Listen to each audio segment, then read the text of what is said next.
Over the past 4 weeks, this Khartoum Oval has seen so much action and adventure. Day 25 today will be our last for now, but I tell you what, it should be a good one because these three sides in the ECIW, they'll be battling it out for the title. I'm Mr. Maximo. This is the fan code ECIW Spain, and it starts right now.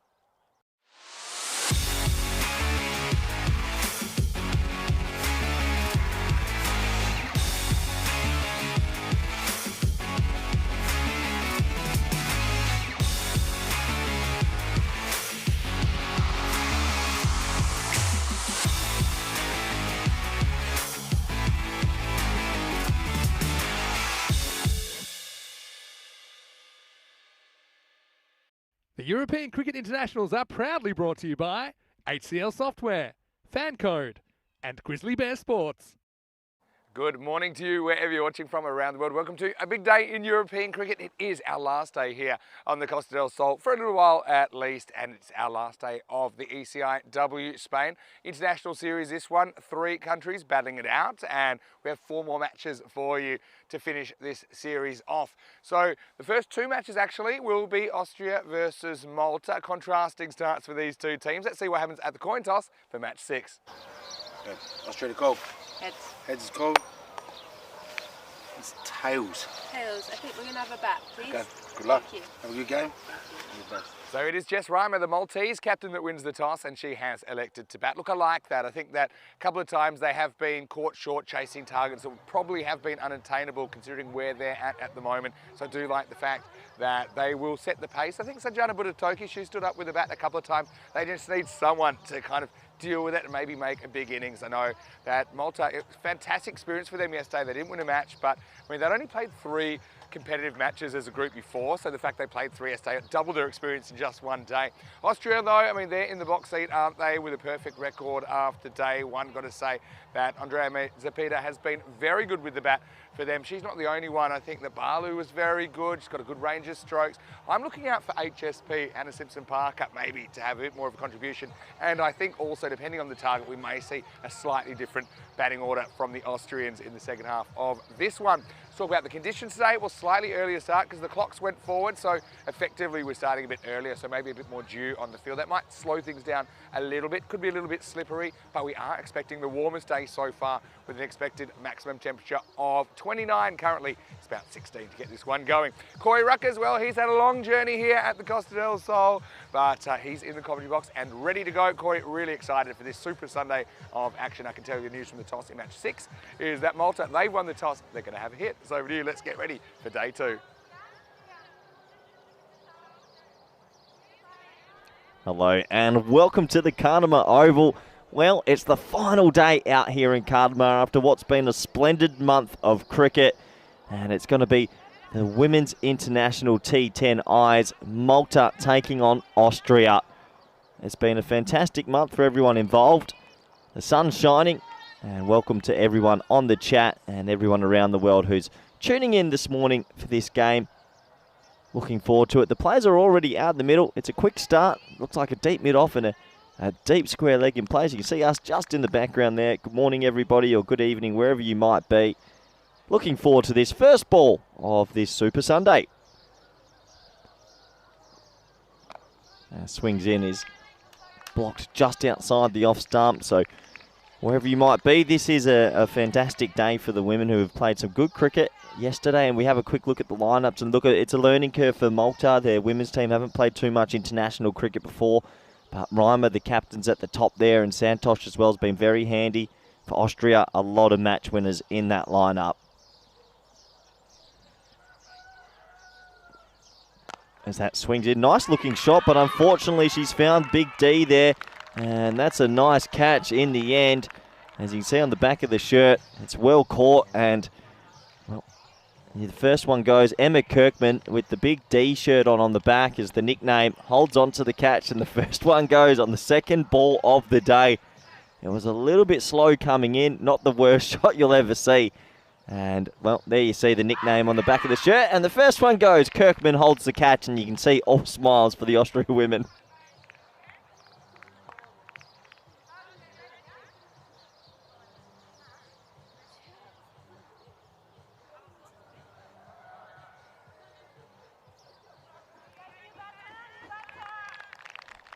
So, Vinny Sandu also will be back with us in a couple of moments as well as he just ducks out quickly. You might see him going down the stairs there. There he goes. Good to have him with us. He's had a big month of work as well. As Cholasari comes out at the number 3 position, joining Pryor, who's sitting at the non-strikers end. So one down early. This might be tough for the Malta ladies, but can they get a few runs on the board? That's well bowled. Advillier just keeping it outside the off stump was one of the number 1 bowlers yesterday. Little in-swingers, in-changers I like to call them, and put it in the right area most of the day. Asked the right questions and very experienced in this Austrian women's team.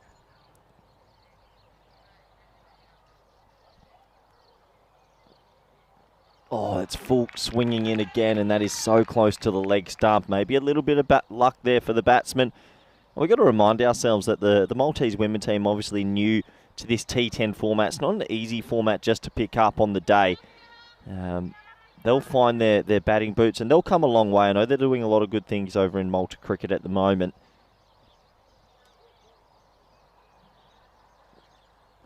Oh, again, just swinging in. And Cholasari getting through that one, swinging in onto the pad. So we might have a wicket maiden to start. Not easy at the moment out there. That ball is swinging in late. It's an early start here out in Cardamom Oval. The sun is shining. And yeah, the ball swinging through the air. Very nice over so far. Maybe a wicket maiden to start the day.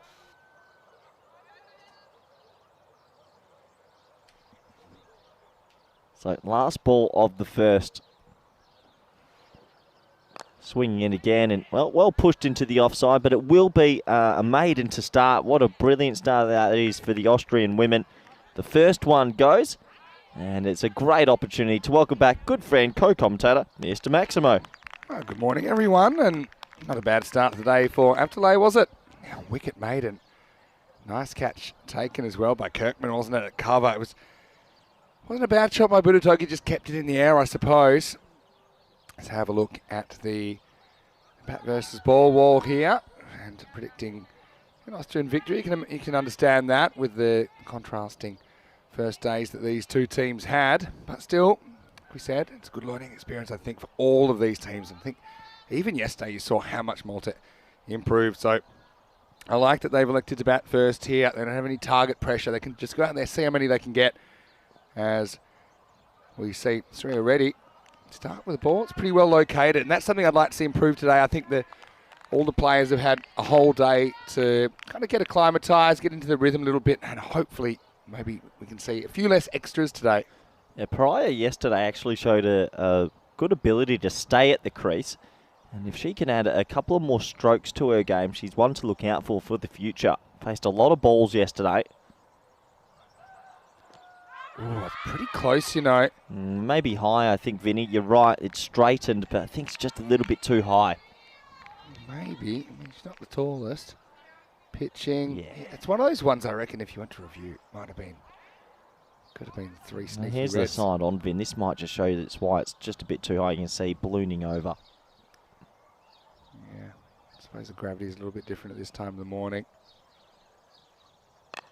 Yeah, this is what I mean. Like, Pryor definitely has a good enough technique to defend. Yeah. And once she's in a couple of balls, it's about teaching her some nice aggressive strokes and how to keep it on the ground. But the Malta ladies are definitely a new team, and you've got to get around them a little bit. You've got to support them. 100%. Yeah, I saw so many positives in their performance yesterday.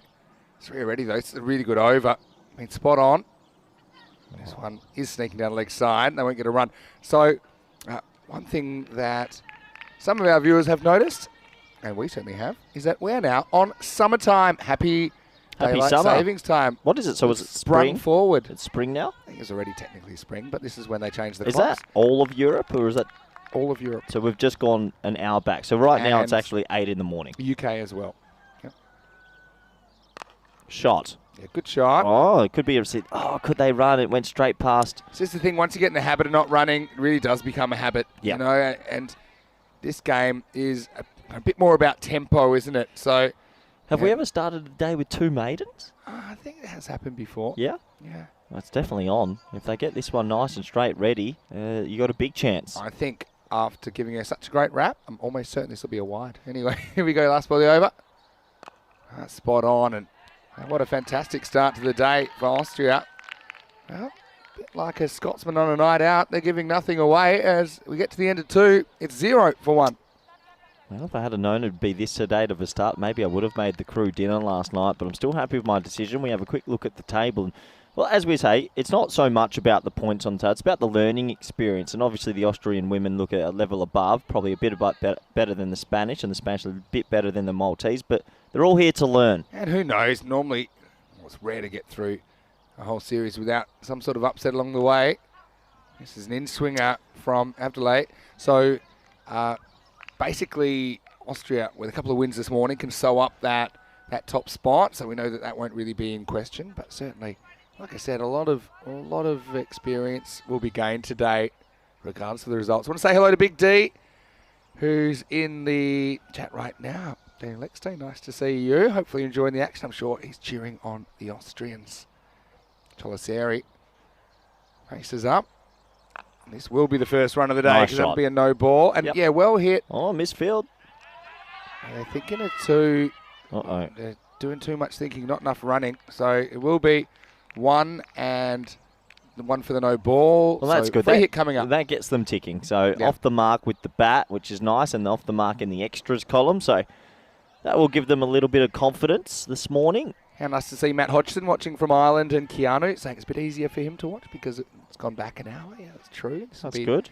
Keanu wasn't in the chat too much during the ECL. Yeah, Keanu's been busy, but I'm sure he's been lurking. We also go an hour earlier again tomorrow on our broadcast. Really? Free hit. Oh, no.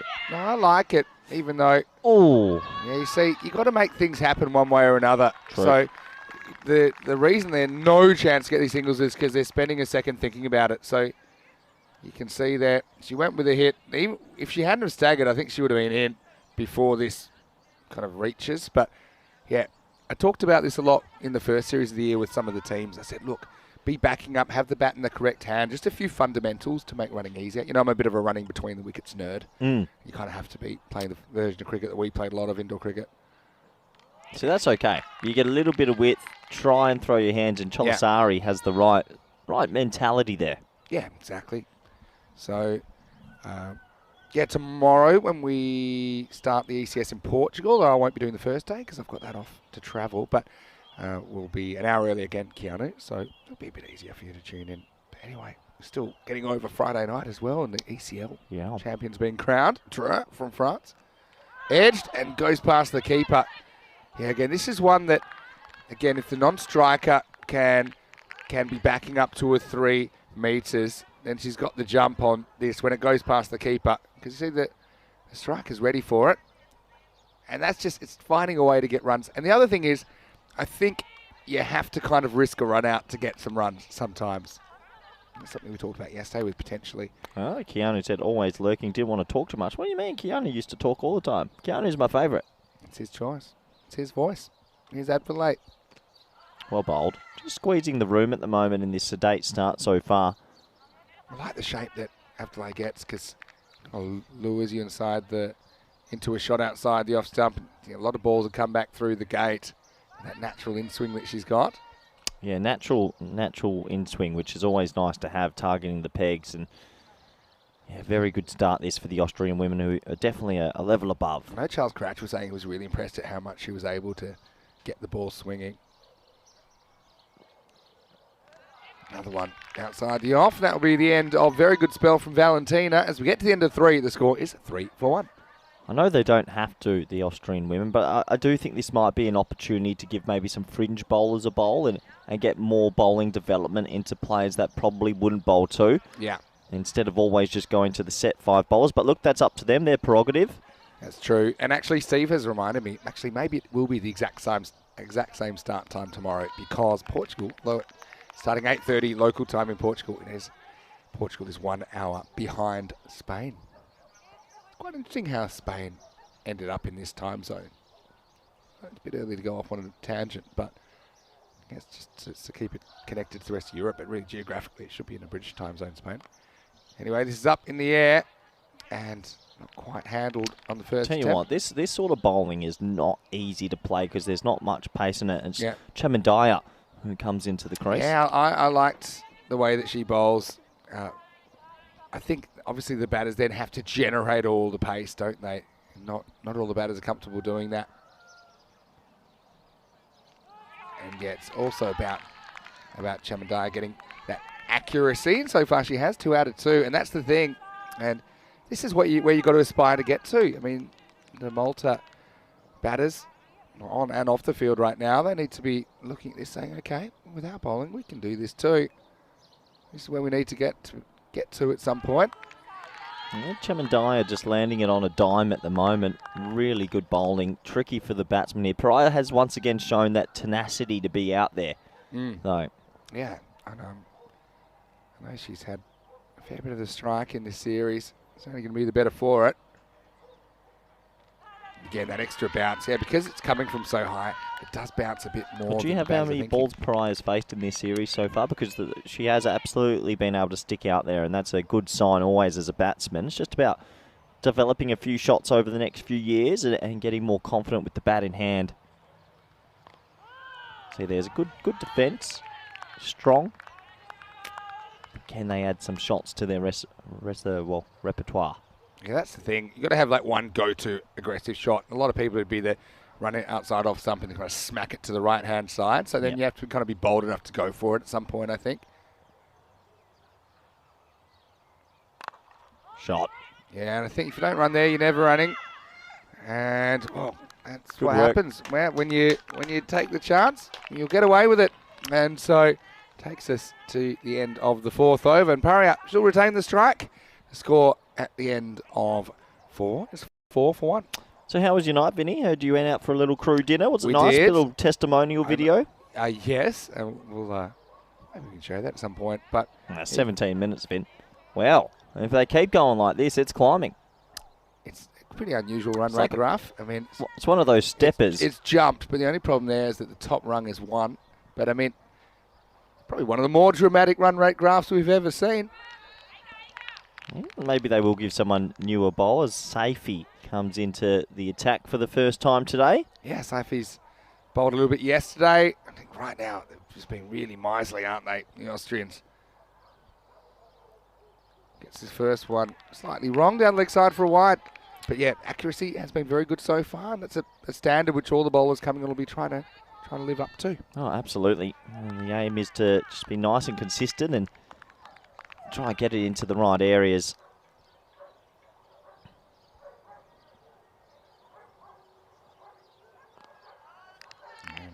One's kept out. So I mean, it's the whole the ethos, simple ethos you can have is keep out the good ball, hit the bad ball. I think they could probably bring mid-off up if they really wanted to time the screws. I'm not sure deep mid-off's a key position here. I mean, it is a defensive kind of game. They do have 2 outfielders, 3 now at the moment. This is up, it's in the air, and it's dropped. Well, that might be HSP. It is HSP. She just ran in a little bit, and she's looking straight into the sun. It's not often we've played at this time in the morning, and so you can see the sun. Often it's the fielders on the other side of the field. We're used to having the sun getting in their eyes, and at that time, she just ran under it a little bit.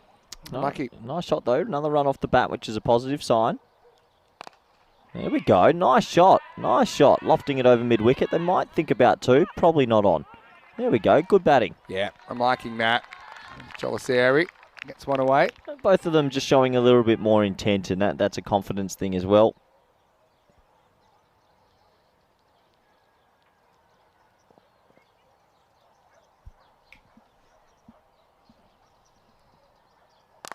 Oh, yeah, crunch, and that's why you do have the deep mid-off in place. I'm liking that. Well, 3 runs in a row. Runs give you confidence, you know what I mean, when it comes down to it. Yeah, so Pariah, she faced 20 balls in the first game. And in the second game, she faced 24, so that's 44. So, I mean, yes, had a fair bit of the strike. And just a few shoelace issues, which we know that can happen sometimes. So, yeah, she faced 51 balls yesterday.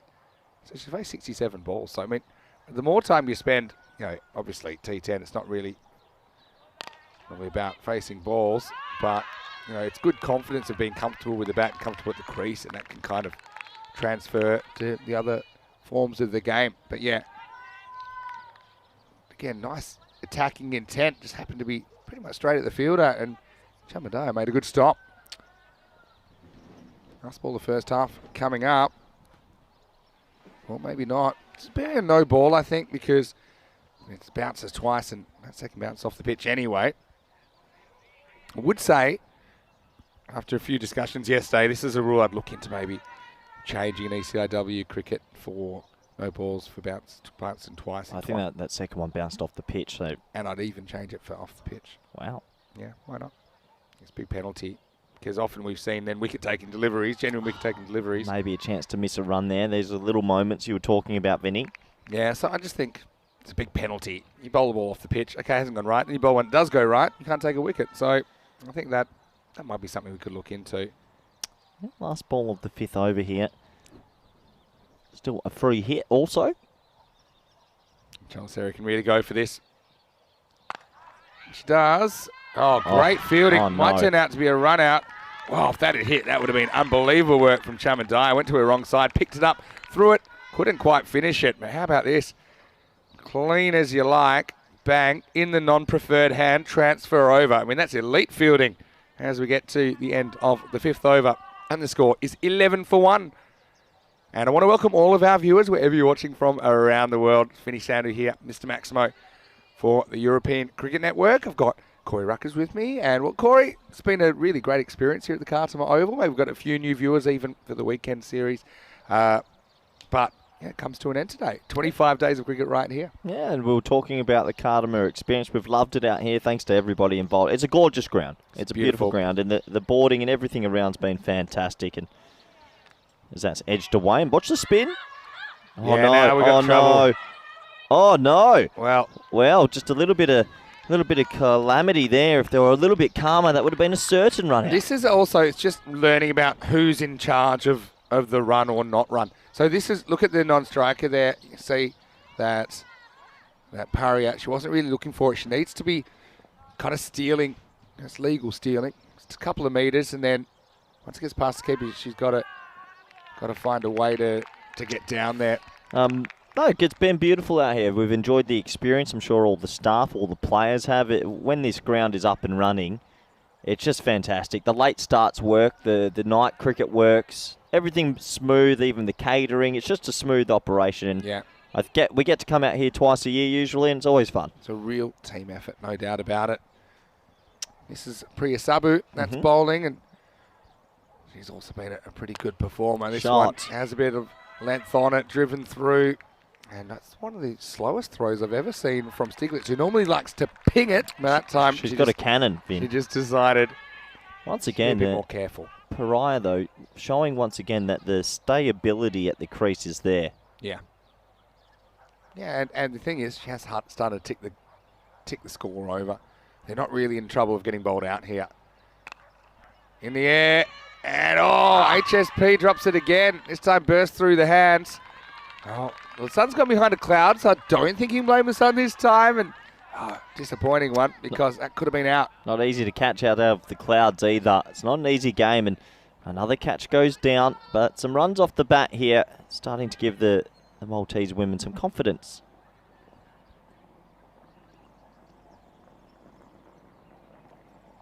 And leg side. This one doesn't really swing back. Yeah, Ivan saying ECN is a great concept. It's got him interested in the game after several years away. Well, that's really nice of you to say. And hello to Steve as well. Steve making the point that actually we spend more time on daylight saving time in Europe than quote-unquote normal time. And there is a bit of a push. Some people think we should be on daylight saving time all the time. Anyway. Here's Sabu. Can lose this one down leg side. Yeah, the run's just ticking along a bit more steady here now. Sabu's gone for the expensive figures of 5 off her first 4 deliveries. And then Keanu's saying he watched a lot of the ECL on Foxtel and watched it with friends, so he's convincing him how good T10 and European cricket was. That's maybe why he wasn't in the chat so much. Fox Sports better pick us up the whole time next time. Another wide. Do you know what we need? Say we are expanding and we need to find another team from somewhere. Mm-hmm. Australian club. Nah. Like Eurovision. If we need one more, I'm saying if you need one more to get to, say, 35, Australian club. No, I don't want a bunch of Aussies here playing this. We already do have a bunch of Aussies here playing No, this. I don't think Australia deserves a ticket. I'd give it to a developing country. Like New Zealand. Great fielding that time from Kirkman. That's a pretty good dig for this early in the morning. Yes, tell me more about your evening, Vin. The testimonial. You get emotional. Oh, it was just very, very nice to be able to spend time with the crew, of course, as we get to the end of the sixth over. Pretty good one from Sabu. Most of the damage was self-inflicted. As we get to the end of six, the score is 17 for 1. Yeah, 17 for 1, and the Austrian women showing once again they've got very good control. As it does look, they might be starting to pass the ball around to some other bowlers, which I think is the right idea. Pariah's 5, and so is Cholasari, both on 5. As it looks like a crowd favourite, HSP might get her first ball of the tournament. Yeah, so this is a chance for HSP, and I've been looking forward to seeing her bowl. So this is good to give everyone a bit of a bowl here to learn on the spot, not in the nets, in the game. All right, here we go. It's Hannah Simpson-Parker. First one, just down leg side. I mean, you imagine she's tall like her brother. She can get her rhythm right. I mean, she's probably got a few nerves around as well. I know she's just come into the setup. But yeah, I'd like to see her just bowl fearlessly. I think she's got all the mechanics there ready to go. And it's played a variety of sports, including equestrian.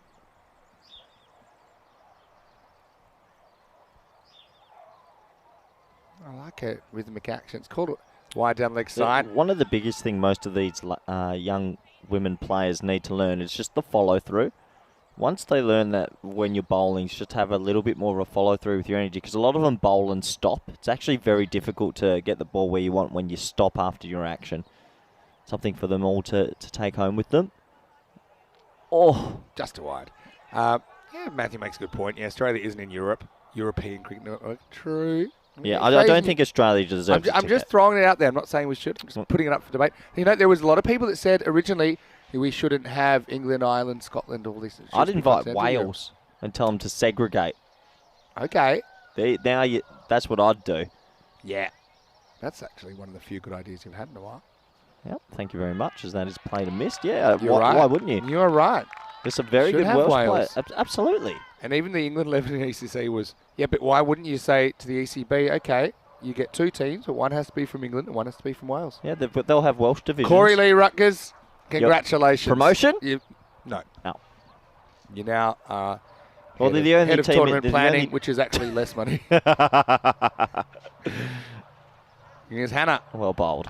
Yeah, really well bowled. Pulled away nicely. Oh, charging Loving that fielding. And not sure the keeper's loving it as much.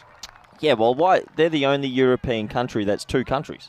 Like they're the only board that has 2 countries. You're so right. You just get Wales and you're done. Like in football, for example, England and Wales are different. And I guarantee the Welsh team, the best Welsh team from Cardiff that they would be good. 100%. I know. Phil Salt's Welsh. Yeah, and so many English players are Welsh, or English cricket players.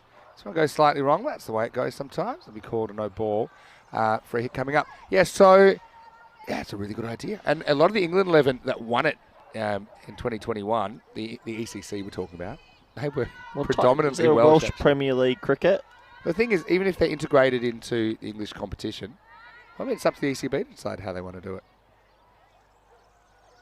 Again, just struggling a little bit with their accuracy at the moment, but again, I think it's really a good time to give Hannah an over. Yeah, the South Wales Premier Cricket League I'm looking at here. And so Steve saying ECB is actually England and Wales cricket board. We were aware of that. Thank you, Steve. Thank you. Obviously, we know that, but we're saying if we need one more team next year, why don't we bring the Welsh? They don't want to play with the English anyway. Yeah, tell ECB to give us one team that's English and one team that's Welsh. I'm sure we could do that. Yeah. I've impressed you this morning. See, this is what 10 hours of sleep can do for me. Wow. You know Einstein? You got 10 hours. Yeah, and a lot of people saying they don't have a separate board. They don't need a separate board. You can ask. Could you imagine to send us one English team and one team based in England and one team based in Wales, and they can work out how they want to do it. And she holds on to this one a little bit too long. Shot. It'll be called a no ball. Again, nice looking shot, but won't be able to beat the field. That's why those balls are called no balls typically, because yeah, not too much you can do with them. Very hard to elevate. Well, I'm looking at the South Wales Premier Cricket League. Some good teams named here. And Cowbridge CC and Neath CC, Newport CC, Wales. I'd love it. There you go. There's your answer. Matthew's got another idea, but come to that in a second. And he's saying Ireland and Northern Ireland, like Republic of Ireland and Northern Ireland. But I don't know. I like Irish. No, you can't do that. Yeah. I think the more Ireland stays together. And who else are we looking at potentially getting? It's Serbia. Serbia's potentially nations not involved that we'd like to have involved, if we could work out the details. You've got Serbia, Slovenia, Isle of Man, and Israel. They're all part of the Cricket Europe setup. Yeah, this one will be called a no ball, and it's dead ball. That's a new rule as well. So yeah, I mean, so if you could you technically walk up, keep a foot just on the pitch and hit that? we should be, yeah. But I think if the ball comes to rest completely, now it's automatically a dead ball. It's sporting not to, and it's sporting what you're seeing on your screen there as well, helping each other out. But yeah, obviously this is a little bit difficult for HSP. Yeah, Hopefully she can. Like batting's a confidence game and bowling's a confidence game. It's a tough one to kind of front up and continue to keep trying to bowl when it's not really working for you. So like I say, you go through runs where it's going well, you go through runs where it doesn't, and it's just natural to kind of lock up a little bit if you've been struggling with your control. So let's try and get Hannah through this over. Yeah, A lot of these balls, she's just letting go a little bit too late, and I think it starts in the run-up. She's not quite kind of hitting the crease the way she wants to. I have a feeling she might be squeezing that ball a little bit too hard. She's got to just relax the wrist a little bit. Again, it's easier to say to relax than to actually to do it. This is down left side. That's been hit. Yeah, might have got a little bit on that. Yeah, so a little bit of bat. Steve thinks that you can divide a Spanish team too. You can't. Spain is one country. Wales is a country. The reason you can divide England and Wales is because there's no political tension between England and Wales. Wales is a country. Yeah, I know. But this is what I'm trying to say. Like Northern Ireland and Republic of Ireland are a country, but there's political reasons where I think it's nice that they're together. Same with Spain. You wouldn't want to divide Spain into regions. Like it gets a bit political. Well, Wales have a football team. They represent themselves. I reckon if you asked most Welsh, they'd segregate anyway. No one wants to be with England. Worldwide, that's probably proved true over the last 100 to 200 years. But think about the Scottish. They're going to vote themselves out. My internet's gone down in that exact moment, so I feel like there might be something somebody's trying to tell us to keep quiet. Anyway, that's a much better delivery. Yeah, well bowled. Good umpiring as well. Yeah, you can see, I love the way that Hannah Simpson-Parker plays at cricket. And the thing is, I mean, everyone's had these kind of mornings. She's come out, had a couple of catches coming to one into the sun, hard ball, probably coldest time of the day. Yeah, well bowled. Well bowled. That'll be the end of the over. So the score, 28 for 1 after 7. I'll say for all of that, I mean, the over goes for 11. We've seen much more expensive overs, even in this tournament. Anyway, this is what's coming up. Yeah, this is what we're coming up. We've got, obviously, Portugal, where Vinny and Rico will be there. Then we're off to Cyprus as well. Meant to be fantastic to go back to Cyprus. And then back to Italy. Is Italy this year like a super series again, or how's Italy this year, working? The way we've had to do it, we've had to break them up. So there'll be 2 separate series. There'll be one in Milan and one in Rome a little bit later in the season. So that's just the way we've got to do it this year. It's a shame because we love our Italian adventures. And we'll still have 4 weeks in Italy. It's just logistically, rather than moving around every week, we'll kind of concentrate them into the 2 ECS. I'm going to make a call here, and I think Pariah, to her credit, has faced the most balls in the series so far. I don't think many people can dismiss her. I really think she might have faced the most, which is a good sign as a batsman. Ooh, that could be gone, Yeah, I think it's well bowled. Oh, wow. Good decision. Well, no. Tough. Right back. Matthew Hodgson saying, just wait till the Ashes, Corey Bazball is coming. My care factor? Probably 0.0. That's enthusiasm that he brings to the table every day. As this one will be a wide outside the off stump. They can do their Bazball thing. I don't care. I really don't I think care. it'll be a super interesting series, though. It's always a nice series.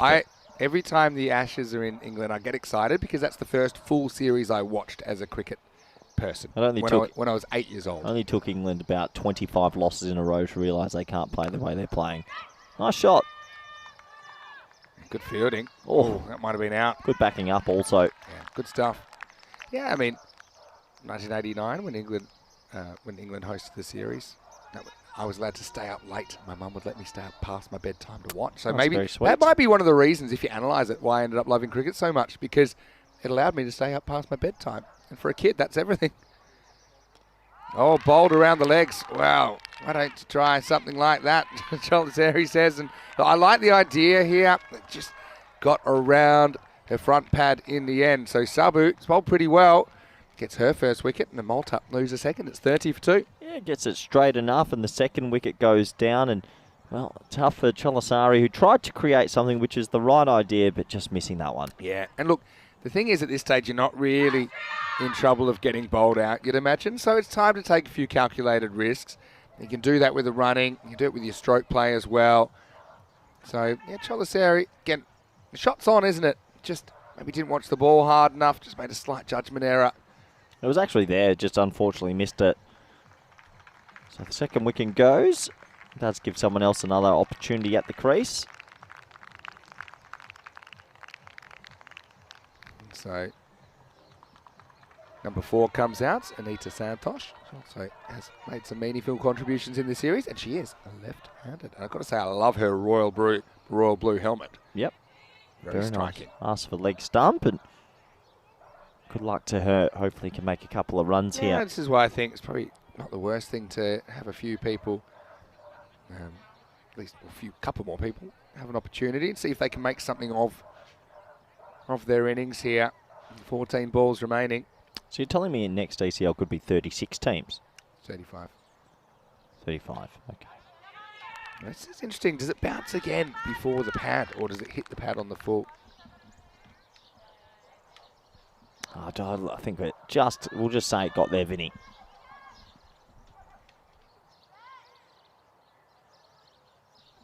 It's being signalled now.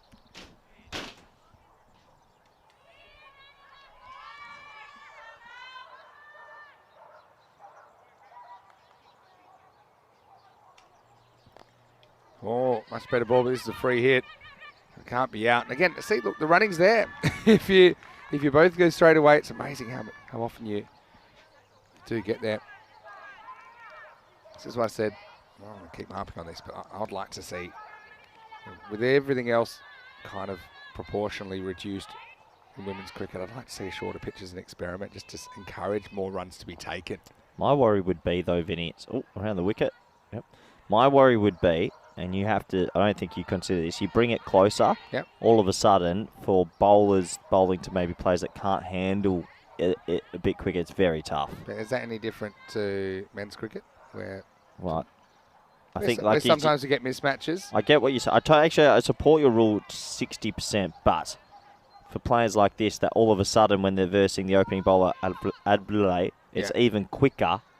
It's not easy. That's true. It's not but also, so there's other sides to it. I don't think a lot of the time they're being beaten for pace, though. So you don't see that, though, because it's not close enough.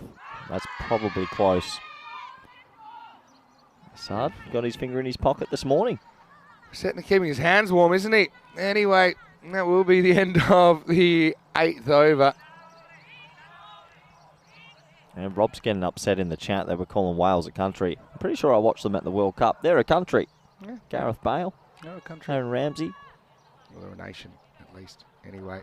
Jeez, the English just want everything, don't they? 33 for 2 after 8. Well, if they keep climbing that way, Vin, things are good. Yeah, again, not quite able to get up to run a ball mark in this innings. Anyway, we say it all happens in the 9th. Let's start the 9th.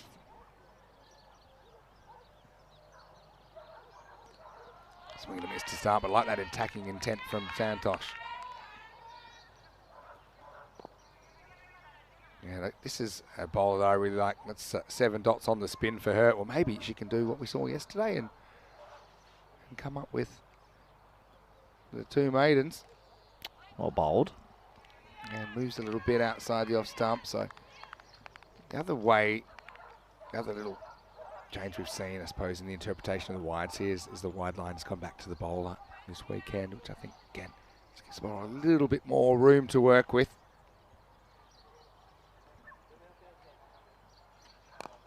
Nice shot. They're well bowled, they go with a hit, they go straight away, and they get there again. See, they're getting these runs now, but they weren't trying for them for a lot of the innings, that's the thing. So you feel like maybe 10 to 20 runs left on the table. It might cause a run out of 2, but I mean, if you have 11 players to play with, right? So yeah, probably that's just something, a trick they've missed a little bit in this innings, Malta. Steve says that Wales is a principality.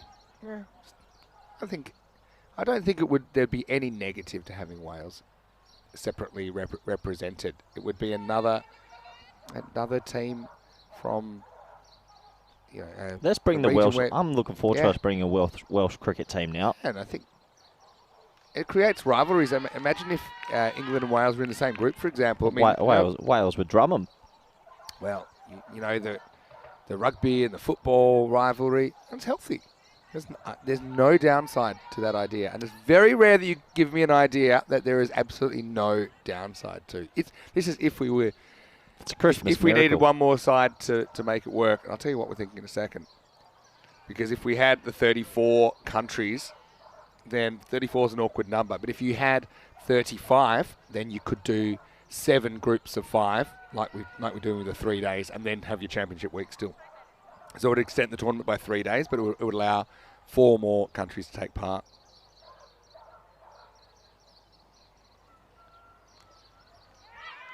Do you know the story of how in football they're all separate countries, England, Ireland, Scotland, etc.?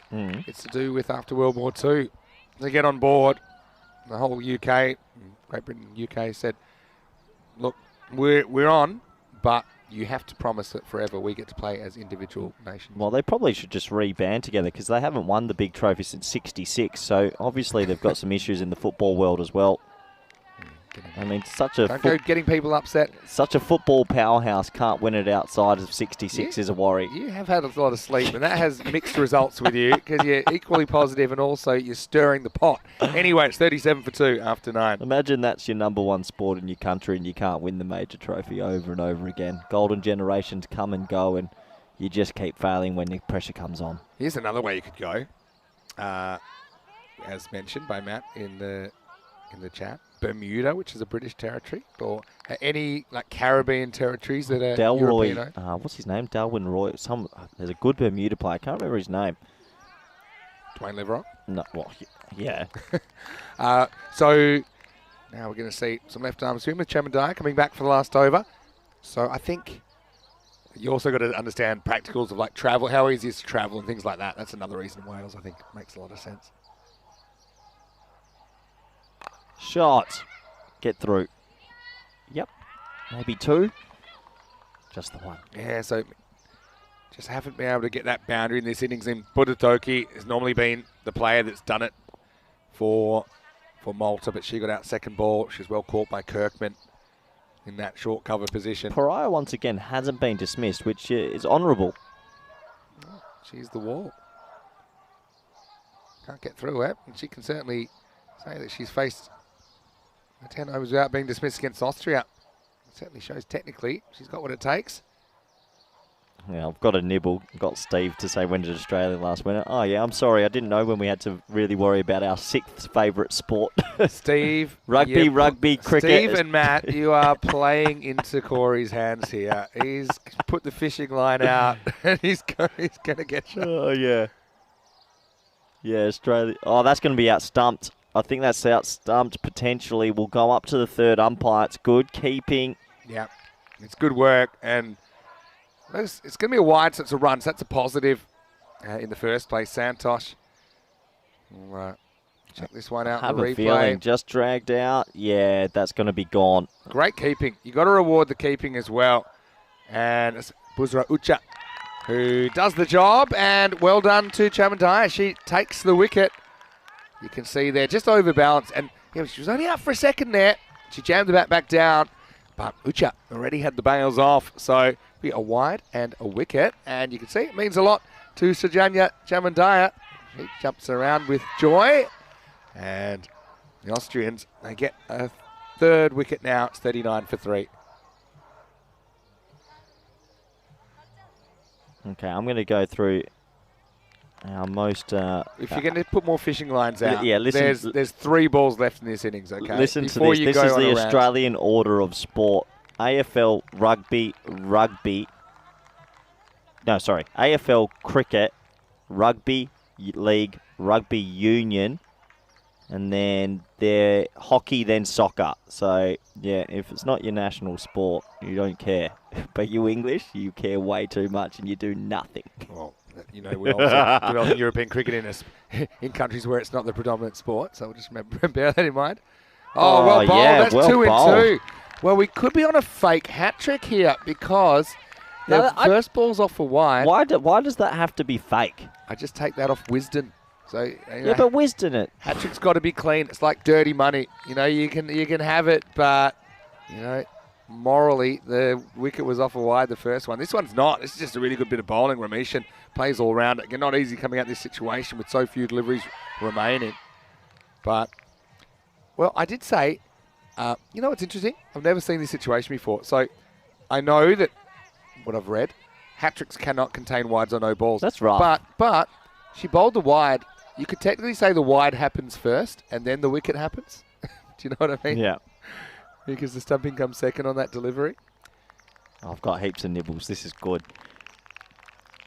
Sorry, At least if you're how many World Cups have England won with a population of 70 million? if you're grating on other people, at least you're not grating on me. So I guess that is something positive I can say about the situation. I don't think I've seen. They're up there with South Africa for me. So one of the biggest chokers. They didn't even win a Cricket World Cup. They tied Watching it. South Africa choking Cricket World Cups is one of my favourite Oh, things it's to brilliant. do. They always find a way to knock themselves out. Imagine tying a Cricket World Cup on runs and claiming it. Anyway, I'm calling this a hat trick. If it's out, for me, it's a hat trick. For once, I actually don't want a wicket to create a moral situation. No. Not out. I have this feeling in 40 years' time, when everyone's old that played in that 2019 World Cup, they'll say, you know what, we've now decided we will share the trophy. Because I don't think it was a fair way it was done. You know, I'm not saying that England don't deserve it, but I think New Zealand were equally deserving. It's just a made-up tiebreaker, which makes no sense at all. And especially when you could play another Super Over, you could have done anything. Irish captain won it. Wasn't English. Go back to bed, Corey. Last ball of the innings coming up, 40 plus this. Shot. 1 run, and they might get a no ball here. They might have a look at it. Or was it dipping? I think it was dipping, but because of the trajectory that Chamadaya gets, you see, she's Yeah, that's probably okay, actually. it's coming down. Watch it when it comes into the screen. It's coming down from quite a height. So Yeah, By that's the time- probably dipping, but it hits the stumps. by the time it hits the crease, it's going to be below waist, I think. Anyway, they do get a run away off the last ball. Malta, they will fight their way to 41 for 4. Again, no credit to Pariah, who does finish with 9 not out of 30 deliveries. She's the top scorer, makes exactly half the balls. And again, she's found a way to stick around, keep the bowling out. Again, just a few little things, I think, with the running between the wickets, something just with backing up and probably looking for a few extra runs and not being too scared to get out. That's probably what it is as well, because, again, they only use, or even with the late wickets, they use 6 of their 11 batters. So they've had a few more resource. They probably could have risked on the way to get a few more. But ultimately, we know that Austria a lot more cricket experience and high-level cricket experience. And hopefully that rubs off on Malta. They fought all the way, and we saw a mixture of bowlers used as well. That was an interesting one. Again, that's the sort of one that you'd hope to get a run from, but they weren't able to. I mean, Austria, interesting to see who they send out to open the batting as well. I mean, yeah, HSP probably had a bit of a turnovers to forget, but that's the way it happens. And if she spoke to her brother, he would say, I've had some games where it's gone completely wrong for me. I've also had some really good games, and that's what ECN cricket's like. This was amazing fielding by Chamadaya, who went wrong hand pickup and then preferred hand throw. It was clean as you like. Unfortunately, once again, HSP had the ball following her. Sabu, I liked her bowling. She's pretty consistent. That was a clean pair of heels from Kirkman, wasn't it? He took that as clean as a whistle. And you can see Sabu, she's a bit happy, sheepish the way she got that wicket. She said, probably should have been whacked away to the boundary. The batter wasn't quite able to catch up when the Choliseri had to go. And Austria, I love their team spirit. I mean, they're coming out here. They're both teams playing their 4th match in this series. Sharp bit of keeping. I like this from Buzra Ucha late in the piece to dismiss Santosh off a wide. And you can see that's exactly what I love to see. The players loving life out there in the Cardamom sun. And then see 2 in 2. Oh, look, I don't want to have a go at the viewers all day, but I'll just say the last time I got told last Rugby World Cup was won by England. Well, Rugby League was last year. Yeah.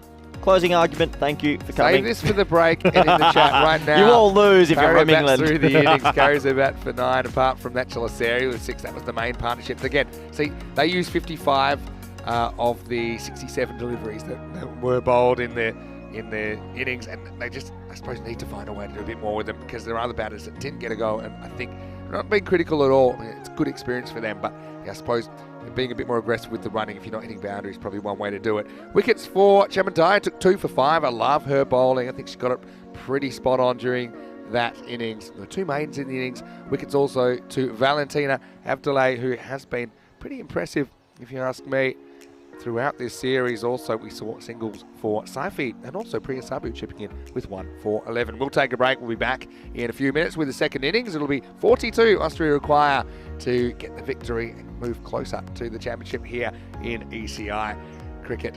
Vinny Sandu, Mr. Maximo. We'll see you after the break with Corey Ruckers for more fan code ECIW Spain.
European Cricket Internationals are proudly brought to you by HCL Software, Fan Code, and Grizzly Bear Sports.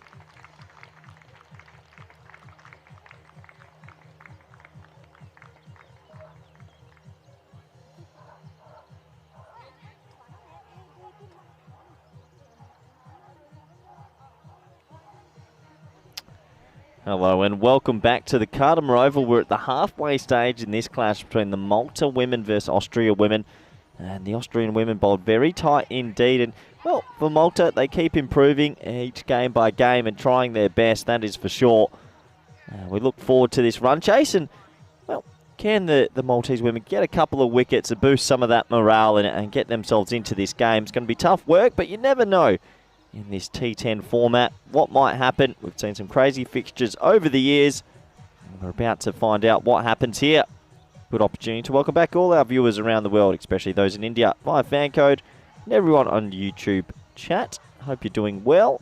Always fun interacting with you. Also, feel free if you want to interact and get some questions in or just say hello in general. You're always welcome. Almost set for this one. Looks like the opening bowler, Santosh, will come on right arm over the wicket.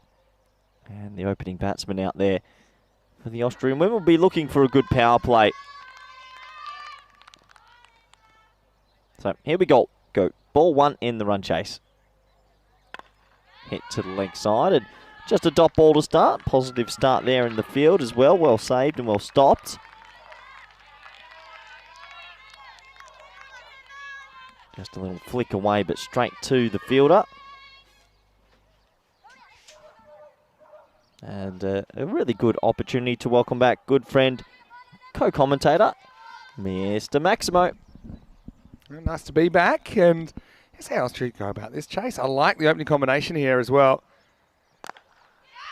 A nice looking shot, goes with a hit. I mean, that's what can happen when you go straight away. That's HSP getting off the mark. I tell you why I like this opening combination.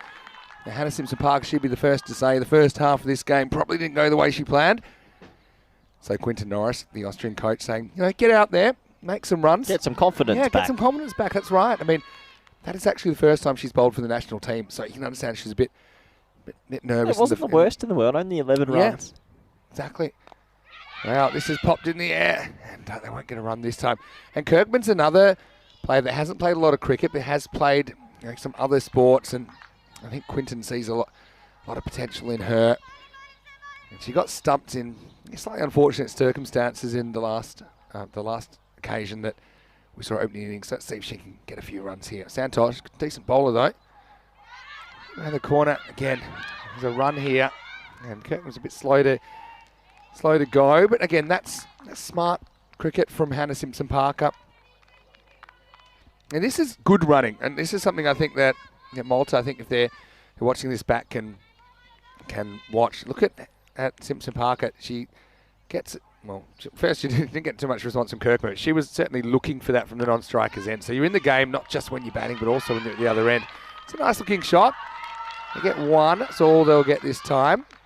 So I think the cricket development taking place in this series. And so running between the wickets, it's an interesting one because a lot of people, they tend to practice their batting, their bowling. Running between the wickets it's actually another facet of the game, really completely different. Even seem different from batting. Batting's more about hitting the ball. Running between the wickets is something I think you need to practice. You have to know the theory behind it to do it well. And it goes up, but just lobs it over the fielder. And it's Thing that does the fielding. So, we used to do whole training sessions on running between the wickets, and that's about as exciting as it sounds, but it's important as we get to the end of the first over. There's 4 off it. Really sound to hear Mr. Maximo with Corey Ruckers. If you want to get in touch with us, and thanks to everyone that sent me messages. I know Corey's had heaps, Rico had heaps as well during the ECL. Rico's off today because he'll be making the trip to Portugal tomorrow. Also, don't forget, at European Cricket, great place to go to catch some of the highlights and things you might have missed. Anyway, time for over number 2. And first one, skews up in the air. Great effort. Oh, that is a sensational effort. Rameeshan came on. That one hung up in the air. That was a full body fling at the ball. Unfortunately, couldn't quite get there. Let's have a look on the replay. I mean, that is a great effort. I think that's Carell there. Get back straight to the bowler. Yeah, so Kirkman, again, still finding a way. Probably needs a boundary just to settle herself here. Gets a fair piece of this. They'll get a single. And when you're running between the wickets, the first 2 metres sometimes the most important. I think getting off to a good start, not hesitating. Hello to Swizz in the chat saying that Hajivan Bulla played for their club during the summer. Well, it's fantastic.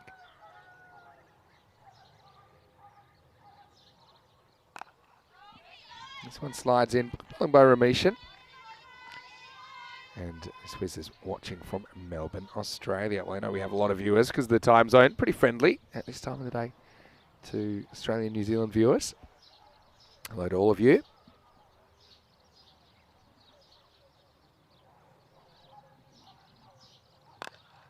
I was gone for about an over. Don't know who Corey's needled in the meantime. But feel free to bring me up to date in the chat. Ali in the chat saying, let's go HSP. Well, she's facing up now. It's a really good over from Ramesh. Very, very good over. Because she just gave nothing away. Just the single off it. And so after 2, it's 5 without loss. Got to say, I think it's a great situation to put these 2 in. And yeah, at the moment, it's a pretty good matchup. As you can see that Austria, if they can win this and the next match, they'll kind of be out of sight because Spain played 2 more matches. Most possible matches they can win is 4 for Spain. It's like I said, ECW cricket, it's an important part now overall kind of plan to take cricket to the next level in Europe. Anyway, time to start a new over. It's a really good shot, taken off the stumps, and that's going to be 4. It wasn't really a bad ball, was it? But it was a beautiful shot. You can see Kirkman, she's loving it. And so, yeah, first boundary of the day, in fact. And what a good shot this is. I mean, it's not the worst ball at all, but you can see a bit of the power from Kirkman, 4 runs. Yeah, nice shot. Hits it into a pocket of space. It just kept running away in a big smile as it goes for 4. And there's the celebration. Nice to see. Yeah, that's what it's all about. Enjoying the game. And yeah, hitting boundaries is pretty enjoyable. Now it goes leg side again, but this one more towards an outfielder. It'll be a single. A good bit of fielding. Yeah, so nice little start this here for the Austrian women's team. They've come out the blocks well. They're hitting the ball and a good partnership growing. It sure is. Santosh has bowled pretty well as well. And they'll feel Malta, if they can just keep the ball straight enough, they might be able to push this for a decent length of time.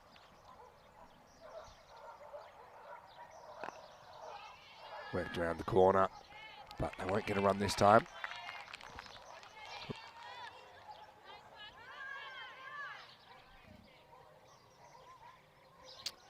Yeah, so obviously it's not going to be easy here for Malta, but again, they get 1 or 2 wickets, build a bit more confidence with the ball. I've been impressed with their bowling so far, though, Vin, in the tournament. Not many wides, they keep it pretty consistent.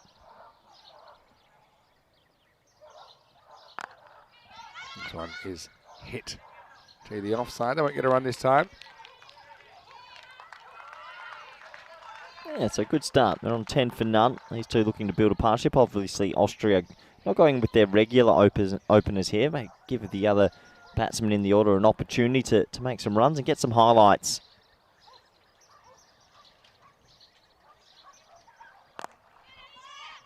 Hit back and bowler partially knocks it down. Yeah, HSP's definitely got the right hand-eye coordination for it. She does. So this is the thing.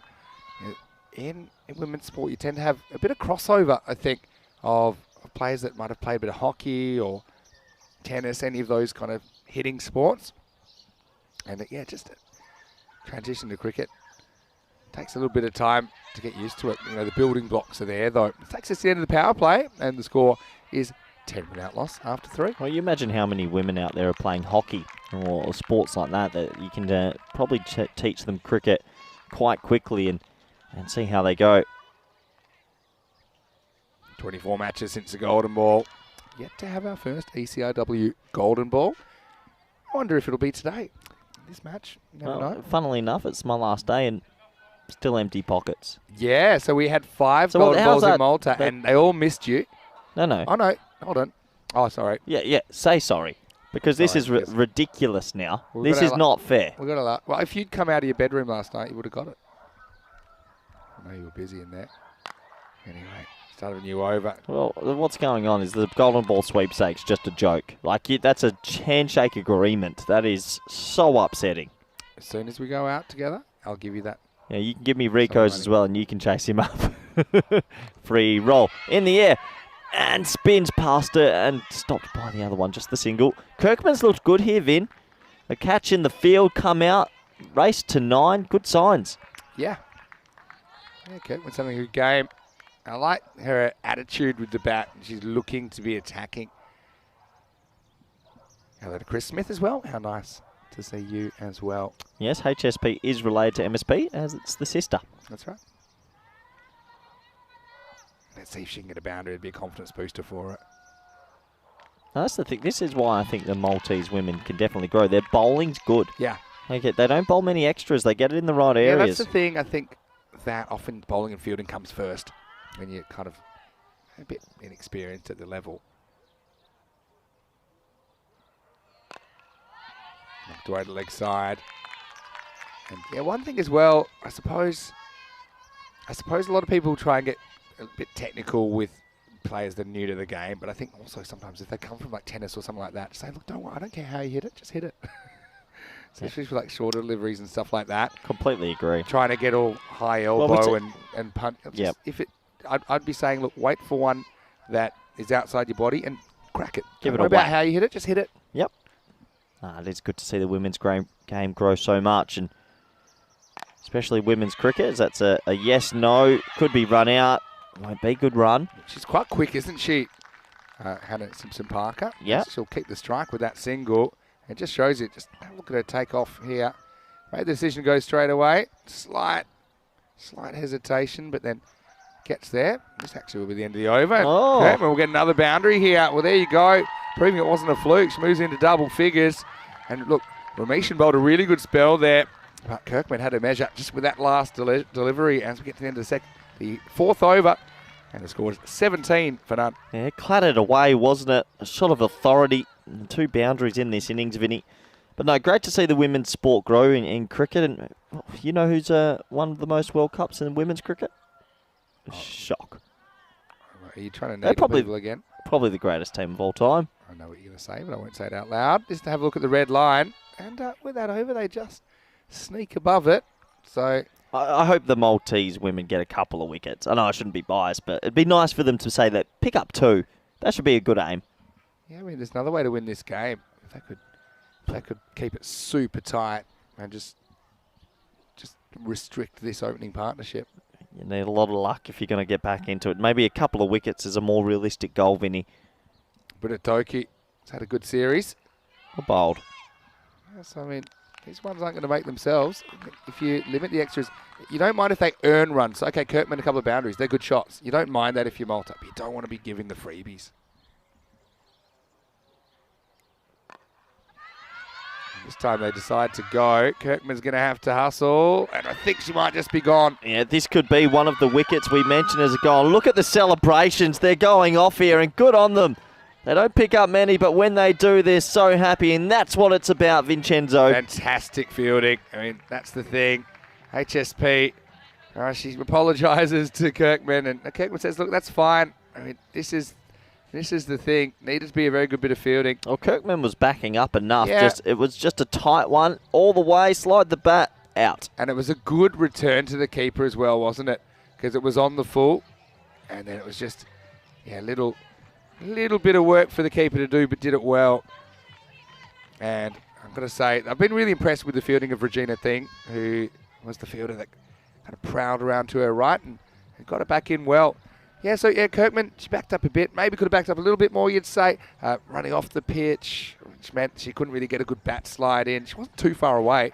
But anyway, she played some nice shots, didn't she? She'll be run out for 13 and the first wicket falls. 17 for 1. Isn't it good to see the Maltese women celebrating and enjoying? They're probably going to lose this game, but they celebrate a wicket like they've won the final, and that's what you want to see, Vinny. This is only their 7th competitive cricket match together. Yeah, and, ridiculous. You know, I You're think, watching the start of something. Yeah, very exactly. baby steps. Exactly. Go back and watch some ECS cricket from 2020. No, thank you.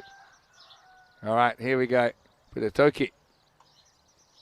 Sri ready, the new batter. Oh, good throw here. Might have her in trouble.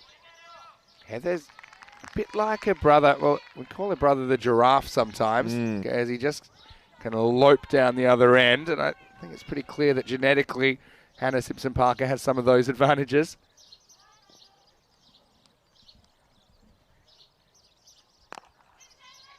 This is hit pretty well back to the bowler. Top over this from Bitatoki. Just putting in the right areas. Bitatoki be disappointed that she couldn't get more with the bat. I mean, she hold out second ball, but she has been a kind of weapon with the bat for Malta. Without her scoring runs, it's been difficult for them.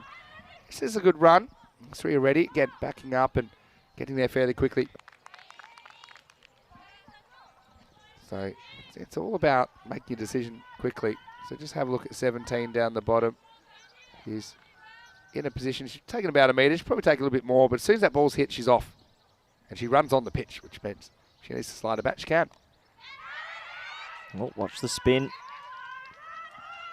Yeah, good work out there. So just the one, and well, that takes us to the end of an eventful first 5 overs. The score is 20 for 1. Yeah, so I mean, double the 20, it's 40. So obviously, have to go at the rate required. I actually really like this coaching to put players out there that are a bit more of a level match. So I know that we're having a lot of fun from Malta right now. Let's have a look at some of the upcoming events, starting with Portugal tomorrow, 11 teams. What teams are you looking forward to seeing in Portugal?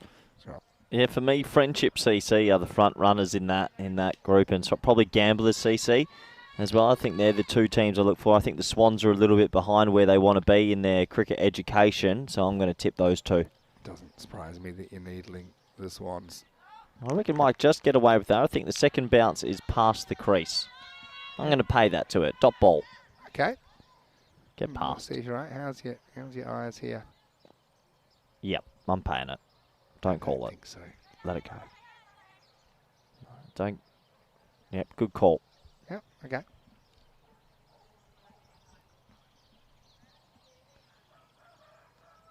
Oh, well bowled. Good area. That should just be a single. Nice shot as well. So, just a single. Second field. I wouldn't put too many back at the moment because it's been working. Mm. Yeah, I think I've got 3 outfielders at the moment on the leg side, but we're trying to keep it outside the off stump. Jolaseri, the new bowler. Oh, shot through a bit, didn't it? But yeah, Simpson-Parker is starting to tick it over. Yeah, Simpson-Parker just doing enough, and Reddy, obviously a very accomplished player. Hello to Crewman as well as to Ronnie, who is in the chat right now. It's a good old-fashioned arm wrestle at the moment. What I will say is if 42 is, or 41 is defended, it will be the best defence we've ever seen on the European Cricket Network.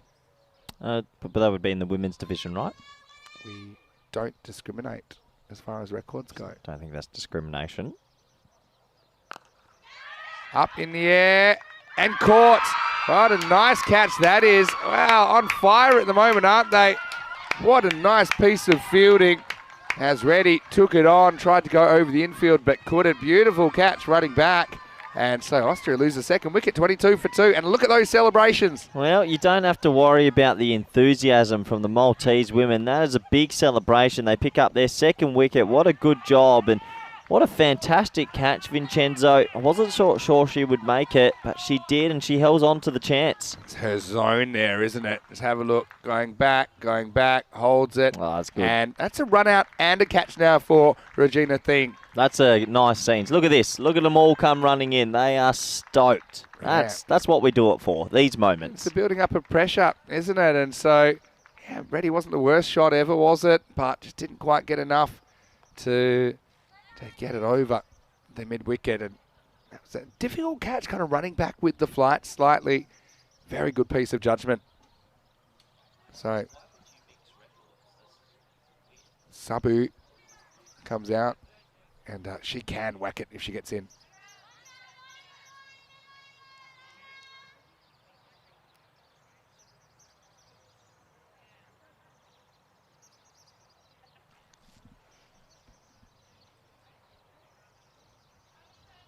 So, Choliseri, the successful bowler.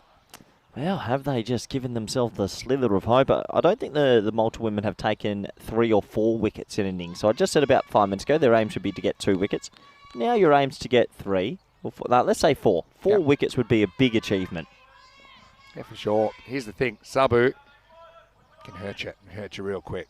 She's a very good batter. First one, ready. See, more composure. Oh, the back foot stop. It's pretty hard to do that. Yeah. Went with the foot, hit the back foot. Right. See this fielding then. You're a fielding coach. You think this could be the brave new world? Got nothing wrong with it. If it stops the ball, it's good enough.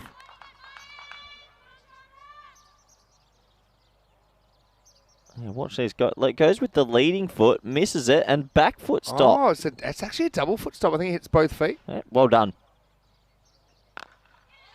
Well bowled again. Cholisari with a sensational over, and at the end of 6 overs, the score is 23 for 2. So, suddenly tightened up a little bit. 19 off 24. If you can just get that above a run of ball, you've got a shot. They're improving, Vinny. Game by game, they are improving. That's all you can say. Hello to Zishan Khan, who's watching from Malta, saying that they've got an indoor tournament in Gozo, both men's and women's teams participating, and asking me, being an indoor expert, do I have any suggestions? Well, it's not quite the indoor cricket that I grew up playing. I would say run around and have a good time. That's my only advice. I think that's why you play. Anyway, here we go with Bandari. Get down. Oh, that one hurts, doesn't it? Because they just had kept it quiet for a while. Bandari to Sabu. It's a ball that probably deserved to be hit to the boundary, but it went straight through the fielder. Yeah, it does go through this time, and unfortunately that will cost them 4. Doesn't hit the foot, unfortunately, for the Malta women, but that's a handy 4 for Austria. Yeah, so it's a line and length thing, isn't it? Someone like Balu,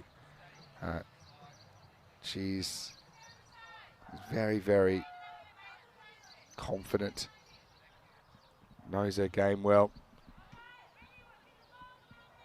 And Priya Sabu, well, she'll be very happy with that boundary. Oh, of course. A little personal highlight. Well bowled. It's in the air, we'll take it on. Can't quite get it back in time. No, Sabu takes on the fielder and wins. Yeah, it's a nice straight ball, isn't it? If you miss that, you're going to be castled. So just asking the right questions here, Malta. Really good effort from them. Well bowled again. Yeah, it's unlucky. It's really good bowling, actually. I bet she'd love that first one back. Because when you need about 4 and over, that one boundary and over, well, that's what you need. So, apart from that, she's been pretty good here, Bandari. I'm loving the fielding of Regina Thing as well at mid-wicket. She's been outstanding there. Hit, but can't get past cover. And got balls the only way back into this. Sabu, I've seen her opening the batting before. She's quite experienced with the stick, and I think that shows when she's out there. Gets across, punches this, but again can't beat the fielder. Yeah, or run out chance maybe. Another dot ball. Really good work to bowl 7 good overs here, Vinny.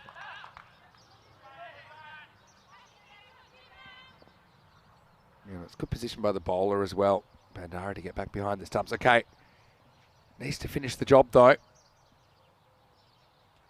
And she does very well. That's a good over. I mean, first one went for 4. I was worried where it was going to go. In the end, just 6 come off it. So we get to the end of the 7th over, and it's 29 for 2.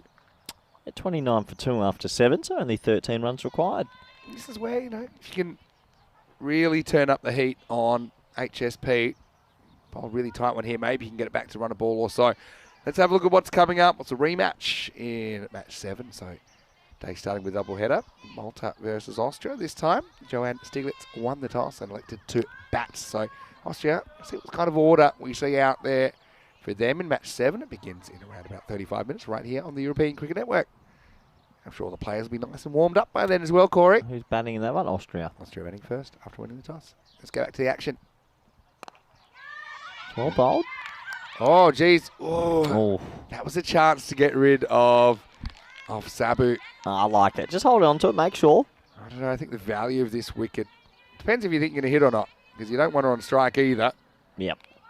You're trying to build and dot up HSP a few times.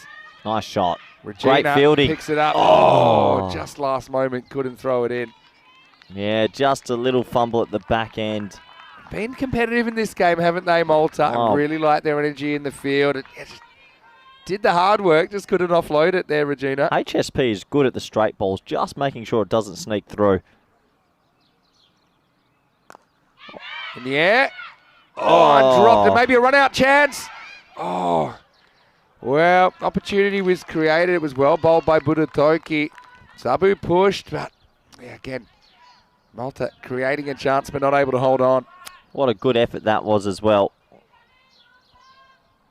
Would have been a great catch. A low-scoring thrill. I mean, they're right on that red line. They have been the whole time.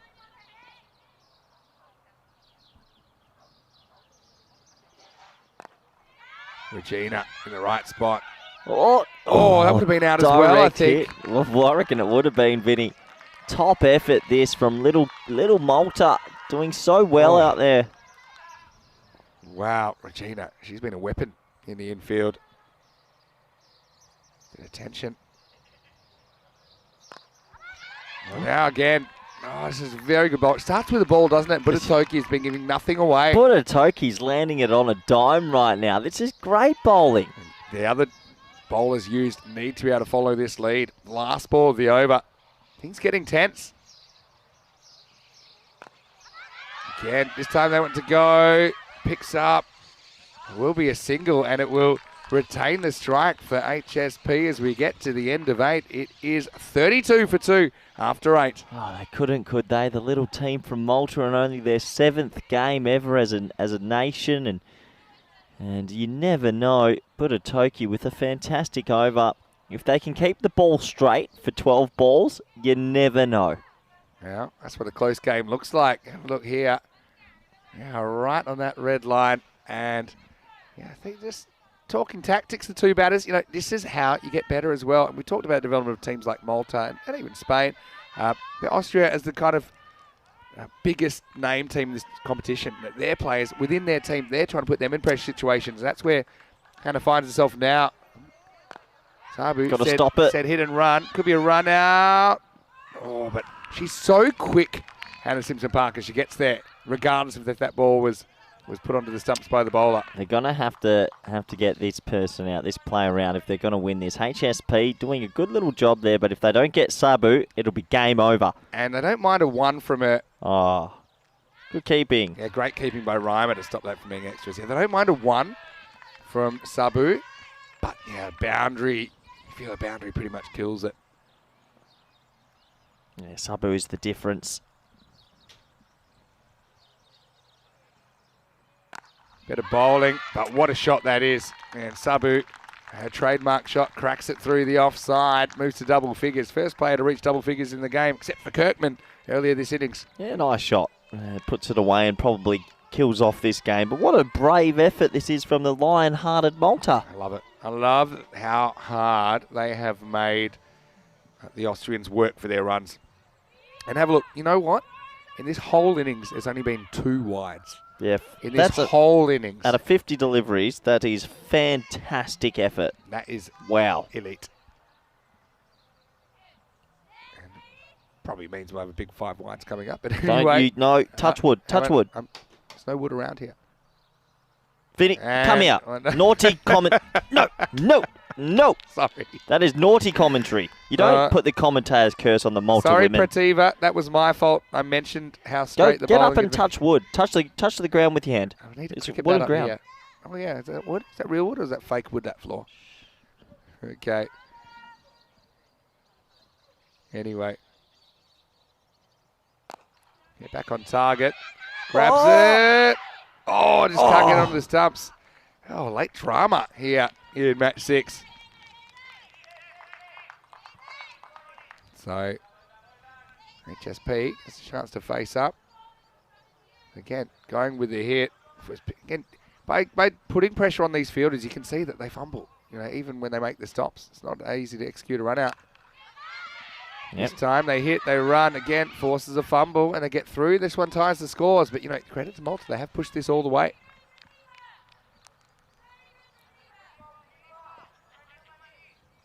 They bring everyone in. I think a player like Sabu, she'll be eyeing off a boundary to finish this.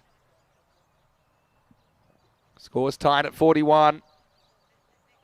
And it's going to finish with a wide. Wow. Well, I kind of jinxed him a bit, but still, I'm going to say that was a much, much better bowling performance from Malta and much better fielding performance. I think you're seeing the improvement game by game. And look, credit to Simpson Parker, bats through the innings for 10. Sabu comes out and helps her put on the finishing touches with 12 not out. So 3 Austrian batters reach double figures in the end in the innings.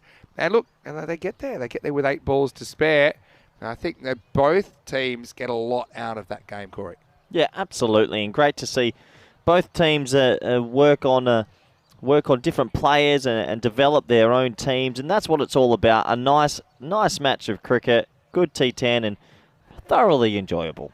Yeah, it certainly was. And yeah, Malta, they certainly had a few highlights in there. I liked the fielding of Regina Thing. I think I loved her run out and that catch, very good catch to take care of Sri already. But, you know, also, I think it's a bit of a confidence booster for Hannah Simpson Parker. I mean, she played a bit of a role. She was stable at one end, 10 not out at the end. We'll see the teams going head-to-head again in match 7. Starts exactly 30 minutes from now. And Austria, they'll win the toss and elect to bat. I think we'll see Andrea May Zapita at the top of the order, potentially with Priya Sabu.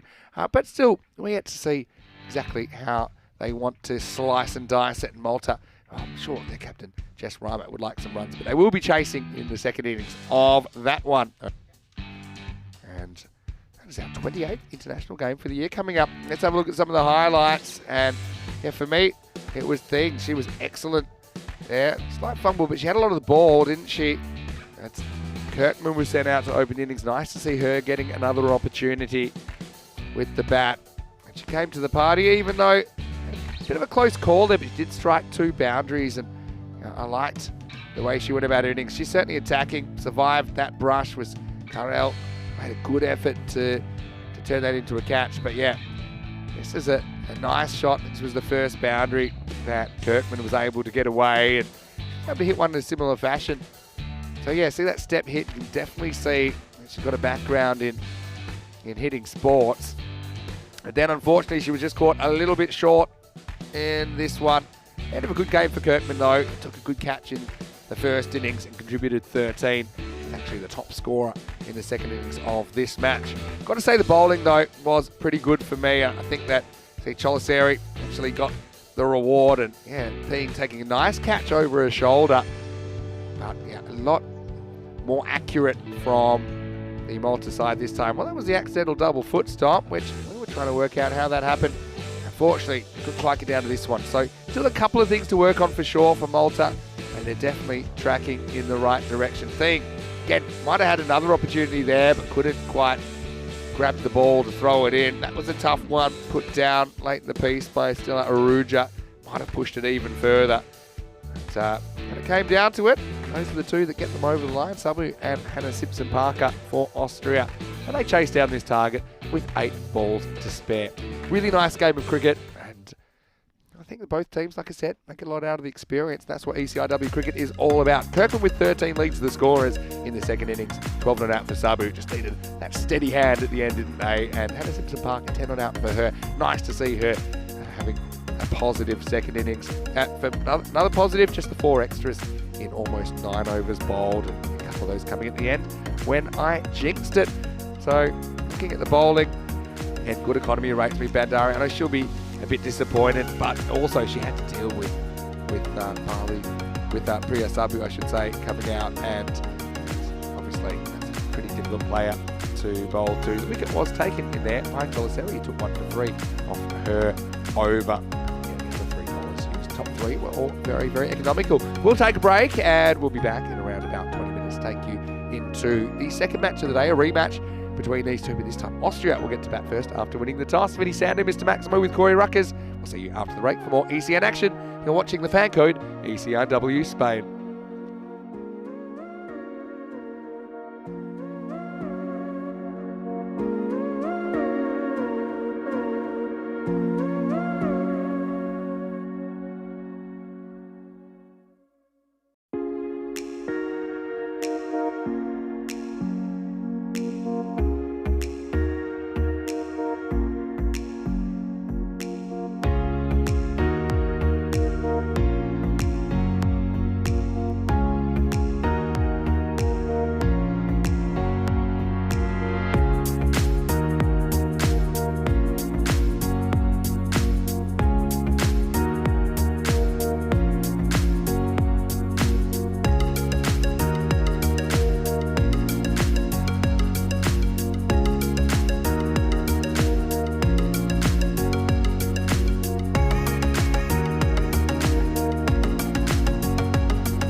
The European Cricket Internationals are proudly brought to you by HCL Software, Fan Code, and Grizzly Bear Sports. Hello, welcome back to the Costa del Sol. Well, it is Sunday morning here, and right now we've got the Costa del Sol juniors training in the background. So it's not just during the big tournaments that we're working hard on making cricket get to the next level here in this region. So big thank you to Jay Wild and all the Costa del Sol kind of coaches and the structure around it. I think it is fantastic. And well, we might be looking at the next ECL superstars behind me. Right now we're looking at some internationals in the middle, and it's going to be once again Malta versus Austria. It's the second leg of the double header. So match 7 on the way. I know that Stefan Gooch has the 2 captains. Let's see who wins the coin toss. Austria's call. Heads. Heads is the call. It is heads. Back first. Oh, good shot. Thank Good luck. Good luck. So Joanne Stiglitz of Austria has won the toss, and this time she elects to bat first. So well, each team getting a chance to make first use of the pitch in the 2 matches this morning. Once again, you know, Austria, they can kind of sew up the series with a win here against Malta, but it's also about getting a bit more into the players they've brought and increasing their cricket experience as a group. So I think it's going to be really interesting to see who they send out there to open. For Malta as well, they'll be chasing. Look, regardless of the situation, I think they need to probably be a little bit more proactive with running between the wickets. They've got all 11 players that are able to contribute. So whether they can take some calculated risks and maybe make a few more runs than we saw in the last game, we'll have to see. Anyway, Corey Ruckers will be up in the commentary box. And Corey, news from the toss is that Austria, they've won the toss and they're going to bat first. It's over to you. Let's get ready for match 7. I'm going to get back to this. Well, I won't get back to that just yet because I'm in the commentary box now for the start of match number 7. It is a rematch of Malta versus Austria. Pretty tight one, actually. First up this morning, I think that Malta certainly applied themselves well in the field, and with the ball, they were a lot tighter on the extra delivery. So let's see if that is a blip or a trend, because they are going to have to deal with the Austrian batting first up.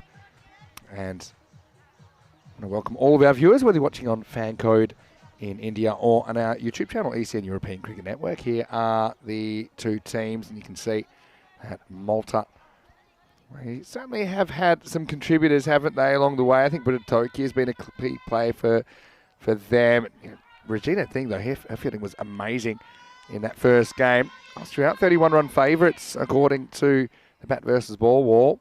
Malta now without a winner in 4 matches, in Austria 4-0. If you were to update that after the last result. Anyway, Santosh to get us going. Sabu and Zapita, the regular openers, are out there. And it's time to get going. Yeah, good clean pickup out there. Choliseri does the work. So, yeah, I think Austria just experimenting with a couple of different options at the top in that first game. But typically, these are the openers you get. You've got Sabu out there, who came in towards the end, just finished things off in match 6. And we haven't seen Andrea May Zapita just yet today with the bat, but she is somebody that has had a very good series so far. Well, I might have jinxed the Maltese team, because as soon as I mentioned the fact they hadn't bowled too many extras, and over since, they've bowled 3 of them. Anyway, Santosh, I like what she brings to the table as well, but this player as well, Zapita, is powerful. Sometimes takes a bit of time to get going.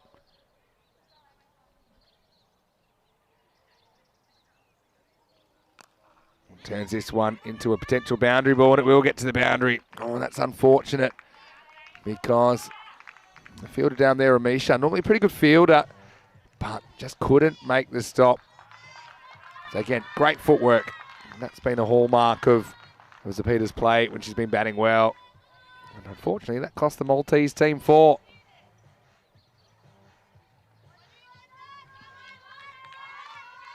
Just got to get that length right. I think you want to draw Zapita forward, but no, don't want to dish up a full toss. Margin of error pretty tight when you're bowling at good players. It's more or less perfect, but then she finds a way to manoeuvre it up over point. This is going to be 4. Well, it's a class shot, really. At least Santosh makes her take a bit of a risk. If anything, maybe it's a fraction shorter than perfect, but not far off. I mean, I think the perfect length might be around where those dotted lines are, the protected area lines. We're in line with that, I think. That one was just a fraction short of it. So Peter, good footwork again to knock it up and over. Same kind of a ball. This time they go on the hit. Fielding's done there, but they can't prevent the single. So you can see the kind of urgency. It's really just experience more than anything that these opening batters for Austria have at the crease, and they're just feeling a bit more comfortable.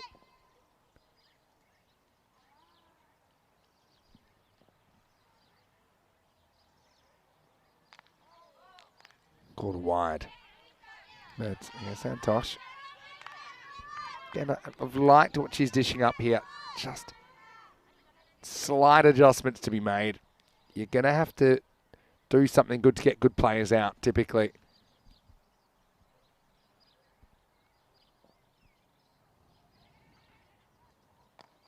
And this one is whacked away into the gap this time. Cuatro carreras más, 4 more. And Sabu continuing on where she left off in the last game. Again, this is just a line thing and probably length as well. So, yeah, she's not a million miles away from where she needs to be, Santosh. But, yeah, like I said, against good players, even if you're a little bit off, it's something we see in ECL cricket as well over the last few weeks.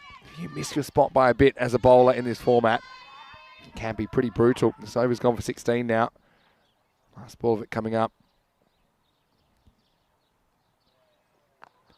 Gets better length. Has helped around the corner.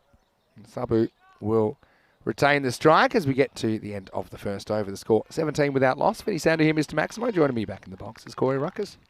Yeah, thanks very much, Vinny Sandu. Welcome back again to another game of cricket. And the last 3 in Kardama, Vinny, and it's over again. We deconstruct, we move on, and it's sad. We'll deconstruct, we'll decompress. If you want to get in touch with us, you decompose. Can. Well, hopefully not. Mr. Maximo on social media if you want to send me a message on Instagram. How about you send me a message? Yeah, send Corey. Corey will read the next message he gets. And I will. And so will I. At my Instagram, Mr. Maximo, or his Instagram, cruckers_28. I will donate one of Vincenzo's favourite shirts if you message first. Fake news. That will not be happening. Could happen, though. There is a chance. The chance is 0. Here we go with Ramishan in over number 2.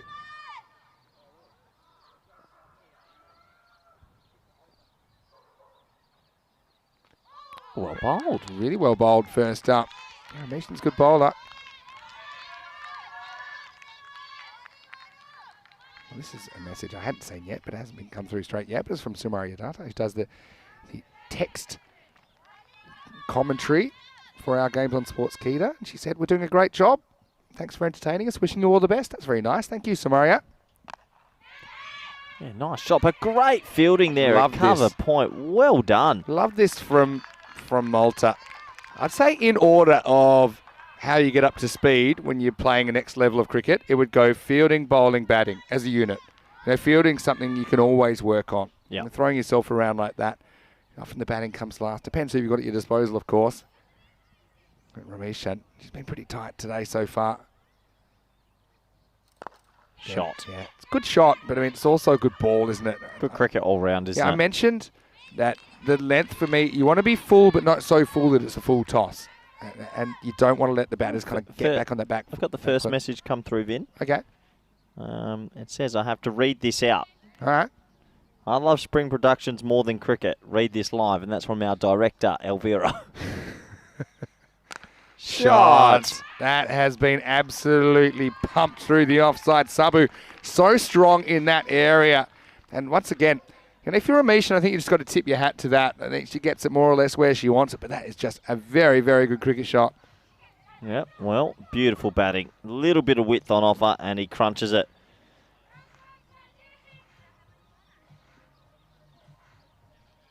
So Elvira slipping into your DMs. I didn't have that on my bingo card today. Well, it wouldn't be the first time either. Elvira is, yeah.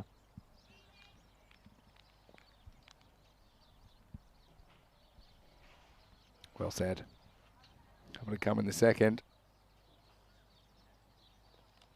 Sneaks down leg side. This will be called a wide. Not missing by much. Yeah, no, the first genuine message. I've got one from Abhijit Vijayan, and he just says hi. He messaged me too, but he put more effort into mine. I'll also say hello to Ankit, who says ECL rocks. Thank you very much, Ankit. Also feel like I should be replying to these, so it's going to be a single as we near the end of the second over. Okay. So And if any fans want a video call us, we might answer one. So Abhijit, of course, he's a regular viewer from India, so it's always been disappointing because I can't get in the YouTube chat. Something we're working on in the background. That is something that genuinely needs to be worked on. Well bowled again. Nice looking shot, and it's in the gap this time, so it will go away for 4. It's a lovely start, this one, for Austria. The Malta women trying their best in the field, but the score at the end of 2 is 29 for none. Yeah, again, it's a good shot, isn't it? I mean, a bit of width on offer. He's still got a time. It gets in the gap. I like the effort in the field. I love the way they're throwing themselves around, but it is the end of 2, and you're right, it's 29 without loss. Yeah, I'm just saying it would be great if Malta wins the match. I mean, they've got a couple more opportunities. They've got this one here. They've got match against Spain at the end of the day as well. So Austria, they can sew it up right here, because if they get to 10 points, then Spain won't be able to catch them, because the most Spain could get is 8. And well, as far as Malta goes, I mean, I think you've already seen how far they've improved. They just want to keep that trajectory going. This one's around the corner. Long chase for the fielder. I think she will be able to chase it down. That's Pariat down there. Keeps it to 1. Hello to John Gray as well as Matthew Hodgson as well. And looks there's been a discussion going on while I've been away in the chat, maybe about best ECN memories. Okay, this is a bit of something we can put together. I was asked to put together a bit of a top 10, actually. That's tough. It is tough. Or ECN ever. Like ECN memories. So this is something I think Toby from Cricket District wanted to put together a video, and he wanted some input. Anyway.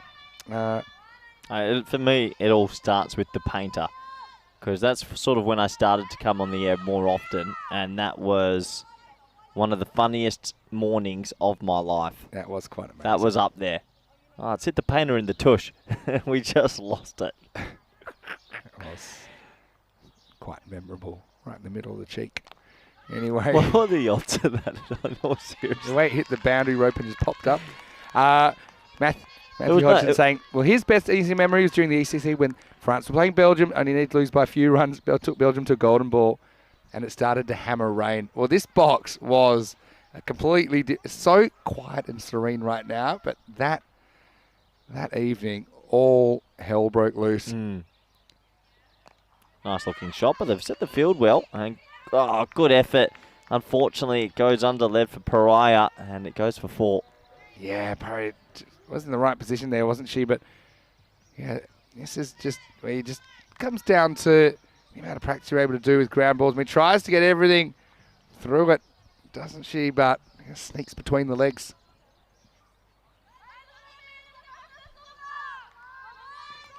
Well, Jay's saying this is the hottest place on the planet right now. You want some cool breeze. Well, it's pretty warm at the moment. Oh, well fielded. I mean, it's also well bowled, forcing up his stroke. Didn't quite carry to the fielder. It will be a single. You know, the painter. People remember that. That was top shelf. Top shelf. There's been plenty. It's so ECN moments, I'm also not just talking about funny moments. I mean, kind of like memorable moments. Like Drew winning the EC. Oh, there's ECL has to be up there. There's been many, as that's a plain miss outside the off stump, and that will end a nice start to this game. 3 overs gone. Austria 35 for none. So I'm going to put Drew as their own highlight, because you could probably sneak into that bit when they beat England in the record chase and when they lift the trophy, because you got to compress. So that's probably 1. All right, let's try and get 10. For me, so you said the painter. That's a good one. I'm going to put the painter in as 1 as well.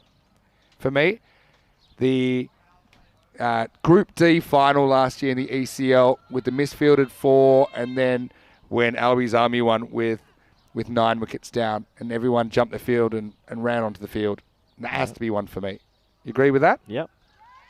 I'll be a little bit biased in one and have to say the Spanish chase versus the Irish in that Group A final is one of the greatest chases.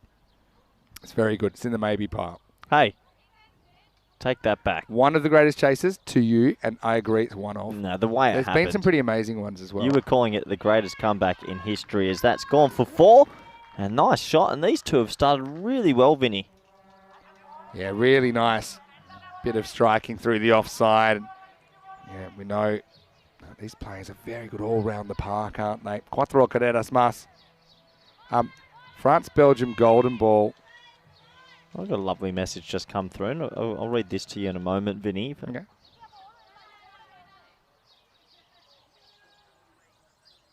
So that's a flighted delivery. Well, bloke, this is from Janine Allpress, who just slipped into the...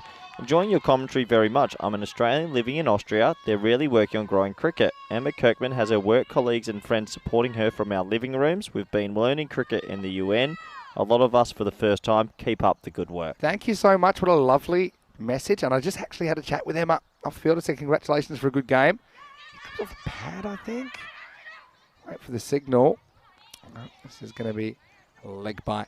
Yeah, so I was chatting to Emma. You know, she was thrilled, obviously, taking that catch earlier in the day. And then with the 2 boundaries, I think she batted very well. A bit unlucky to be run out. But again, you know, that's the price of doing business sometimes in this form of the game, isn't it? Yep, that's the way the cookie crumbles. Shot. That might be 4. Yeah, will be 4. Good batting, and these two just showing the level of batting that you want to see from the openers. Yeah, wonderful, wonderful bit of batting again. Ball striking, not too much wrong with that ball. You don't mind, I think, well, you don't like it, but you don't mind if the batter earns runs with a good shot. But you don't want to be gifting them. I think that's a clear delineation, I think, that the Maltese players have to make. A good word, delineation. Yeah. Well done. Thank For a you. Sunday morning, that's pretty good, Vin. Still morning for another 15 minutes? But not really. It's really the afternoon. No, it's actually really, should be an hour and 15 minutes left of the morning. Because the clocks did go forward last night, if you're watching from non-European land. So it's not in the offside for 1. So here's the thing. For this video, you realise it's going to go on Cricket District. So people might not... It's more for people that don't know ECN. So, like, we know a lot, like, context. So what you said is true. Spain beating Ireland in the ECC final. But it's hard to sum that up in... That catch in Bologna where square leg drops it and the keeper catches it. Okay. That's the kind of thing I'm talking about, right? But there's so stuff many... that with no context, you Oh, like... they're going to sneak a 1 here. If it's a good throw to the keeper, just holds on to it. Into the over. So it's 46 without loss after 4. So, yeah, that team catch in Bologna. Keeper... Fielded to keeper. Oh, and do you remember the one where there was another one in Portugal where, like, he went behind it, he flicked it up behind his back, and then it was caught one-handed by someone else as well. And it was the first ball, and I lost my marbles. First ball Portugal catch. That was a very good one. Asaduzaman. That one, yeah, it's in the maybe pile. I know what you're talking about there. That's when he had some attention from the physio that looked a bit Anyway, interesting. It's too many memories. Now I'm going to think of a few more as well. Probably the Hamid Shah catch in the ECL last year. Nah, that's not even in the top 10 anymore. Not even in the top 10. Put that in maybe pile then. We've had way better catches since then. So that shows the how... best catch ever is Bajwa's catch, I think, in Kiel. I think cross-handed bandit hitting sixes montage. Yeah. That's because it's so different. Yeah, cross-handed bandit. It's going to be hard to get down to 10, isn't it?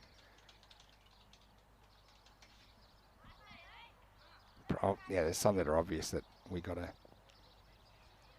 put on there. Things that have already gone a bit viral. Shot. Nice Gets job. out the fielder. Need to make the stop. Does make the stop. These two motoring along towards the 50 partnership. I think you've also got to go things like the 3 buys in the Czech Republic.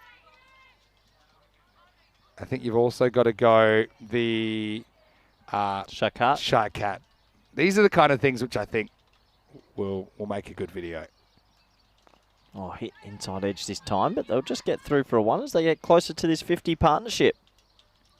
3 buys in the Czech Republic. What's the other one that we always go crazy about? Oh, like the golden ball in Prague where they held their crease. I don't know if that one makes it anymore. What do you think? No. Maybe not. It was good, but again, out of context, maybe. I think you should have the winning runs and the winning moment for England, Netherlands, Pack Care, VOC Rotterdam, and Dreux. I think the 5, you could do that in one of the 5 winning moments where the players are charging on the field or lifting the trophy. Lifting the trophy, yeah, for sure. Because I think that's 5 moments. And they're going to sneak a bye here. And it's a direct hit, so it could be closer than you think. A shake of the head, though. Yeah, trophy lifting in the major tournaments. I think so we've now had Five different winners. Yeah. Okay. My crowd catch. Nope. Oh, you probably have Daniel Weston's crowd catch. Everyone's going crazy about that. It was a good catch, wasn't it? Yeah. Already up to 10. I think you could name heaps. That's cut away. Really good batting here from Austria. And Zapata is cashing in here. Lovely to see. 4 runs. Yeah, nice shot. I really like the offside play between these two.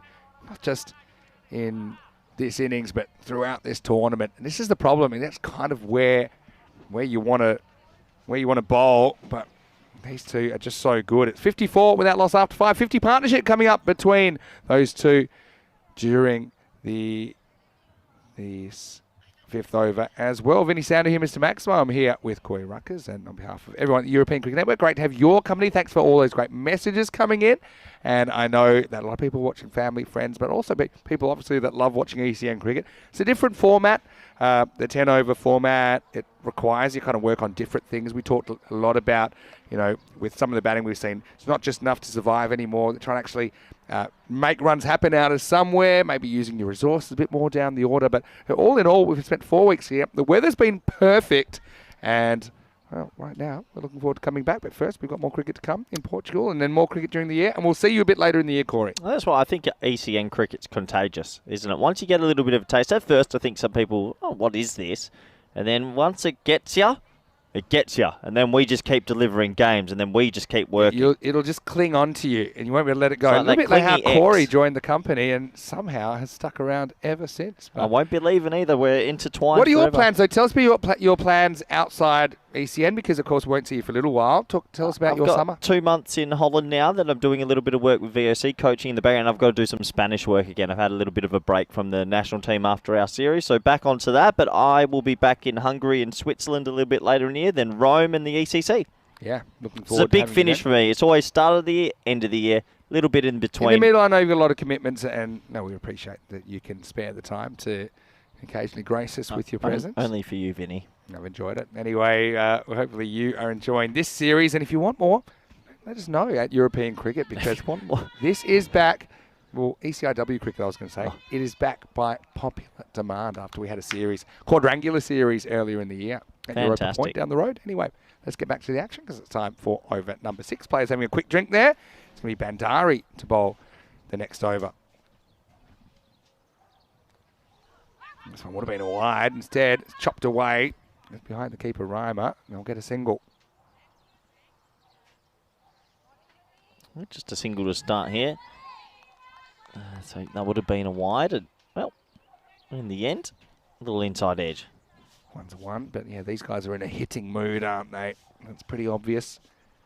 Yeah, you can understand that as well. A little inside edge again, and it's bowled.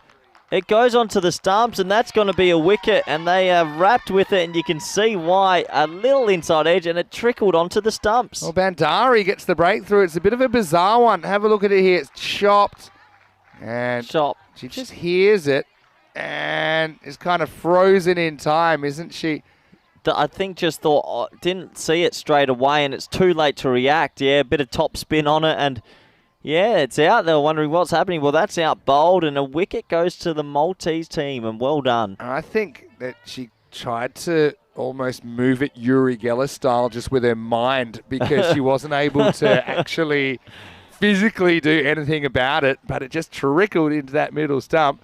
And the result is the first wicket, so the opening partnership is broken at 55. 55 for 1. Got to say, though, it was a pretty impressive innings, as we saw Zapata hitting the ball all round the park.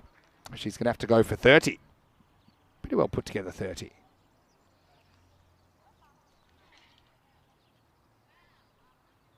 Big hello to all of our viewers watching on Fangird, of course, in India, and those of you watching on our YouTube channel, ECN European Cricket Network.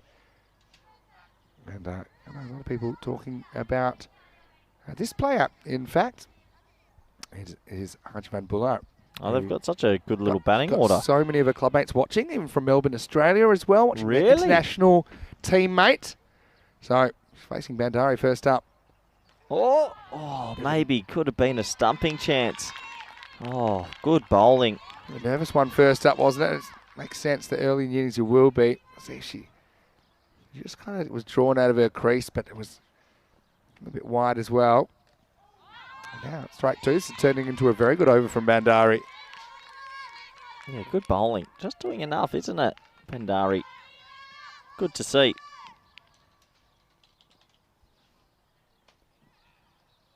You put the kibosh on her, Vinny. I don't have one of those. You know what I'm looking forward to, Vinny, our last empanada night tonight. Yes.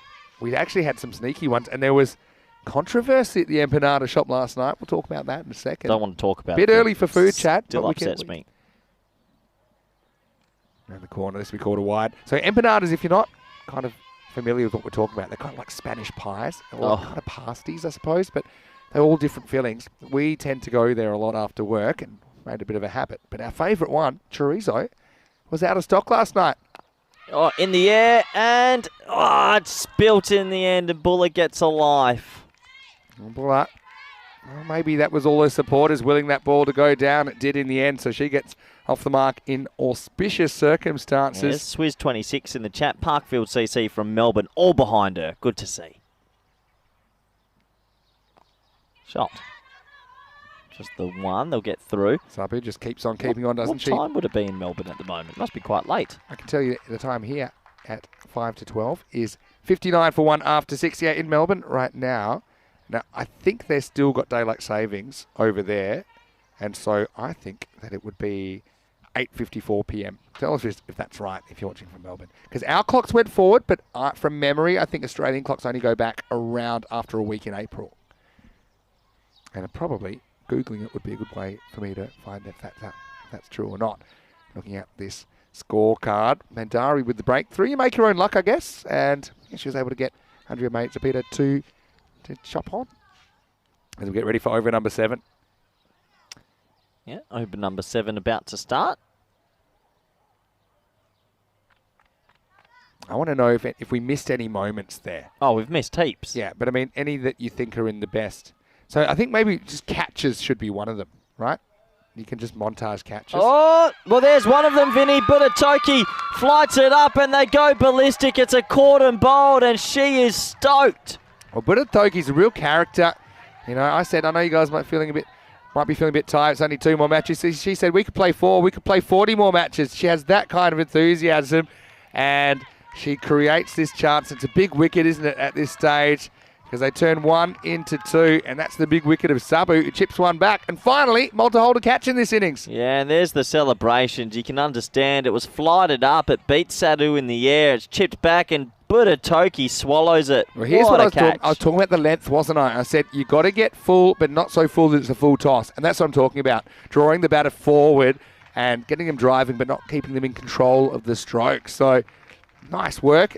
Nice catch. Nice celebration. Well, maybe we'll put that in the catch montage. How That's do you, 59 for 2. How does this cricket not let your heart be warm? Yeah, even This is heartwarming. Even an ice heart like you. I love there's it. signs that I was talking to the melting crew away. before, just in the break. This is nicer than the men's cricket because everyone's here to play without being angry. our players are so great to each other. Anyway, Nice shot. yeah, nice shot. Oh, First, it's gonna cause go for 4. 4. Well, fielding's like the wind. Sometimes it goes one way, sometimes it goes another. Katamani comes out and hits the 4 first ball. Goes and fetches that. Pretty remarkable shot, really, given the line of the ball. Yeah, just the old Whippingtons through the leg side. So, Sabu back in the shed means we've got 2 new batters at the crease, essentially.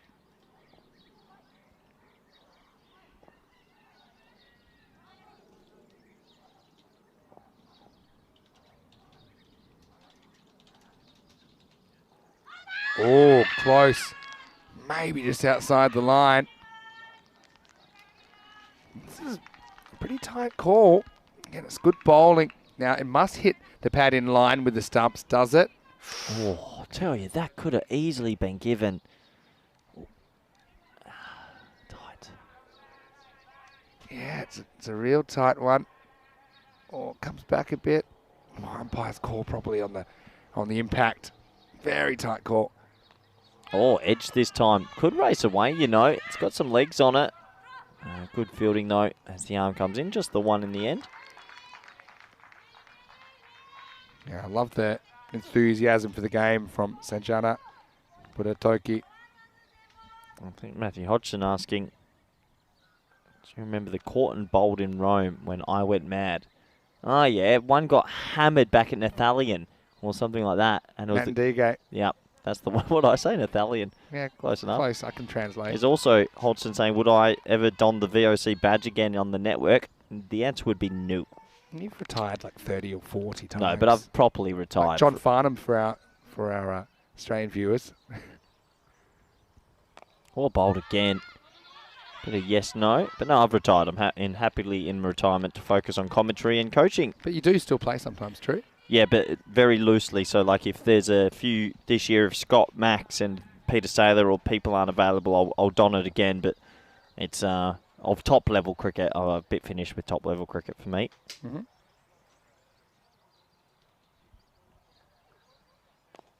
Oh, the ledge. And they scamper through for a single.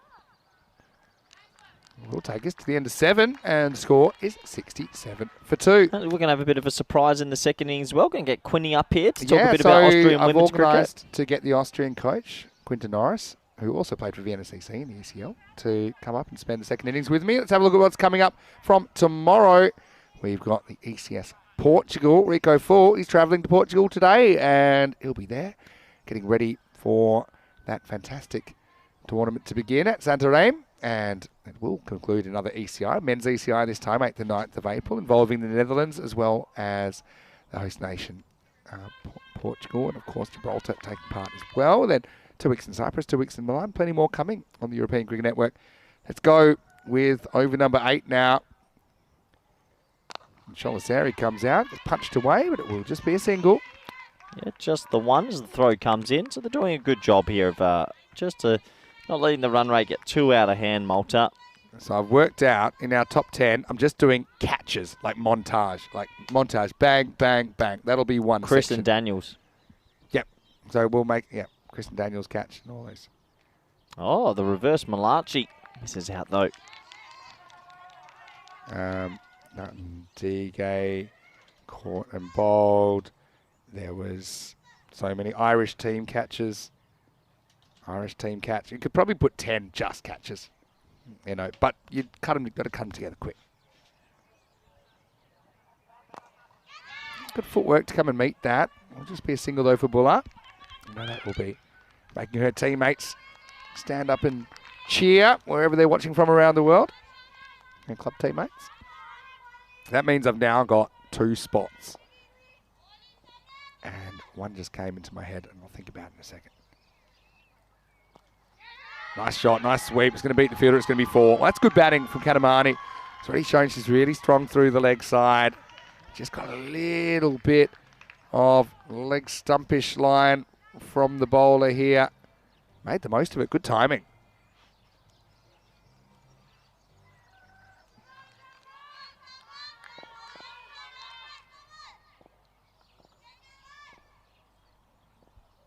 I think Keanu mentioned the 6 for 2. Yeah.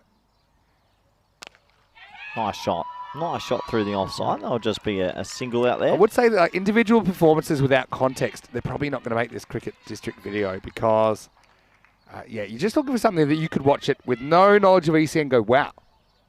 You're looking for that. Wow.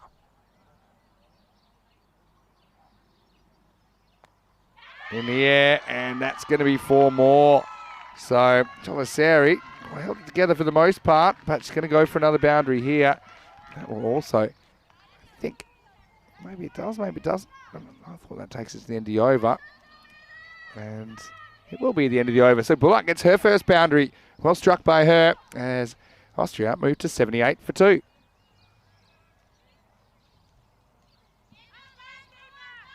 Yeah, so, Chris confirmed for me it is 8:55 p.m. in Melbourne, or it was when I was talking about it a few minutes ago. So all happens in the 9th, as we like to say, in Austria, trying to push on, maybe with a a good last couple of overs could get up to the 100. I mean, fairly stable with that run rate at the moment around the 10 and over. Yeah, they've done a good job, though. I still think Malta's bowling's been super impressive overall. So how much? Oh, it's right on cue. We've got to be careful about being too complimentary. I think it's Bandari that I jinxed last time. Yeah, but that's your fault. But you're right. We talked about wanting to see improvement. We certainly are. Hit back and nice looking cricket shot, just be the one. So a lot of people, Keanu and I are just having a bit of a private natter about Dutch cricket and that. So this year in Dutch cricket, you know what they're doing? They're promoting T20 cricket more. So in the past it was like a quick knockout tournament. This year, June and July are segregated for T20s, and every team will play 9 T20s and then finals as the reverse Malachi beautifully comes out for a single. Nice so shot by Bullard. I think you'll see anyone that wins the T20 comp in Holland this year, it's a grind. Yeah, it's going to be hard to win that. Yeah. And I'm telling you, before that was 40 over cricket, right? It was 50 overs, but the cricket. T20 would be slipped in over a quick 2 weekend. Now it's 2 months. The thing is, Max and Scott aren't playing for VSC in the T20s this year, so you'll definitely get a new T20 champion. Off the pad this time. Sneaks away for a leg bye. That's all they'll get. So I think it would be nice to see a new Dutch champion come next year if it does pan out that way. It's always good. And even Denmark maybe we'll see a new one, but Dreux will be the 4th consecutive year. Yeah, so they'll be the only team. That is guaranteed to. Yep. Means Farnholm could qualify again, I suppose. Yeah, and VSC could theoretically. In the air, and it gets past the fielder, so they might get back for 2 here. A rare 2, and I think so. It's a decent throw in, though, and good fielding. Hey, they'll go up to the 3rd umpire. You never know, but I think the bat was slid well. I think you're probably right. I felt like this is in. When she goes out and meets it, it's nice footwork, but then it's just a prod. Gets past the fielder at first. Good recovery, though. I'd Runs like at back this stage quick. that they're at least trying this, and she's in. Yep, definitely in. So, Bandari will have 2 balls to close out her spell, but it's been a pretty good one. Yeah, this is where, Malta, if they just had 1 or 2 weapons with the bat that could boss the bowling, I mean, they're pretty much right in this contest. See here. In by some distance. Well bowled. She's got this nice little kind of, almost like, it's not quite a wrist spinner, but it's kind of a little rolling leg cutter kind of delivery, Bandari, that just leaves the right hander a little bit. It's good bowling. Oh, stumping chance. Oh, well, it's a peel. It's a wide and not even a 3rd umpire call. They've gotten back. Yeah, this is where the keeper can probably afford to be a bit close to the stumps. There's that extra time that it takes to get the ball into the stumps when you're that far back. And yeah, just it's a comfort thing whether you're comfortable being right up or not.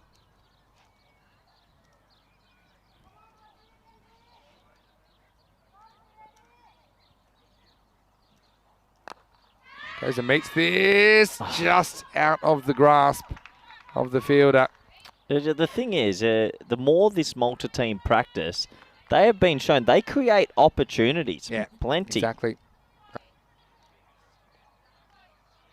As we get to the end of the 9th over, so Austria, they are 86 for 2 after 9. Hey, I just remember another one, the one in Cyprus where the batter played a ramp and it bounced off the keeper's helmet and bounced all the way over to backward point and got caught. That went a bit viral in Australia, that one, so I could put that one on there.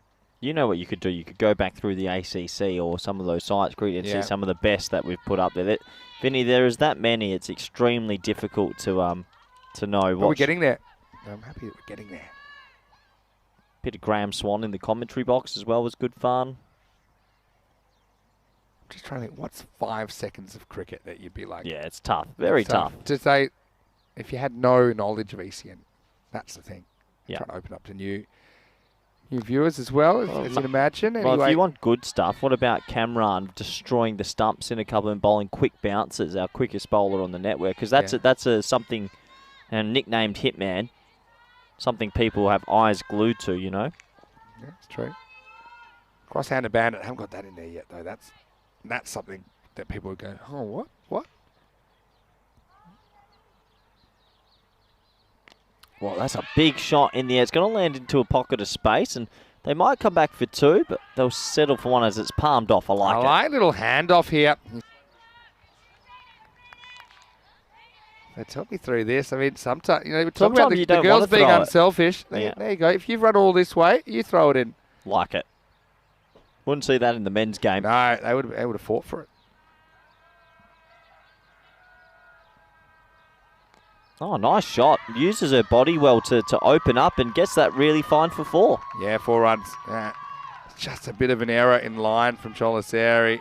And Buller, well, now she's really getting motoring, isn't she? There's been less of this from Malta today. That's the key. That's how they restricted Austria so well before. That one does go pretty quickly to the fine leg fence. Yeah, nice shot as well.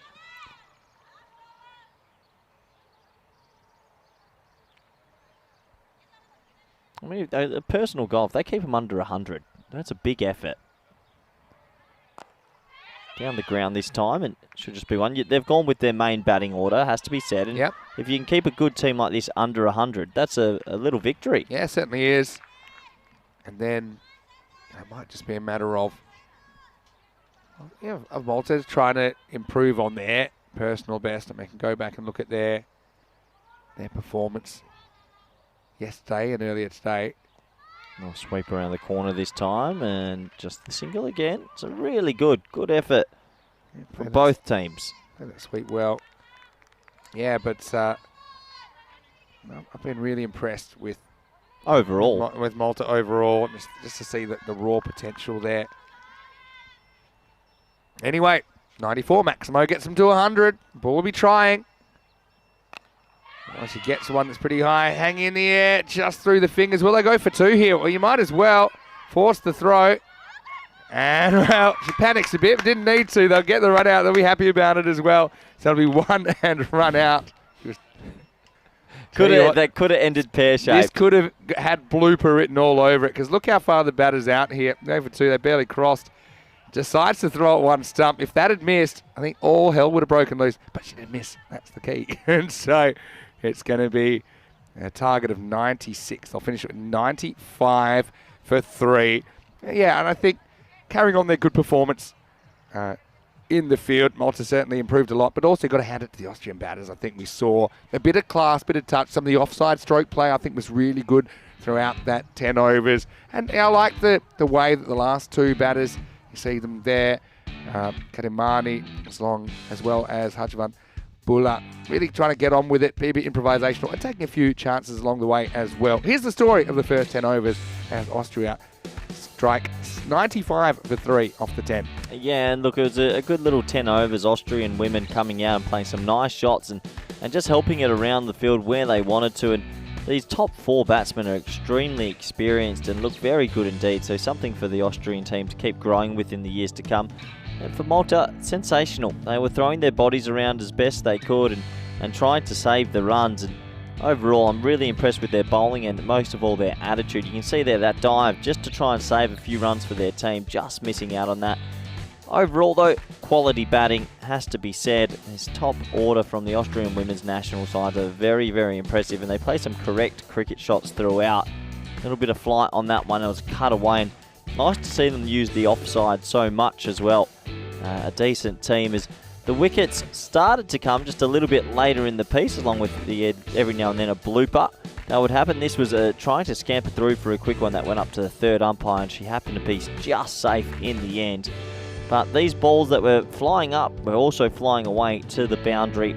Extremely good with the cut shots, and the Austrian women will be happy. But this was the first wicket, inside edge, and it rolled all the way back onto the stump. And something to celebrate for Malta. 1 brings 2, they usually say, and it almost did. This was the very next ball which was dropped. And then this was the next wicket, a really smart caught and bowled by Putatoki. Nice catch, and you can see how rapt they were. Celebrations all round, and a nice moment for them. And then the final wicket partnership that we saw was good indeed. Good hitting to the leg side there, a little bit through the legs, and some nice sweep shots. Also a nice positive shot that you can play that will open and access different parts of the ground. There's a few more run-out opportunities that were just missed. This was one of them. It was thrown in quickly, but she made her ground. A good running between the wickets, and that's a feature of the Austrian side. And overall, They don't get to 100, but a very impressive score of 95. This was the final ball, which was a third wicket for Malta, another highlight that they will hold on to. So it takes us to the halfway stage of this one, 95 for 3. Let's have a quick look at the batting scorecard. And that top order, well done to Sabu, Zapeta, Bulla and Kadamani. 21, 30, 18 and 14. Only the 12 extras, and that's maybe a little bit more than what Malta have been bowling in the previous games, but good effort overall. Have a look at the bowling figures, shall we? And Santosh, not too bad. The economies are all okay. 1 wicket apiece for Putatoki and Bandari. That'll be excellent feeling for them. And 95 for 3 was the end score. So that does take us to the halfway stage of this one. Do join us back in the next 10 minutes for your exciting run chase. Thank you.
The European Cricket Internationals are proudly brought to you by HCL Software, Fan Code, and Grizzly Bear Sports.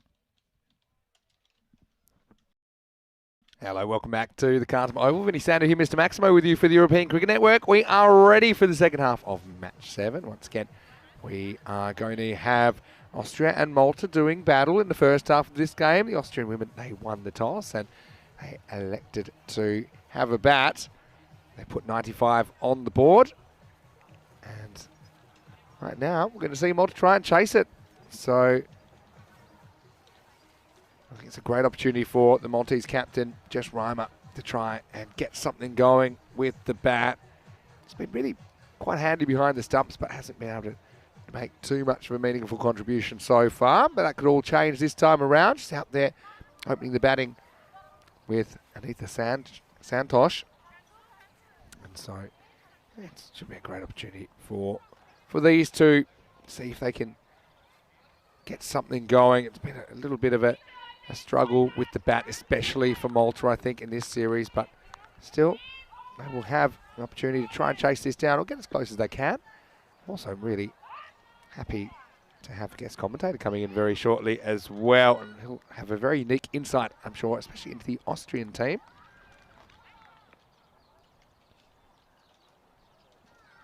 Let's get going. 96 for victory. It's a bowler I've really been impressed with. It's Valentina Avdelay, who starts with another trademark in-swingers, knocked away for one. And so Reimer should be feeling a bit more positive now that she is off the mark. Always settles the nerves a bit.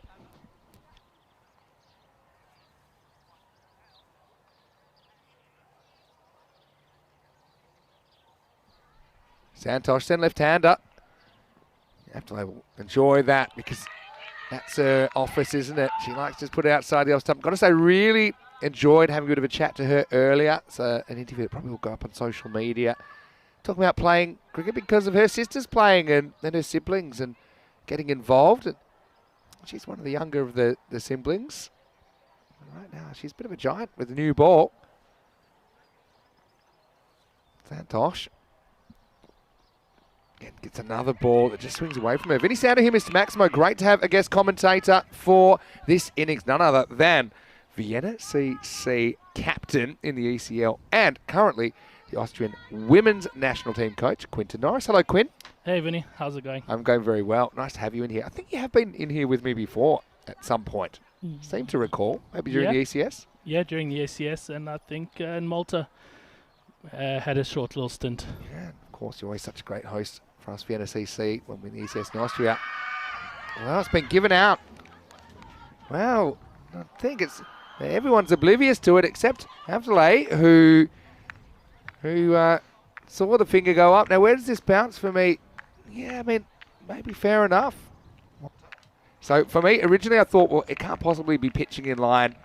Can't be 3 reds, I was thinking. But I think we start with where it bounces. It bounces on with the stumps. It flicks the pad, and it takes a big deflection. So, yeah, Joe Foster, probably a fair enough decision. Quinny, I'm sure you agree with the decision as the Austrian national coach, but that will be the first wicket down as Santosh has to go. Well, of course, I agree with it. I think it's quite a good decision. Of course, maybe could have been missing, but I think it was probably umpire's call. But a little bit of biasness probably coming in. Yeah, look, I think I found it unlikely those 3 things could happen, but I think if you break down the elements, I think it's out. Yeah, so that's exactly what Joe Foster does. And it'd be difficult for her to get an LBW, but not impossible. So nice bit of bowling. That's the first wicket falls. It's 1 for 1. Tell us, let's start with the women's coaching role because that's what we're watching right now. Tell us a bit about women's cricket in Austria and how you got involved in the role as coach. Yeah, well, the women's game, we can always try and grow it even more. That's the aim and the goal. We don't have as many players as we had hoped for getting, and COVID, of course, didn't help out. We lost quite a few, and we couldn't. Austria had quite strict rules, so we lost any potential coaching indoors and outdoors for quite a long time during this lockdown period. Yeah. Yes. Absolutely. The new batter, Choliseri, coming out at 3. Oh, she gets good one first up. She's gone first ball. And so I'm really impressed with this bowler, Valentina. She is so consistent and she actually moves the ball. So that's why she is such a weapon. And that one just swung straight through the gate. Jolisari has to go without scoring. Yeah, she's a really good player. And when she's on form, getting a few wickets and things are working out even, a bit lucky there, but you take it.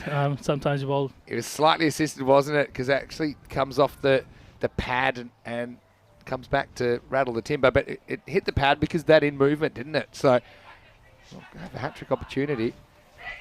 She certainly is. She's a talent. I think it's quite obvious. And doesn't really have that fast bowler mentality, I would say. Seems like a really lovely human being. But Chris Robinson, the last person to take a hat-trick.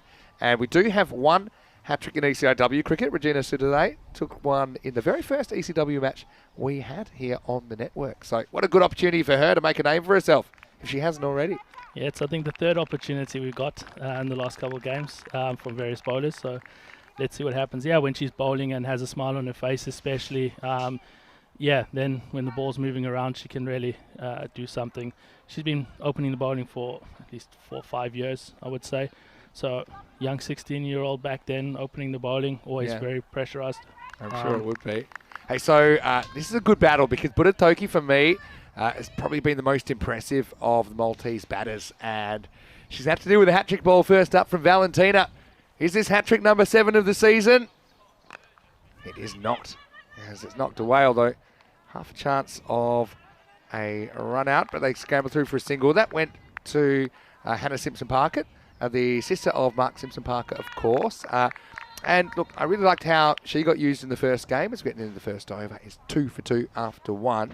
I liked it that you opened the batting with her because I don't think she had a great 10 overs in the field. A couple of catches went down for her. First bowling over on the network as well. So obviously a little bit nervous there. But she went out there, she opened the batting, and she got the job done with the bat.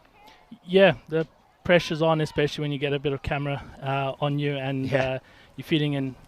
She hit a few good shots early on, run a ball, and then hit the ball, kept hitting the ball but finding the fielders. Yeah, 25 matches without a golden ball. We had one in the ECL just during Championship week. New bowler coming in, another bowler, Malika. I think has had a very good series, Patharana Halagi. So tell us about, is there a specific women's competition in Austria or how are kind of matches organised? How would girls get involved in this national setup? We've been struggling to, as we said, with the COVID, to try and put on a proper competition and get more game time.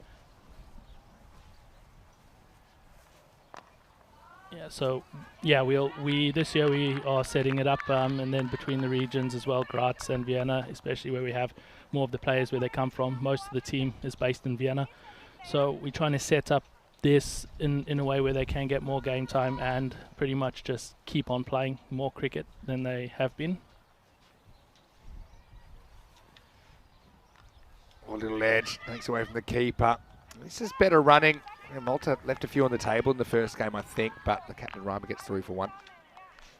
This year we're trying to implement it and get it back on. Of course, it's to try and find let's say native players and also players that have been born there and from different nationalities.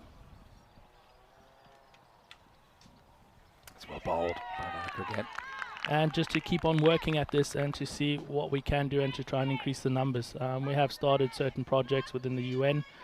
That's where we got Emma coming from. Also hasn't been playing cricket for very long, but we know this was a perfect opportunity to get her involved in the game. Yeah, for sure. It's a good outlet, isn't it, to play some competitive cricket. That's well bowled, also well played. Her Reimer could certainly use some runs. So tell us a bit about Emma Kirkman, her backstory. Yeah, well, I've just recently met her. She's been doing a lot of some indoor training recently, and it's possibility when the T10 came up on player numbers.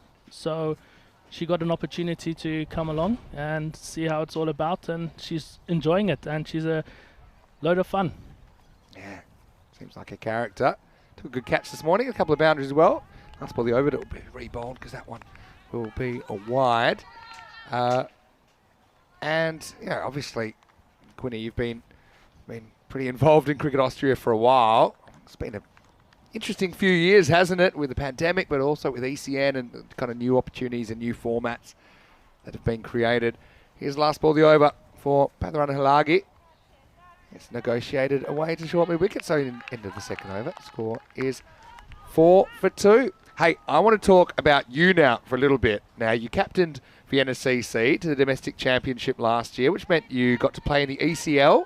I know you didn't quite go the way that you wanted to. I think you were third in your group, right? But tell us about the European Cricket League and what that experience was like for you guys. Yeah, well, that was fantastic. I've been here, different, coaching men, women. Yeah. Played a bit of the VIP game, working, and finally got to actually have a proper hit. Well, that VIP game must have put you in good form. I want to talk about your batting in a second, but here's Valentina coming back for third over. She's been right on target. No run. You were quite the revelation with the bat, and we've seen you make runs before in ECS cricket, but, I mean, you weren't always batting up the order, but whenever they needed you, you seemed to be able to come up with a couple of big maximos. Yeah, bit older now, so trying to get the younger guys going through, and that's a focus. I think that's what we did well this year in the league. Only conceded 2 in 7 balls so far. It's a bit shorter, and so punched away. Yeah, but Toki, she's got a bit about her, and she seems like one of the Maltese batters that can find the boundary. She went for a duck this morning. She holed out. Emma Kirkman actually caught it for the second ball of the day. But this is a nice cricket shot, isn't it? Yeah, it's a good shot. On top of the bounce. Yeah, finds the gap. And so, yeah, nice bit of ball striking. And yeah, Malta, like I said, I think they'll just be trying to find that boundary and over or so, which can be hard to come by, because one thing is, I think that your girls haven't bowled a lot of bad balls.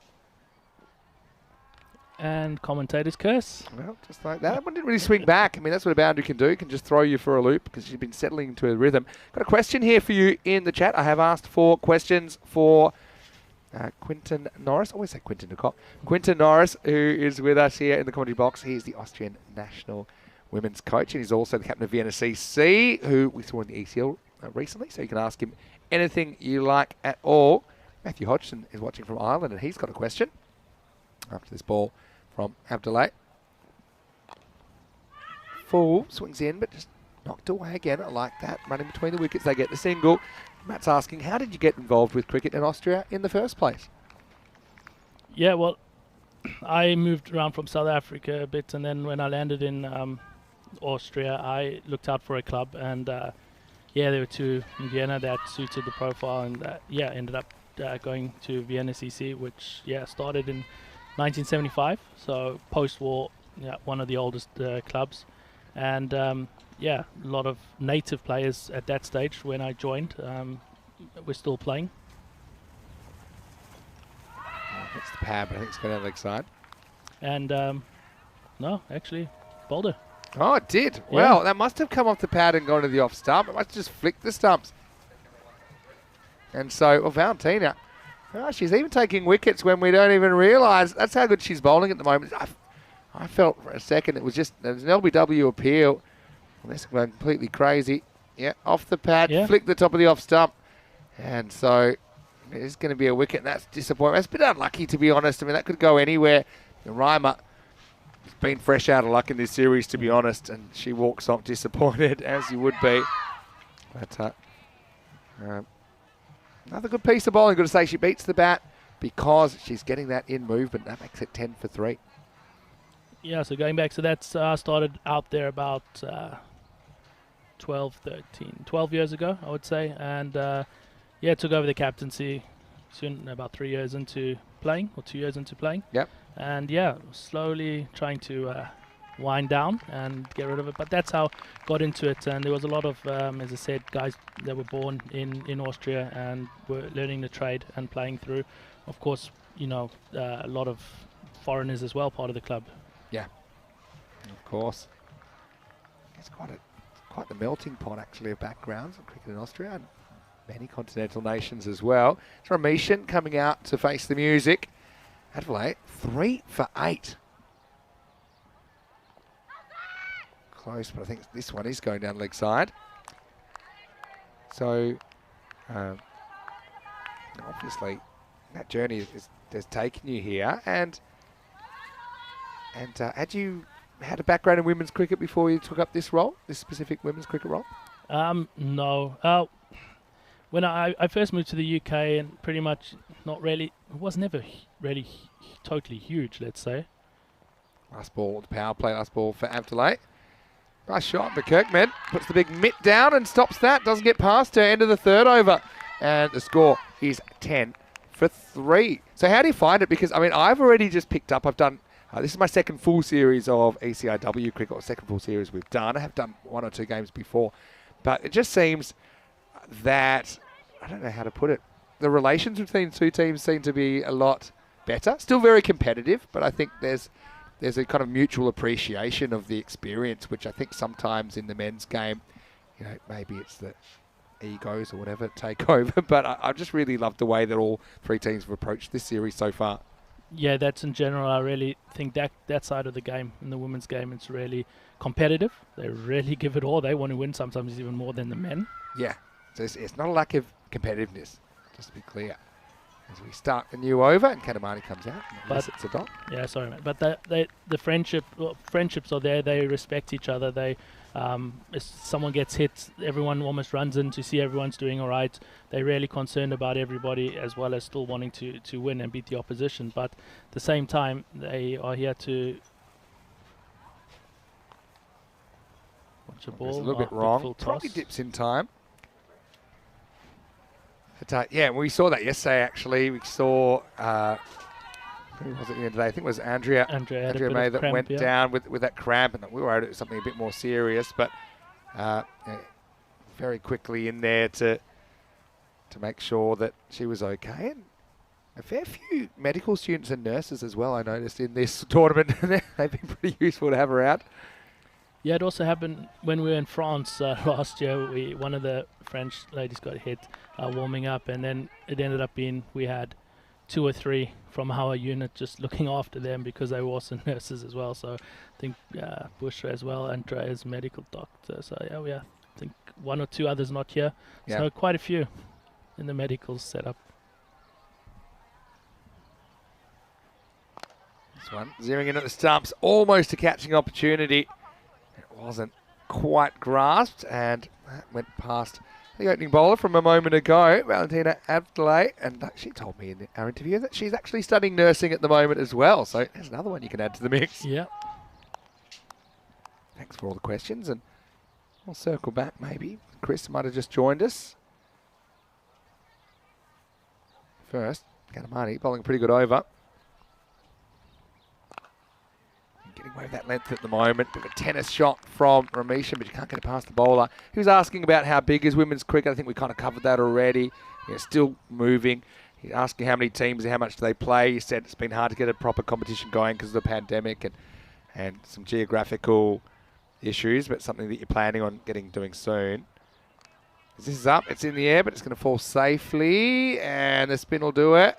But again, good backup. A little bit of a headbutt to the shoulder, which was an unusual tactic, but for all that, it's just a single. But so let's talk about this team here, or the Austrian national team. Like, how often would they get together? How often do they play during this season? And how are they able to train? Do they train in their own regions, or how and where do they come together? Give us a bit of an insight. Yeah, so when we get out, of course, depending on availability a lot. So often we try and get together once a week for those that are available. This year could be a bit more tricky because one of the facilities getting done up a bit more. So we'll see about that. So once a week, looking at majority of the squad, the pool. We're about 20, 22, I think, maybe in the pool. And then looking at working on that, so you get about 8 to 10 probably coming on normal time. Yeah, and it's difficult. It's an issue. I remember I was chatting to some of the guys in the Czech Republic national setup, and they have kind of similar numbers in the men's, in the national setup. And it is hard to do meaningful training if you don't have the numbers regularly. As we see, a good bit of fielding. She stops and throws, and then hurls it back in, but can't prevent a single. Yeah, because, I mean, if you cannot get, for example, a full match practice going, if you have it with less fielders, if you don't have a sense of competition as well within internal competition, healthy internal competition, it's hard to kind of get that team to the next level. Saifi with the ball now. Pretty well bowled and respected by Wilatoki. Yeah, so that's something that I realised, because, I mean, ideally you'd have kind of 22, 25, and you could have an actual game. You could have some pretty competitive internal games, especially in the absence of a of a competition. But even if you have, in theory, that many, it's very hard to get them all there in the one place at the one time, right? Correct. Saifi in the 5th. Bolt swinging a miss. Yeah, so we have had it before where we get everyone together and we manage to have training games. But yeah, not every time when we can manage to do that. From the squad, we also have a couple that live in Graz, which is 2 and a bit hours away outside of Vienna. Saifi looking pretty good over here. Valentina's got some more work. This time she picks up, she throws. Maybe she just bowl it in because their bowling's pretty accurate. But a couple of throws, just getting away from it. That'll be just a single. Yeah, then otherwise most of the ladies are based in Vienna, so easier. Good location, but nice little cutaway. HSP can't make the stop, but there's cover in the outfield.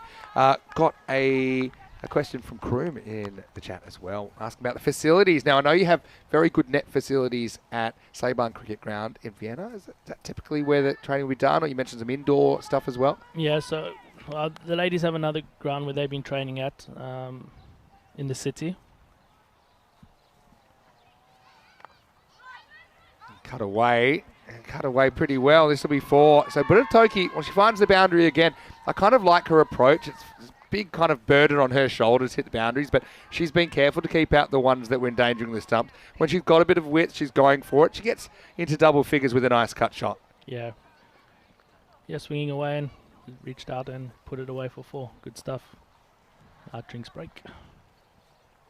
So, yeah, have a little bit of a drinks break. 20 for 3 after 5. Any sound to hear Mr. Maximo with Quinton Norris, the Austrian women's national team coach. And, of course, stalwart of the Austrian cricket scene, Vienna CC captain as well. Coming up tomorrow, well, Quinny, you'd be interested in this as well because we've got the ECS in Portugal starting tomorrow. Rico will be there. I'll join him on Tuesday. And Awerish Marlow, that is a big rivalry. That's a really good match one. We have 11 teams there. They'll play 10 matches each. They play their opponents before a finals day coming up on the 7th of April. But yeah, some of my favourite names in European club cricket as well, with Friendship CC. There's Gamblers as well. I'm sure that one interests you a bit. And also there's Fighters CC. Let me tell you this story. I don't know if you've heard this one before, but Friendship CC registered their club and went through all the things with the federation in Portugal. They said, what would you like your club name to be? They said, we'd like to be called Friendship Cricket Club. And they said, yep, no problem. 2 days later, another group of people turn up and they say, hello, we'd like to start a cricket team. No problem. What's your club name? They say, we'd like to be called Friendship Cricket Club. And they say, well, I'm sorry, I think someone from your club already came 2 days ago. And they said, no, that wasn't us. And just by total coincidence, 2 teams wanted to be called Friendship Cricket Club. And the second one then had to change their name. And you know who they became? Fighters Cricket Club. Oh. You couldn't have more of a pivot than that. So we'll get to see both of those teams, I think, in that ECS. 20 for 3 after 5 overs. We'll go back to our discussion with Quinton now as we enter the 6th over. And this is Katamani who's bowling. Yeah, so we're talking a little bit about the facilities, and you said that the women have a different facility they can use. I mean, I suppose a lot of these players as well, they've got siblings, they play kind of internally, play a bit more informally as well, and that's how they get a lot of their practice in. From the ladies' side, maybe not as much as the guys' side. They do try sometimes, but they seem to have a little bit differently. I think with the guys, they always a lot quicker to pick up a ball, have more people around. Yeah, true. With the ladies, maybe 1 or 2 friends are not going to be playing, so it takes commitment, more commitment. This is nice swept away. Stand-up sweep, and yeah, well fielded. I like the emphasis on fielding in this series. It's been important. Yeah, I think chatting to some of the players over this weekend, a lot of them have got into it because of siblings, and I know that we've got Hashim Mir Ali from the Spanish setup. His sister is playing in the series as well, Saeed. Well, this is another good pickup. Yeah, Valentina just can't quite get the throw in the way she wants at the moment, though. Clean hands, though. I've got Siraj from Vienna CC in the chat as well, saying, hey, Q, he said it's sad that you're missing out on the ACA AGM, or the Austrian Cricket Association, I assume that is. Yeah, I was just about to say, hey, you should still be there, not chatting to us online. Well said. That's well bowled. chopped onto the pad. This is what I'm talking about with Budatoki. She's just keeping that ball out that's on the stumps and trying to score off some that aren't. I think this is now could be her highest score in the series. Get back to you on that one.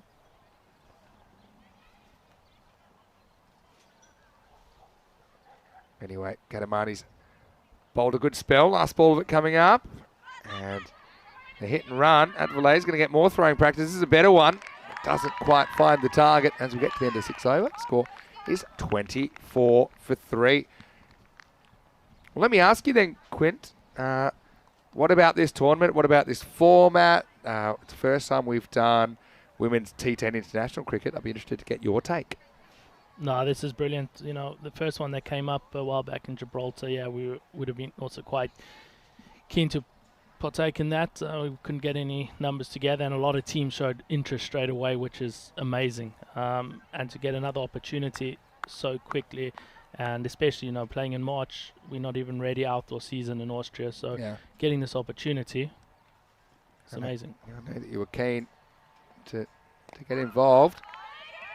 And now Budatoki again gets good ball from Sabu on the stumps. I've been really impressed with Priya Sabu. I think that the way she strikes the ball all around the wicket. Also, you say I love the way she's playing with a smile on her face, but I mean her batting and her opening partnership with Andrea Maid-Sapita has been one of the hallmarks of your tournament so far. Yeah, it has. You know, if we go back a couple of years ago when you played Germany, you know, they down and out a lot of them and messing, you know, just the pressure on playing. It was also on TV then. Of course. A lot of pressure on their shoulders. That's a good point you make. Drags a little bit wide of the stumps and I think she's a bit lucky to get away with that one, put it that way. A bit wide, I think, yeah. She was batting, I think she would have wanted that one, Priya. I suppose the batter moved a little bit outside the off stump. But yeah, you mentioned actually she had 3 ducks on the network before this in that 5-match T20 International Series we saw back in 2020.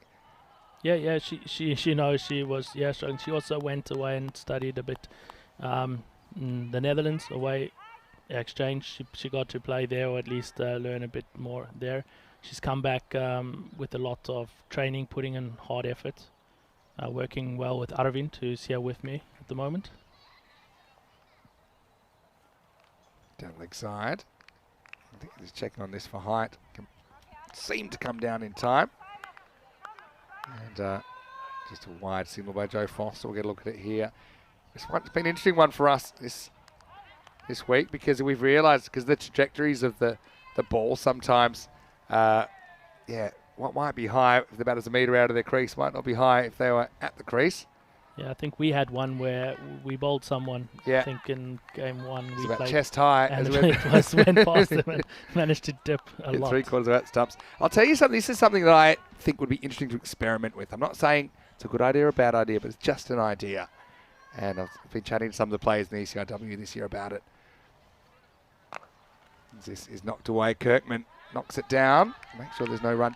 It's the idea of actually making the pitch shorter a little bit to encourage, just making it a bit easier to pick up runs because I think the extra distance to run can be a bit discouraging for some of the players in the middle and the lower order as well. And I think for me, I just like to see the dynamics. Oh, here we go. Now there's a chance for a run out. Oh, bowler couldn't quite handle it. Sabu, that was a good throw by Valentina. She's got her throwing boots back, but that is the end of the 7th over. And so Malta, they're putting together a little bit of a something here. But at the end of 7, the score's 28 for 3. Just quickly, we've got next match coming up, 3rd of 4 today. It's going to be Austria versus Spain. So obviously, Spain have proved a little bit more of an even match for you guys so far in this competition. Spain won the toss and they've put you in. Talk us through a few players we'll see in that match again. Yeah, so from this sitting out, Hannah will sit out and Emma, and then we will bring back Shreya. Yeah, Shreya's had a good tournament. Get to see Naomi Hillman-Bermejo, who made that 99 not out yesterday. I've got a feel for her. I can't remember a 99 not out on the network before. Certainly must be impressed with some of the talent you've seen in that Spanish side so far. Yeah, definitely. I think I was speaking to Dad, if it is Dad, yesterday, and yeah, he's just happy that she got runs. And Nice shot. nice shot. Yeah, finds the gap, and that'll be 4, but Itoki moves to 20. Yeah, playing some good shots. Good, nice to see. He's under the 30s, yeah. So here's the thing. Someone suggested to me shortening the pitch, and my initial reaction was, nah, you can't do that. That was honestly, my next reaction was, that's a non-starter. Yeah. Like, don't do it. But then I thought about it a bit longer. I thought, okay, hold on, let me think. And I thought of why you do it, what the outcomes would be. You know, I don't mind tinkering with things, or like at least working with these things in theory. Here's the pros and here's the cons. The pros are, well, on a women's cricket field, it is not generally the boundaries are slightly smaller. Even the inner circle is smaller. These are rules. They're not things that we've made up. Yeah. So everything has been shrunk roughly 20%, but not the pitch. The pitch is the same length because it's like a sacred thing, right? 22 yards. This is worked around the corner. This could be more runs, but it's a good stop. Knocked down. Then I realised something. I thought, it's strange. And I said to myself, I would like to see the women put in the same conditions as men. And for me, 22 yards and 22 yards isn't the same because the batters, they have longer reaction time to react. Okay? Nice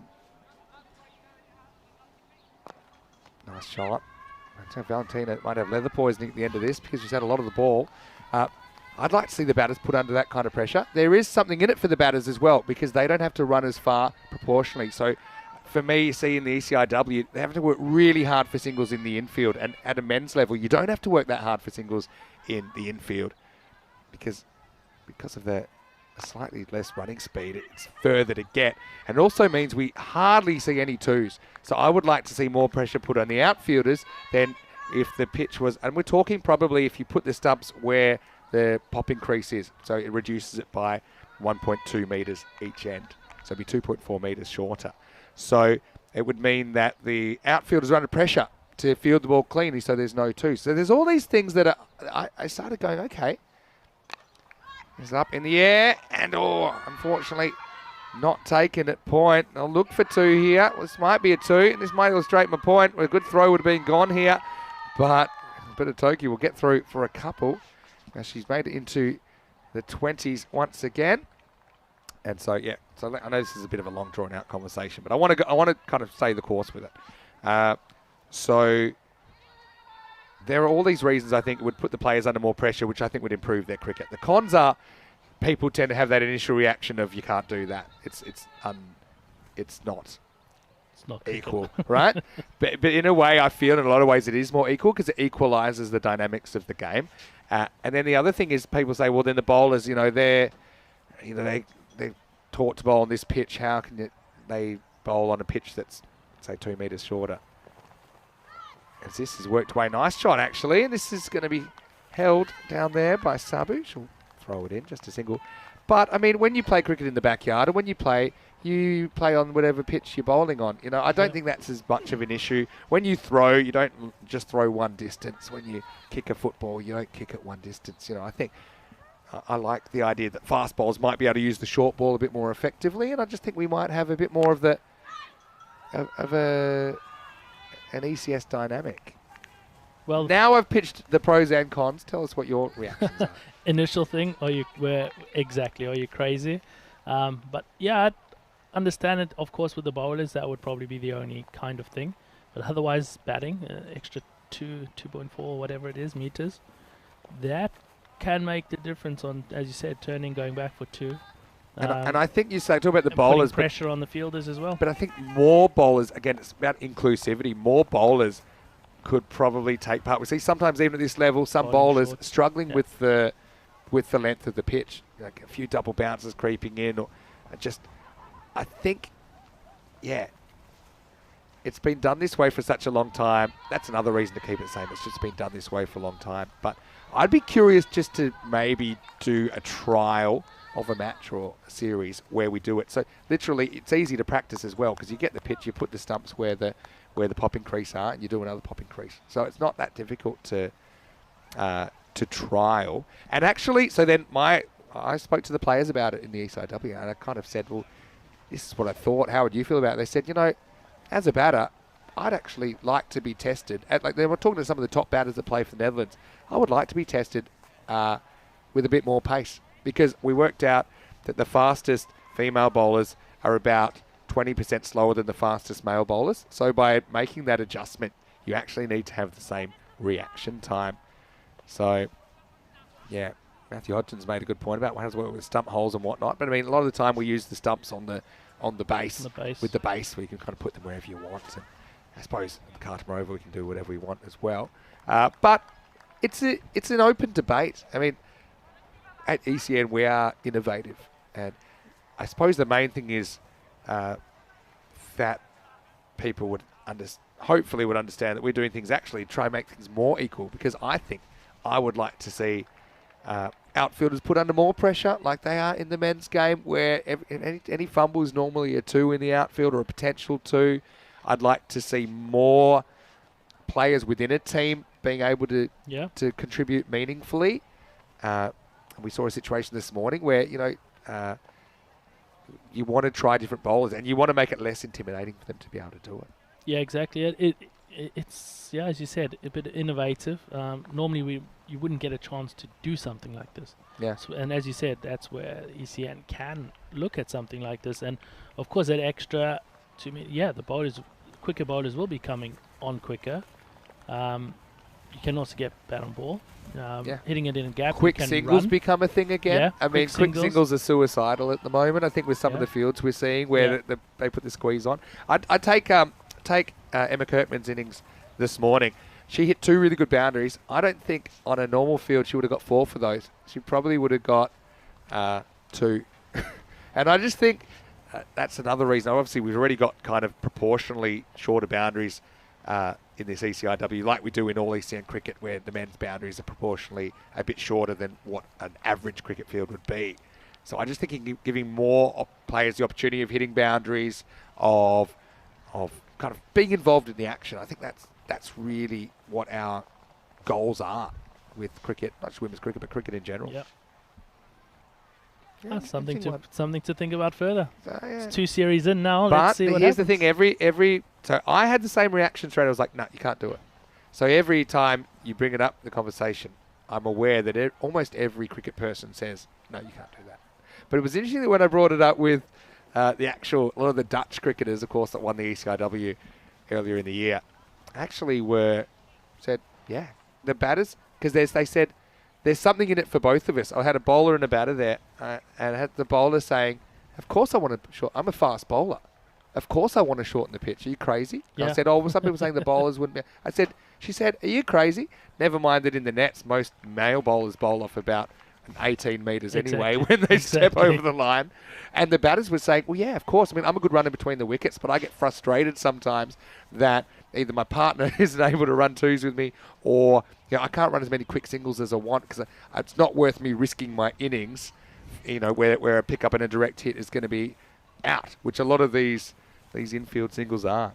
It's an interesting one. Yeah, I think some more thought about that, and let's see. Maybe we'll see either later this year, or maybe even next year. Or it's something that we can keep discussing, and like I say, maybe in a series like this, maybe a series involving countries that are not particularly highly ranked as well, to try it and see what it's like, because again, it's all about the development of the skills required. I think we've got a bit of a technical delay here, and so Keanu saying boundaries already much smaller than men, so I don't know what I'm saying if we're good. Must admit, it's not my idea. It's just something that someone pitched to me, something that I immediately kind of thought, I don't think you can do that. But then the more I thought about it, because what I really want with our ECIW cricket is for it to be genuinely entertaining. And I'm not saying it's not already, but I would love the potential for, a few closer matches, a few of the elements that I know make our men's ECN cricket particularly entertaining, such as the scrambling for extra runs at the end of an innings. Like even in the last over here, the girls can't get 2 off a lot of these balls that even hit to the outfield. And I'd like to see that kind of pressure and potential chaos, I suppose, brought in as well. yeah, now I think that's a good possibility. And yeah, the more they play as well, even on the same wicket, if it doesn't change, there will still be, I think, a lot more scrambling coming on as they get used to the T10 Yeah. type of format. You know, it's very different as well for them,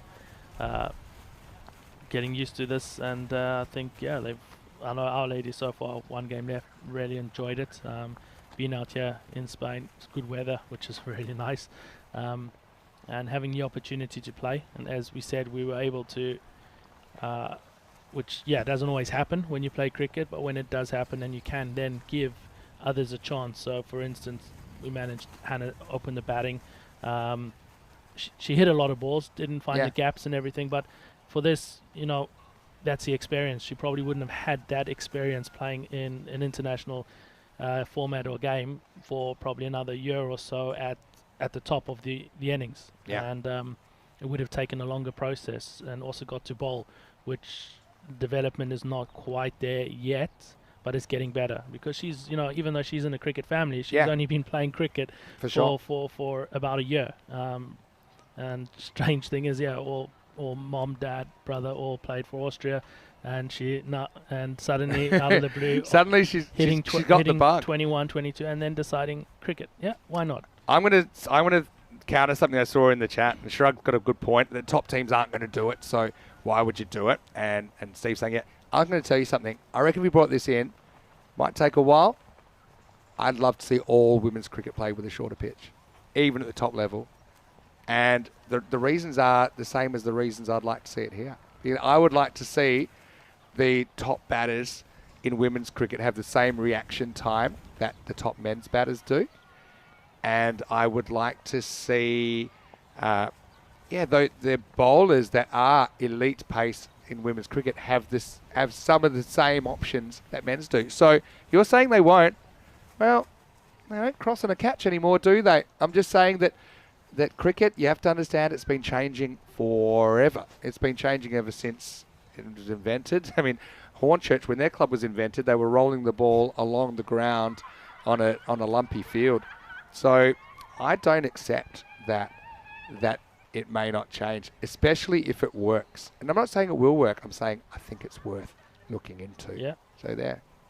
Fair point. Yeah. And again, what the Dutch players were saying to me, they've played at a very high level of women's cricket. I mean, obviously a bit like the Netherlands men, they're kind of in that kind of twilight zone, aren't they, between the developed nations and the less developed nations. Yeah. But I would love to see, the top batters and the top bowlers put in these situations where they have to be even better than they are now.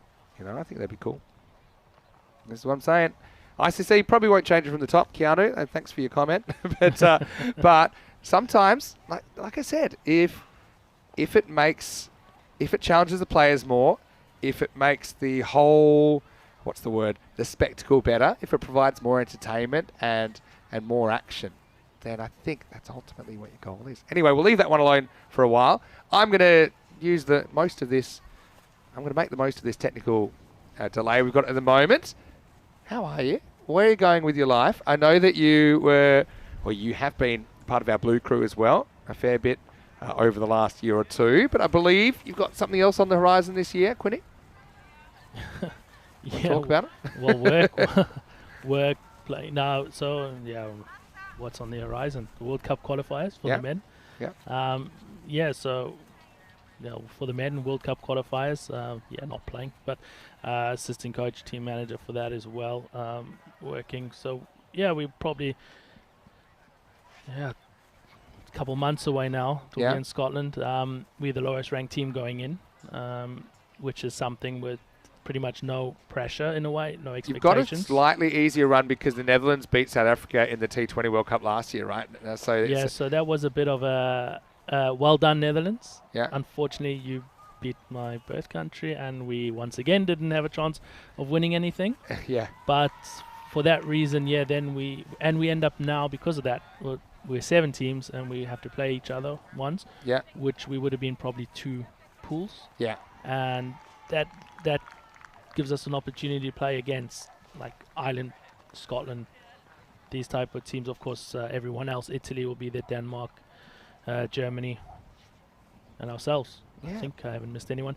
And yeah, it's a jersey, of course. Yeah.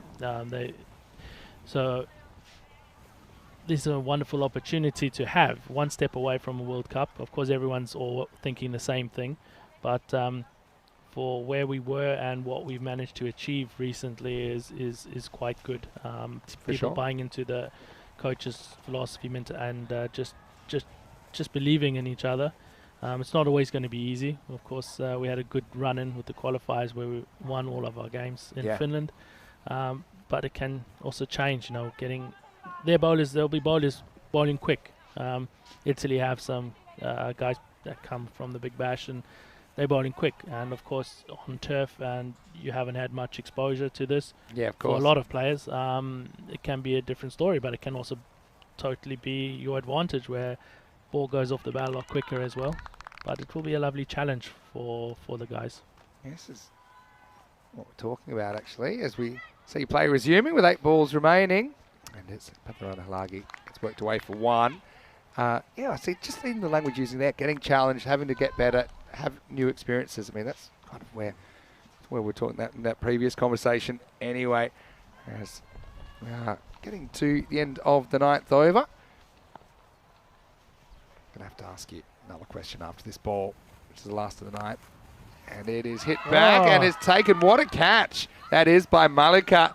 And she had to dive away to her left. Budatoki makes it to 20. Second time she's reached 20 in the series. Doesn't quite get it out of the middle. And that's a very good catch to her left and coming forward. Yeah, very good catch. Yeah, Malika's also a story that she started cricket quite late. Her husband has been playing in the domestic season and everything. But Malika started about 2-3 years ago at quite of an old age. And she's just showing some of the youngsters sometimes how it's done. Yeah, it was a very nice catch. I mean, you have to be very, very quick with the reactions there. And end of it, pretty good innings by Sanjana Budatoki. I think she stood up when you consider she scored over half the runs in this innings and put together a bit of a partnership with Ramesh. So remember, they came together at 10 for 3. So they put on 31. Again, good sportsmanship all round. Now, this is one of my favourite players to watch, actually. This is Joanne Stiglitz is coming in to bowl the 10th over. And I like it because she's got a bit of the fire in the belly, doesn't she, Joanne? And she's going to come and bowl over number 10. What's she like? The captain of Austria. Yeah, she's an interesting character. Nice. Yeah. What can you say? Yeah, awesome to be around. And she starts with Dot's a bit of an all sorts so far.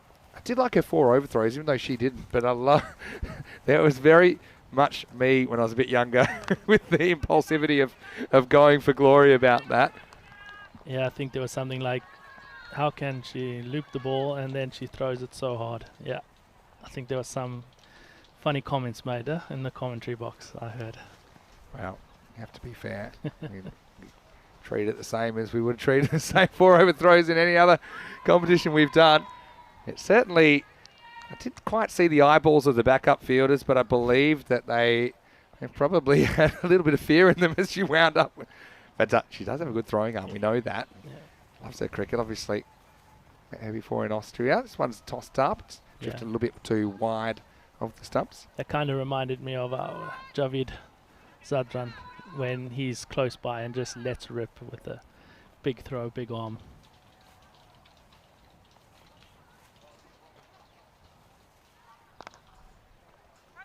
This is knocked away long on for 1. Let's come to the conclusion of this.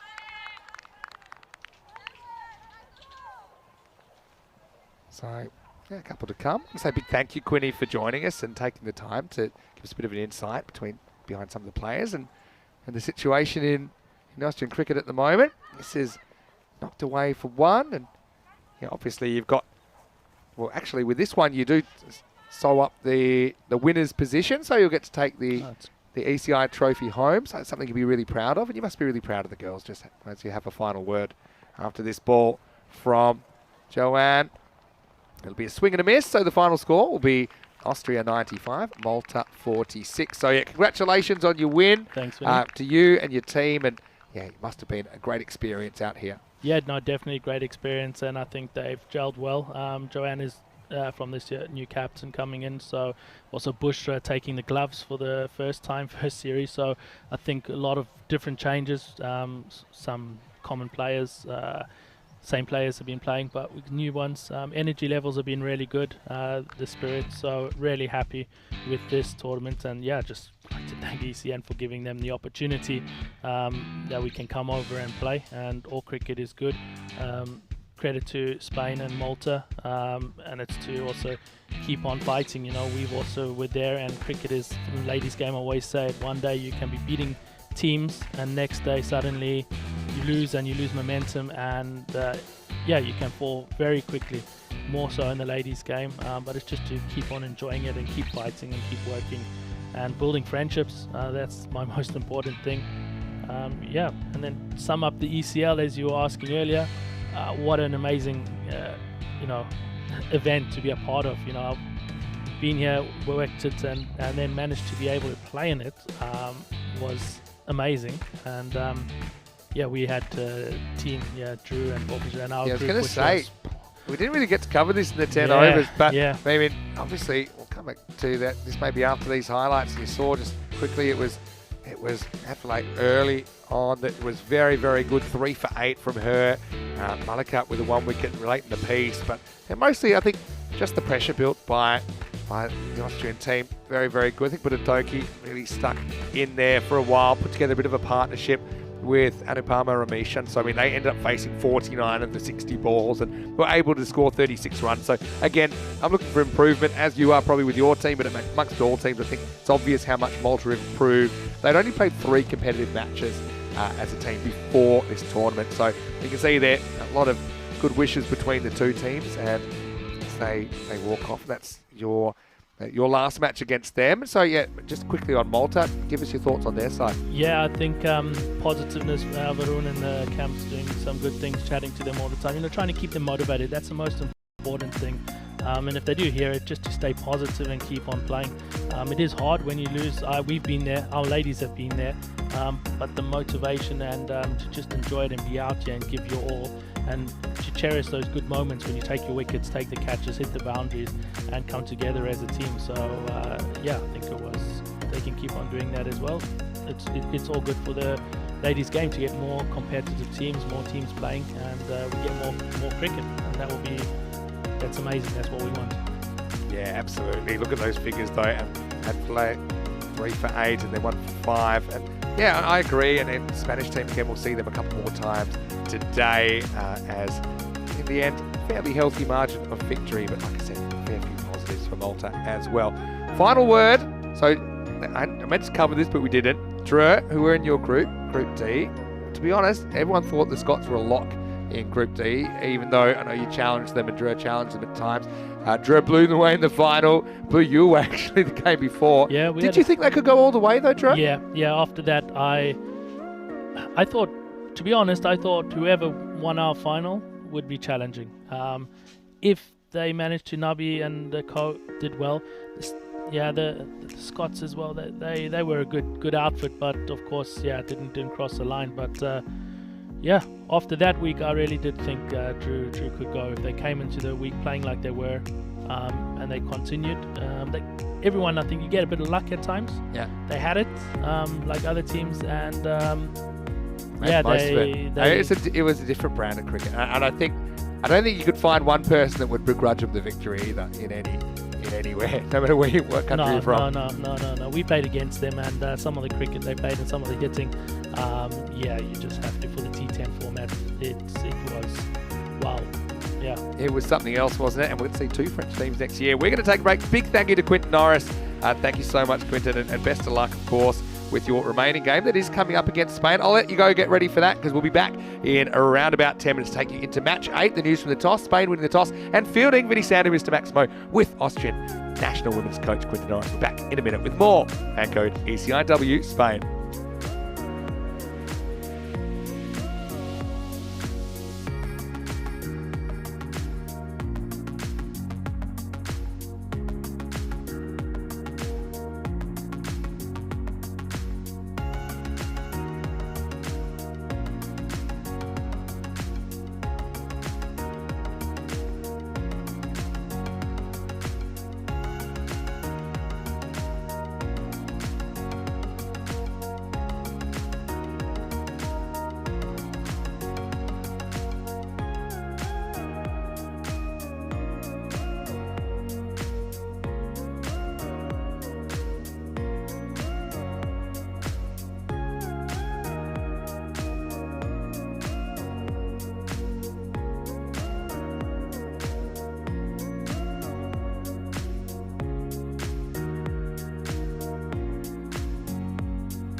The European Cricket Internationals are proudly brought to you by HCL Software, Fancode, and Grizzly Bear Sports. Hello and welcome back to the Carter Oval. 2 matches of the 4 complete for the day. Vinny Sander here, Mr. Maximo for the European Cricket Network. Hope you're enjoying the action wherever you're watching from around the world. This is a really interesting clash. It's going to be Austria versus Spain in match 8 of this 9-match series. A little bit earlier, we had the tournament referee, Stephen Gooch, with the 2 captains. Let's see who won that coin toss. Tails. Tails is the call. It's tails. Yes. We're going to have a ball. Okay. All the best. Good luck.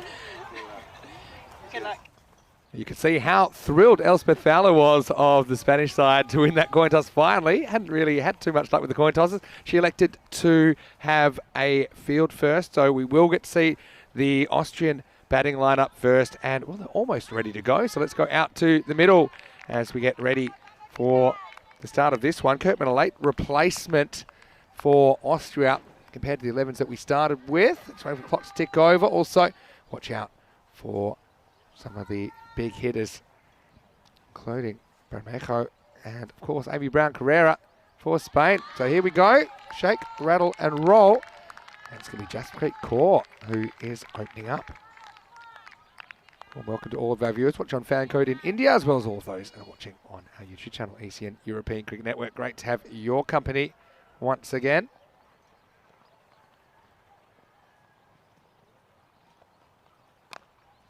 This is cut away off the back foot. It's through the infield, but not the outfield. And that is Naomi Hillman Bermejo does the fielding. And so, yeah, it should be quite an interesting matchup.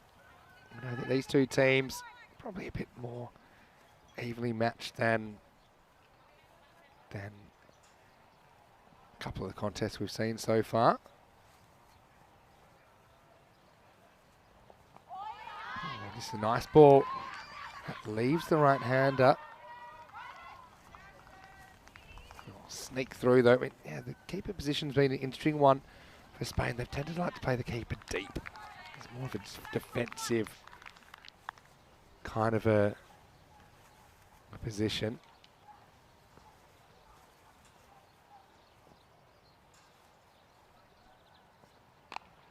In the air, and more work out there.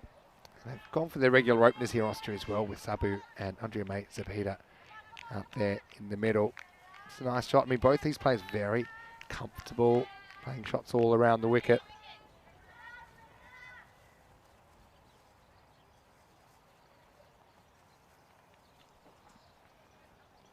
This one just gets away from the bowler slightly. Jaspreet, that'll be a wide.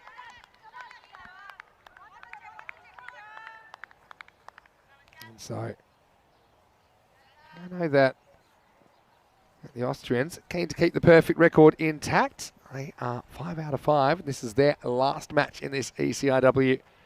This one goes down the leg side. One thing that has been improving all the way over this weekend is the ability of the bowlers to put it where they want it. I think that is so important, isn't it?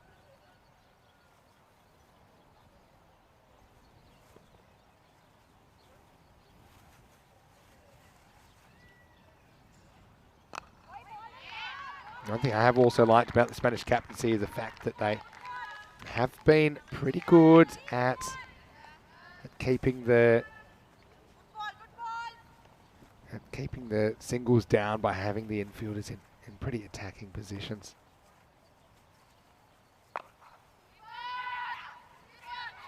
Turns on this, but this time they will just keep in the field once again. So doing well to restrict things early as we get to the end of the first over at 6 for no loss. Well, Vinny Sander here, Mr. Maximo. Corey Ruckers, well, he's actually going to step aside, and not because he doesn't want to be here. He does want to be here, but I'm going to have a guest commentator for you again in a second. Corey will be back, though, for match 9, the final match, which is coming up pretty shortly. But just stay tuned, because as usual, we've got a few surprises in store for you. And there's a guy I've always wanted to get in the commentary box, and he's not taking part in this game, so we might be able to get him.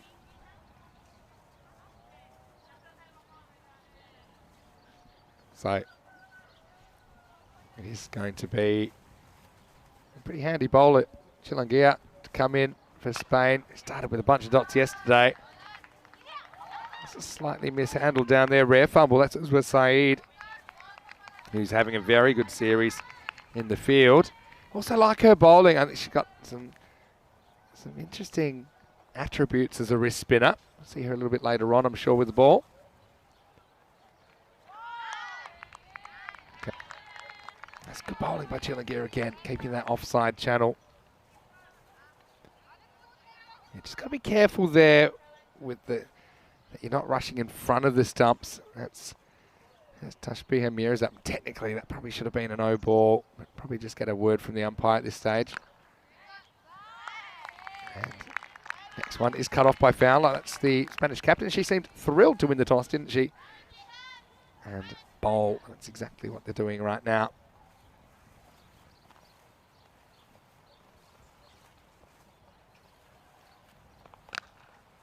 Shot, but well handled. They go on the hit. Knocked down originally. That's Mamouna Mohammed. That did well to make the stop.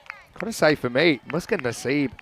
Look out for her in the field for Equipo de España, because she's been very good. But yeah, Mamouna making a very good stop there to her left.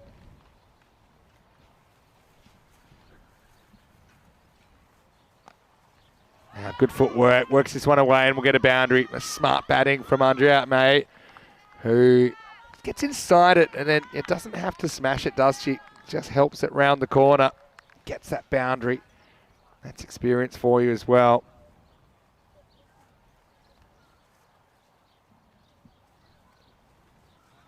So I think that one might be into the jungle, so Chilangia should get it back. And now, last ball of the over. Not a bad one though.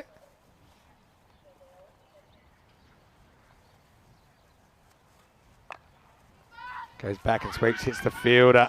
Clean pick up and throw. Well, if this had hit, it would have been interesting. I think it would have been gone. Fantastic bit of fielding. And yeah, direct hit. I think you go on that. That bat wasn't all the way there as we get to the end of 2. The score is 13 without loss. Having a look at the table, you can kind of see Austria up and out of sight at the moment. But yes, Spain, they'll feel like this is a bit of a, it's a final that isn't a final for them. I mean, they still have a game against Malta to come, but they'll feel if they can beat Austria, obviously they'll do something that hasn't been done so far in this series. So they'll be hoping that they can restrict Austria to something reasonable, maybe get these dangerous openers, get into the middle order.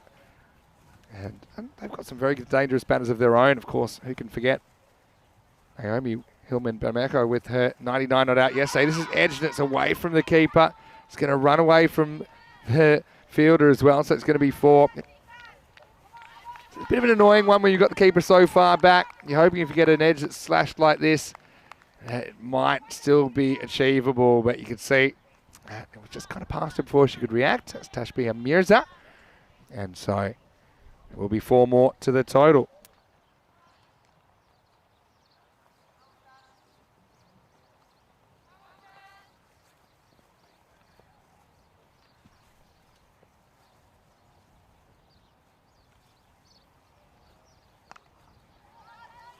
This one is worked away to the leg side. This is going to be 4 as well. And this is what happens to Andrea Mazepeda when you get a bit too close to the leg. She's so good at helping it round the corner. And she does on that occasion. 4 runs.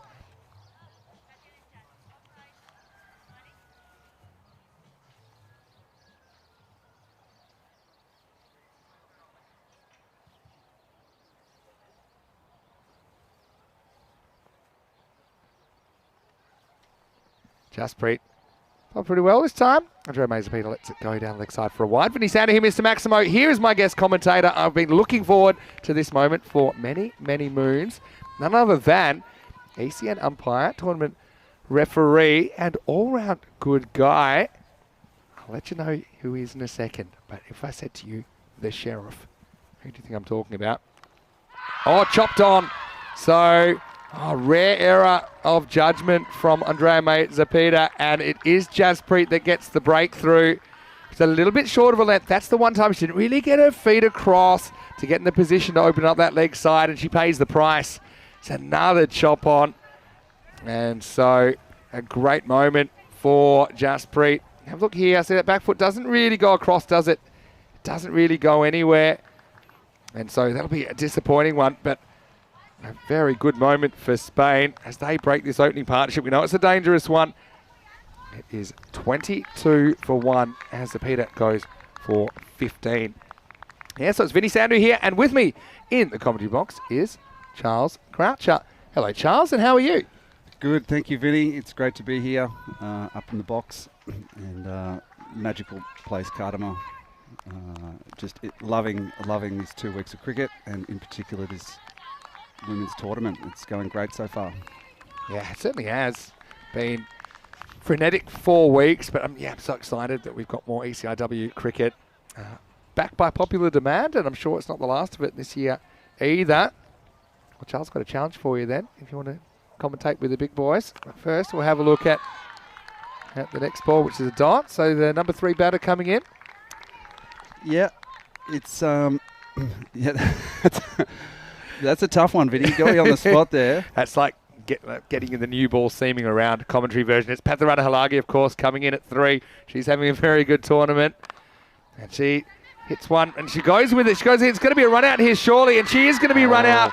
Well, to be honest, that was Malika's fault. She went on the hit. It was such a good clean pickup, and I think that's Mahmuda Mohammed that picked that up. It was so quick, I almost missed it, but well done to the bowler as well. Jasprit gets back to the stumps, and well, this is what T10's all about, is drama, and that's 2 wickets down now. Bit of hesitation there. And yeah. Well, there wasn't a run there. I mean, that's the thing. And you see that Jasprit, she's thrilled. So have a look. The batter that hits it there, Malika, she hits it. She runs because it's on the hit. Then she kind of realised her error. She wants to basically send her partner back, but it's too late for that. She committed to it. So really, I mean, that is on her. And very good pick up and throw. Very good reception from the bowler as well. All-round good fielding from Team Espana. Results in the second wicket. It's 22 for 2. The fielding's really picked up over the last few days from all the teams. Today they're all having a really good time out there. The ground fielding's been excellent. Catching's been good. It's nice to see this improvement out there. Yeah, for sure. Improvement across the board, I think, amongst all teams so far. I mean, Malta, the one obviously without a win. They're the one we're most looking at, kind of that kind of qualitative improvement where we're looking at the little things. I think the fact that the extras have come down, that's an actual measure of how much they've improved, but also, scoring a few more runs and a few more players batting for longer. Here's Ucha, who's coming out, gets a full 1 first ball. And I think this has been called. And tight one, but they get through for a single. So Ucha's off the mark, free hit to come. And well, your role we've seen you in most recently is as an umpire. And there's your countryman, Joe Foster, out there. What's it been like being part of the umpiring crew over the past couple of weeks? Great, really great. So Rob Cummings keeps a tight ship amongst all the umpires. Last ball the over. It's been a good spell. Turned away. It's quite a remarkable shot from Ucha because it was outside off stump, I think, but she times it so well, gets it all the way to the fence, and that's going to be 4 to finish the over. 28 for 2 after 3. And I've got to say, a pretty even power play to start match 8. Yeah, so Rob Cummings, tournament referee, had 2 sets of umpires, essentially. We had 1 set for weeks 1 and 2, 1 set for weeks 3 and 4. And that is just because of kind of the fatigue, the mental fatigue, right? And probably physical fatigue as well. Yeah, it's tough going, but he's formulated a really strong group of umpires, and it's a tight bond between us all. We back each other, even when, there might be a couple of decisions that might not be correct. We all get behind each other and just create that positive environment within the team. Yeah, so you say team there. That's something I think people need to understand. People might think of umpiring as being a bit more of an individual pursuit than being part of an 11-man team on the field. But wait for this ball from Chelangia, who's back and gets in the right spot, as she normally does. But yeah, the teamwork's super critical. I mean, those kind of the team spirit, if you like, or picking each other up, that's one thing. But also on a practical level, I mean, you have to work really smoothly as a team, and your communication has to be spot on, I think, to succeed with the pace of ECN cricket. Just one stabbed away. But yeah, tell us a little bit about how you have to work as a team on the field? Yeah, well, look, it starts early in the day. We get together. Rob has us travelling in the van together. Everything's done together, and we have our duties sorted out the night before.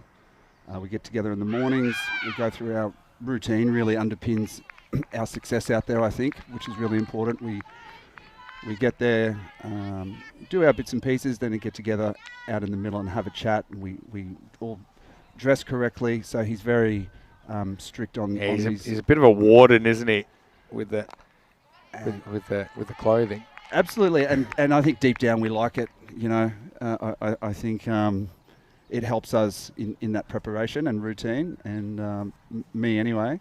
And I think the guys have become used to Rob. That's a good shot, isn't it? Full toss, and that's going to beat the fielder. Sabu has been a bit slow to get going, but she hasn't had much to play with this time. She gets full toss, and he finds the gap. 4 runs, cuatro carreras. Good batting. Now, I've got a question here, and I'll ask the chat for questions as well for, well, I put ECN umpire, referee, and all-round good guy, Charles Croucher. And Kroom has got a question. Wants to know, Charles, I'll wait for this ball because it will be the end of the over after this one. Or maybe not, because that one will be a wide. Is there any pressure umpiring, Charles, when you know everyone can look at the decision over and over on video? What a good question. It's a great question. I'll give you 3 seconds to think about your answer, as we'll finish this over now, and we'll finish it with a boundary, I think. Gets it up and over Mamoona Mohammed. He's a pretty good fielder. We've seen that so far. But we also know that Sabu is so good in this area. So that takes us to the end of the 4th over. 39 for 2 after 4. So, yeah, is it more pressure when everyone can look at it over and over again? Not anymore. It might have used to be when we started, but I think we've learned to live with it. You're out there in the field. We're all experienced. So Kind of desensitized, right? Absolutely. And, you know, we sometimes go back and check. I mean, I don't think I check too many this tournament, which helps as well. You know, I think the sign of a good umpire is able to, and this is something from Rob teaching us, is, you know, it's in the past immediately. So yeah, that's a good saying, actually. Yeah, it's in the past, and the sign of a good umpire is one that can move on quickly. Yeah. Yep, from a bad decision. And I also say to the guys as well, you know, we're only one decision away from it being a bad one as well. So, you know, we're prepared for it. But what helps me is this routine that we get into and the positive mindset. And so, look, the pressure's there, but we're in a pretty fantastic place here in Cardamom Oval, Spain. The sun's shining. It is really the warmest day so far as well. It'll be 29, they think, today in a little bit. So I see you wearing your dress shirt as well. Might have a look at that in a second. This is Naomi Hillman Bermejo having a very good tournament. And just on cue, bowls wide. Yeah, so I like that expression, he said. It's already in the past. It's immediately in the past. Now, what do you think makes a good umpire then? Because not only are you an umpire, but you also are a tournament referee here at ECN, which means you work with domestic umpires to try and improve their skills and their knowledge and their, I suppose, their kind of just general stature in the game. I'll wait for this ball from Naomi. Curves in, pretty good one. But, yeah, so what makes a good umpire in your view? A good umpire, I think, up the top is there's a couple of things I identify as a good umpire is player rapport, how you kind of manage the game and the players out there. I think there's a pretty fine line between this ball go. There's a pretty fine line between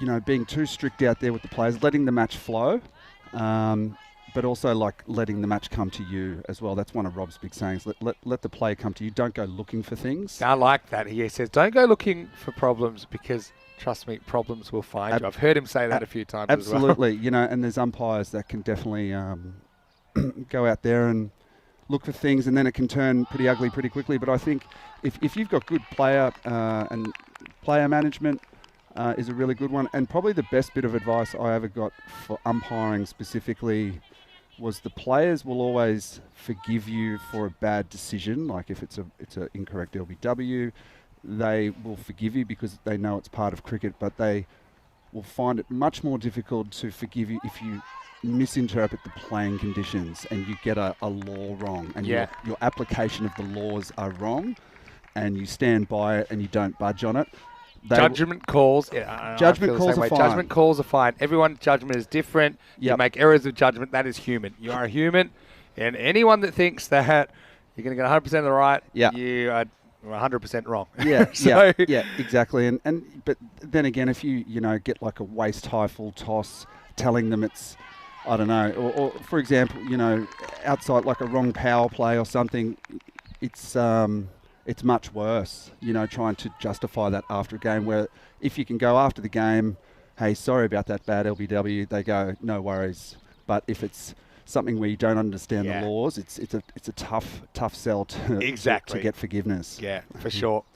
Last ball of the over coming up for Naomi Hillman-Bramako, as it will be a dot as we get to the end of the over. So the score is 42 for 2 after 5. Players probably stop and have a quick drink. Gives us a chance to say hello to you wherever you're watching from around the world. Vinny Sandu here at Mr. Maximo. And is Ahmed Nabi here, maybe? No, it's not, even despite the biceps. It's Charles Croucher, who is out of the field. And we get to see a bit of the real Charles here. He's always got your game face on when you're out there. Mm-hmm. And Charles, what a remarkable 4 weeks we've had. And that shirt belongs to Drew. And Drew, what a story that was, winning the ECL, hey? Incredible. Being out there watching those guys, a few feet away from the likes of Nabi and is it Niaz? Yeah. Hamza Niaz. Wow. Something pretty special. Their bowling attack was very good, and I found it quite incredible, correct me if I'm wrong, that they kept the same playing 11. Is that right? I think so, yeah. I don't remember any changes in there. I understand they did. And because one of my favourite players is Alexandre Hakouk, who is this French kid, basically. There's an incredible fielder. He's taken some amazing catches. He was 12th man every single game of their campaign, but he was just as started as any of them.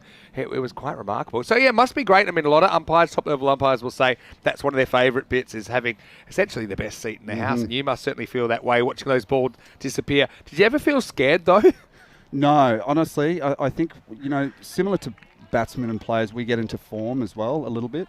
Sometimes you're thinking, wow, if something comes my way, I've got to look, I've got to, dive. But the moment that starts entering your head and too much in your thought process, that's when you lose focus on other things. So, like Rob says, you just got to let it come to you, and hopefully it's not a ball that you don't see and wax you, because, a lot of umpires wear helmets, but we're really in the firing line. Yeah, and you're expecting, I think that's the thing, you're expecting it in this form of the game all the time. Yeah, exactly. But, we've had a few close calls, but, it's part of the game. You can wear one anyway. You're pretty tough. You're a Queenslander. And we might go into, how you got here in the first place, because, like me, you grew up and lived a lot of your life in Australia, albeit on the East Coast.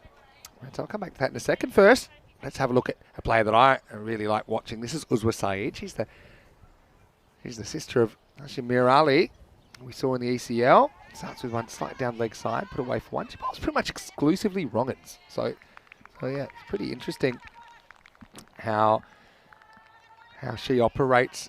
Doesn't really have a leg spinner that I've seen so far, but loving watching her development as well.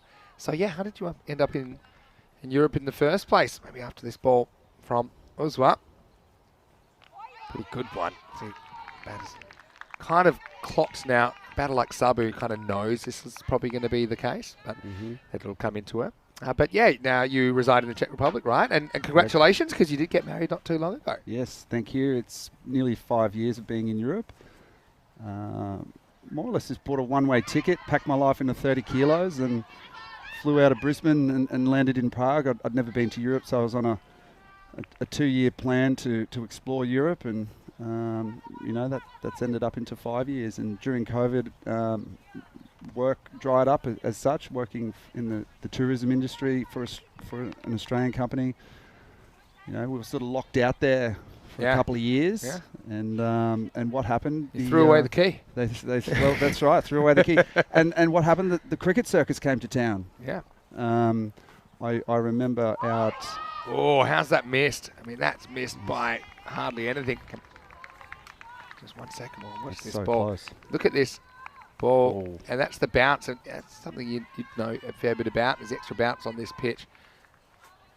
Goes over by a fair bit in the end. But I guess the cricket circus came to town. And got plenty more questions coming in, Charles, which is always a good sign. Cricket circus came to town. I remember that a couple of the guys, Jonty and 2 or 3 other guys, were staying in tents out at one of the grounds in the Czech Republic, you know, with 1 or 2 cameras. And I thought, wow, you know, these guys are streaming cricket. And then the next year it grew, and the next year it grew. And I was running around trying to hold tents down in a Prague storm for the guys. And Rob pulled me aside and asked me if I'd like to work for the European Cricket Network, and it was... I remember that back in 2021, almost 2 years ago. So it'll be a wide. I think I had my demo tape ready, Vinny, for my commentating. Yeah. I was going to hunt you down. I was going, hey, mate, you know, give me a commentary gig. I've received it. Only problem is, like nuclear codes, never had to use it because of your umpiring career taking off anyway. This will be 4 as it's down the leg side, and Saeed will go for a boundary again. She's bowling these kind of left to right spinners, so she needs to pitch it left of the stumps, which she did most of the over, but not towards the end, as it's a nice boundary put away to finish the over. And after 6, it is 50 for 2. If he brings up the 50 as well. Nice shot by Busra Ucha. But, I mean, your commentary skills, I think, are on point as well, as we just look ahead at the scorecard. Sapu 14 not outs, Peter chopped on for 15, and Ucha putting an innings together at the moment. Question for Charles. Do you see an increase in the number of women umpires coming through? What's your experience with that? It's something we've been discussing internally with ECN. How do we get more women umpires coming through? I had the pleasure of standing with Mida yesterday, and she is an absolute natural. Yeah. Great style, and really on point with all her decision making.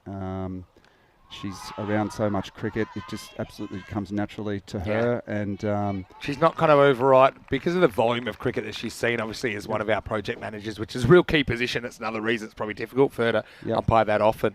But she certainly isn't overawed. I mean, she's even as it might be the German in her, but she's very clinical, isn't she? Yeah. The way she goes about it, very methodical. Absolutely. You know, they talk a lot about style in umpiring as well, believe it or not. But she's a natural, and I would love to see more women umpires. And I was been thinking about it recently. I think workshops around Europe would be a great idea, encouraging the ladies to umpire. T10's perfect for it. I think it's a little chunk of time, isn't it, that people can use, and a lot happens. I think it increases your skills quickly. Yes. Yep, it does. There's a lot happening. The decision volume, I think if you were to put it on a graph, is just, you know, it's always going up. It'd be off the charts. You need a big piece of paper. Ucha just dabs away a little cut. A semi-educated edge there, I think. She's looking for it. Got it fine enough. Gets 4, so that's good batting. And Busra Ucha also does a handy job with the gloves for Austria in this series. I know from my ECN perspective, you know, always asking, is Mida the first female umpire we've had? Not even close. I think we've probably had 5 or 6 over the journey. Vanetta Piccaro, she's certainly an umpire that we could see her at an ECL one day if her schedule allows. She does a lot of good work in Italy. Monica Loveday has done some very good things in Germany as well. In Sweden we've had female umpires as well. For me, it's something we'd love to see more of. But and again, you know, we want to support all umpires, whoever wants to learn. And I suppose naturally, because of the playing numbers being quite heavily male dominated, you tend to get more male umpires. But yeah, it's always great, especially in ECIW. You know, we'd love to have at least one female umpire, if not more, if not all, at our events. Got more of a statement from Chris. I want to know what your thoughts are on it. I'll wait for this ball though from Naomi. Last ball of her spell, last chance for a wicket. And it'll be Mamuna Mahmood. Oh, this is a brilliant piece of fielding. Again, she's shown such clean hands in this innings. You talked about the fielding, Charles. That's another great piece of work from Mamuna Mohammed. And then quick to throw it back when the bowler, Naomi, didn't have a lot of time to get back to the stumps. End of 7 overs.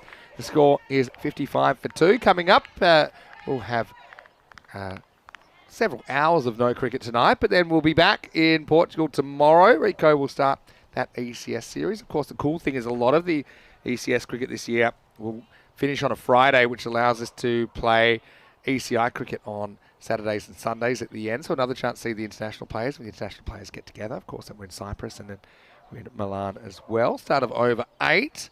Simran starts with a ball which probably would have been wide, but clutched back. So Chris's statement, you can see, Charles, how quick the game goes when you're up here. I don't know how quick it goes when you're down there. But I just want your reaction to this statement. And this will be knocked down. Oh, I was going to say just for one, but famous last words. I bit my tongue because Chinagia needed to field it. She let it go through the doggy door, and unfortunately, cuatro carreras is the result. And so, all right, gives me a chance though. Chris said, a good umpire is one who is not noticed. Agree, disagree, or just general thoughts? Agreed. The captain of the Jersey team, one of his comments after our first game was like, great game. You umpired so well. I didn't notice you, which is a sign of a good umpire. There is exactly. I got to admit, I'm the same.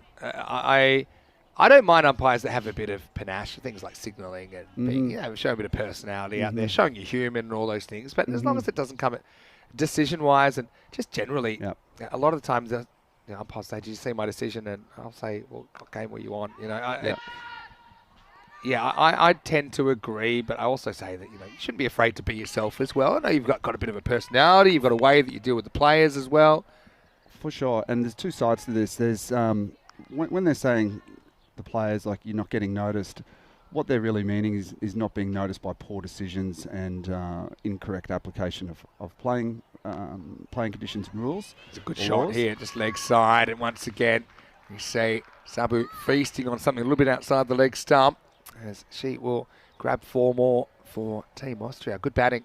Yeah, but I think you're exactly right there. You don't want to be noticed for the wrong reasons. It's fine to be noticed. And I actually try to point out moments that I notice that there's been very good decisions as well, because typically people are quick to rag on umpires because it's the easy thing to do when you're sitting on your armchair at home or snacking on a chocolate bar in bed. Or I won't tell you how I consume my ECS, but this will be the end of the over from Simran. Goes for 11, and after 8 overs, Austria are 66 for 2. But yeah, that's a really good distinction that you make there, Charles. They don't mind a bit of flair. They don't mind a bit of chat. They enjoy the chat out there. They enjoy the banter, and that's on the other side of it. That's what getting noticed is drawing attention to yourself. And we speak a lot about that with Rob. Don't draw attention to yourself in terms of maybe calling it a dead ball that's not, and wanting the limelight on you, and he makes an example of us if we do. He is a fine line with Rob. Rob's old school, but he doesn't mind the flair to a degree, and I think he's softened over that last 12 months. And I think it's great because he does encourage us to show our personality out there. You'll know a few of the guys have some pretty quirky signalling. I think it's really fun as well because we have the backing to know we can enjoy it out there. Yeah, that's a really good point. Interesting point you make there. It says ABC, Amy Brown-Carrera coming on with the ball. And very good start. We actually haven't seen her bowling yet, so she'll only get the 1 over here. She often bowls the first over, but they went for Jaspreet first up. That one didn't miss by much at all. This one wouldn't have missed, but it's knocked away. And they've done really well here, Spain, just to restrict Austria from getting away too far. I think they'll need 1 or 2 of their big guns to fire in the second half, but one thing we haven't had in this series is an upset, and the kind of natural pecking order has held the whole time. But it's a pretty interesting situation at the moment. It is. Spain are pumped for this, pumped to get a win. Steps away, needs to be handled, is behind the stumps. Good question from Matt in the comment section as well, asking, is there ever going to be an ECCW? Well, the short answer is yes, there will be. The question then is when. And look, it's not even impossible that we could even have an ECCW later in this year. I know that they are wanting this to happen. I've heard the whispers, and there are only whispers at the moment, so we can't confirm anything. And obviously, this could be a chance. They're going to go the long way. And, well, it hits the batter, Interesting one. Buzra Uchka. She I know a few wouldn't players be up- pleasant, but it's probably necessary that it hits her because that could have been run out otherwise. I'll tell you what, there would have been a few players last week that would have gone and appealed for that. That was, I think, definitely not out. But We had some interesting inquiries. yeah, ACL. This one does beat the fielder, but it spends so long just waiting and seeing that they don't get a run. Yeah, so we would love to do an ECC. So ECC is the Euros of cricket. It's the international competition. We have the men's event in September and October. And stay tuned is all I'll say, Matt. And obviously this is a real step in the right direction, getting more, well, our first international T10 cricket for women on the network. End of the ninth over. Pretty good one from Amy Brown Carrera. I mean, I bet they would have loved her to be able to have a second, but it won't happen because there's only one over left. You can't bowl 2 in a row. After 9 overs, it is 67 for 2. What do you think about ECI cricket for men as well? So that's T10 international cricket outside an ECC. We already saw the Malta Austria series, but that's an exciting addition to the calendar this year, isn't it? it's huge. It's really exciting being part of this growth and seeing what will happen this year on weekends, because I'm assuming it's at the end of the tournament. Is that right for most of them, or is it built into it's at the end of the tournament. So a regular thing that you'll see is European Cricket Series played Monday for a whole week, and then the second week Monday to Friday, and then ECI cricket on Saturdays and Sundays at the end. So just a 2-day ECI. I'm fascinated to see how the players... Well, wait for it because this is up, and it is Great caught eventually. Wow, nice work by Elspeth Fowler, who went up and away. She almost caught it from behind herself, didn't she? And that's a nice moment for Uswasai to break through with her first wicket. And Spain, right now, you can make a very good argument. They're on top of this cricket match. Mm-hmm. It was a top catch. It was a big moment there. Was that Elspeth? Yeah, Elspeth. And Adam. it's what I used to call a funny catch because it doesn't really go into the hands. It rattles around in there, but she finds a way to grasp it to her body. And that is a big wicket because that is Sabu that goes for a well put together 26, but she's the third wicket to fall. And the score is 67 for 3. Back to Spain being pumped for this match, Vinny. I noticed them when they entered the ground. You can always tell a team's, I guess, mental attitude and positivity levels. Spain were up and about, and they warmed up well. And I can feel, would you call it an upset if they went? I'm not sure. I think it has to be an upset. I mean, there's been an actual pecking order so far. Mm-hmm. I would say the closest games we've seen have been when Spain and Austria have gone head-to-head. And so this is the last time we'll see that contest in this ECRW. Well bowled. Hits with the spin.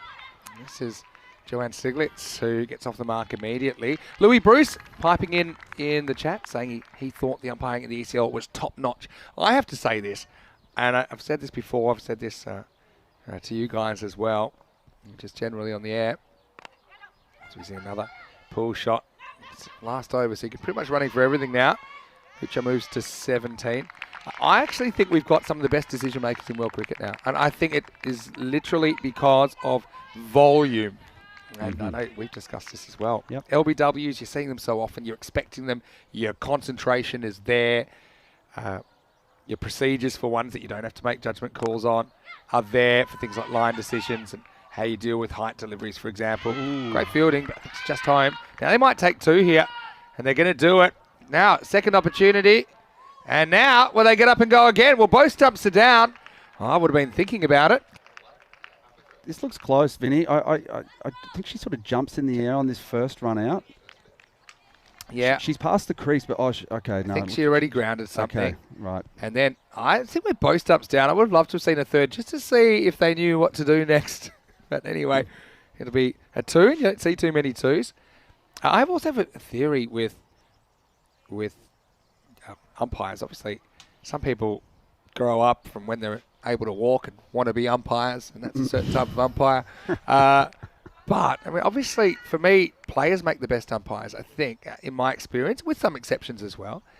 Experience makes you a good umpire as well. But I think players understand players. And you talked about the man management and handling the situations. If you can relate to them, I think they appreciate it. And I know that you played a lot of cricket yourself. And yeah, I just think having that perspective, even myself, obviously the way I get to be on the inner sanctum of players, having played a lot myself, I just think it's quite an important aspect. It is. It's not saying you can't go far if you've never played, or the best umpires have to be players, but it definitely helps if you've played it at high level. Okay, so last ball. They won't even try for a second here. So it'll be 73 for 3 after 10 overs.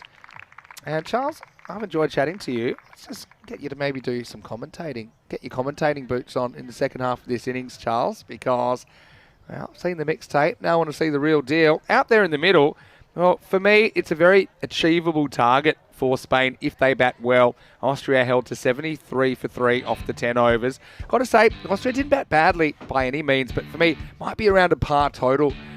And Spain, if they bat well, they could register their first upset, I think, off this series. But going back and looking at the 10 overs, they went with their regular top 3, didn't they? Sabu and Zapita. They put on a pretty good opening partnership of 22.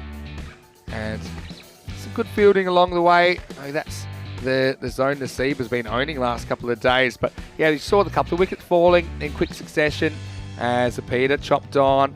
And then we had the run out very next ball. This is the first chop on as Zapita had to go 15. And then Mulligan's got carried away here. But again, talked about the fielding being good. I mean, Spain, they put themselves in prime position, haven't they? Yep, absolutely. They'll be pumped for this chase. 10-minute changeover, and I think it's going to go down to the wire. Could do. We've never had a golden ball in an ECIW either. And who knows? It would be great if the golden ball happened and you were here and Corey wasn't. I mean, that's just me being personal. But I'm just saying, that, I think when it came down to it, Buzurcha played an important role, didn't she? 18 she was able to put on. And just built this partnership to get things back on track. The third wicket partnership worth 45 in the end. They were runs that they probably shouldn't have got as it went through the legs of the field at the long off. This was a great catch by Fowler, wasn't it, late in the piece? And that might save your runs as well, because Sabu, even though it's only into the last over, she's still somebody that could have hit a couple of boundaries, maybe got this up to 80, as it was 73. The score for Austria, batting first after being inserted by Elspeth Fowler. I think she'll be pretty happy with that bowling and fielding performance. There you see the top scorer is 26 off 30 for Sabu. Couldn't really get going, but she wasn't really able to get going because of some of the tight bowling. And Zapita, 15 before she was the first to fall. Had the Rada Halagi run out for a duck as Lucha and Stiglitz got them to the score of 73 in the end. 10 boundaries in there, so that's handy. That's the boundary and over. That kind of shows you what Spain will need to do. Also, I think very average amount of extras. I think about 1 and over is probably par for the course. Got to say, there were some good bowlers in there. Naomi Hilman Bermejo didn't take a wicket but bowled really tightly. The wickets went to Justpreet and also to Saeed. Don't forget there was that run out in there as well. Amy Brown Carrera, maybe they missed a trick. Just bowling her in the ninth because she could only bowl the 1 over, bowled a very good over, only conceded 1. She did have her radar on today. Well, Charles, are you happy to agree and come back and do the second innings with me? Yeah, I'll come back and hang out, Vinny. It's been a pleasure. It's been good. So yeah, we'll have a quick break and get into it. Yeah, it won't be too long. Join us in just a few minutes. I think we'll be back in around about 6 or so with the second innings. And what's game on here at the Cardama Oval? Spain can spring a surprise and get their first points against the Austrians if they can chase 74 in their 10. But Austria, they want to make it a perfect series and defend this 73. Vinny Sandu here, Mr. Maximo, with Charles the Sheriff Croucher back after the break with more fan code ECIW Spain.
The European Cricket Internationals are proudly brought to you by HCL Software, Fan Code, and Grizzly Bear Sports. Hello and welcome back to the Khartoum Oval as we get ready for the second half of a very exciting match here in match number 8. There's Austria versus Spain. It's the last chance to get a look at Austria, who are unbeaten so far, 5-0 through their 5 matches. But this will be a bit of a tough one because Spain, they won the toss in this one. They bowled, and Austria with 73 runs on the board. 74 will be the target for Spain. They bat well. They can get there, and it would be a bit of a surprise considering how this series has gone so far. Vinny Sandy, Mr. Maximo. Joining me in the box for this one is none other than Charles, the Sheriff Croucher. And, well, Charles, I think it'll be a pretty interesting second half to match 8. It will be, Vinny. I'll just turn myself down there. These two openers I've been really impressed with. Amy Brown Carrera getting up to 99 yesterday, Vinny. That was a pretty special knock to witness. At a certain moment, 100 was not really likely, but she hit 60 or 70. And this will be a really good battle with Valentina opening up as usual. Yeah, it's all about battles and contests, and I think for Austria to win this, they need to get some early wickets. Here we go, 74 to win.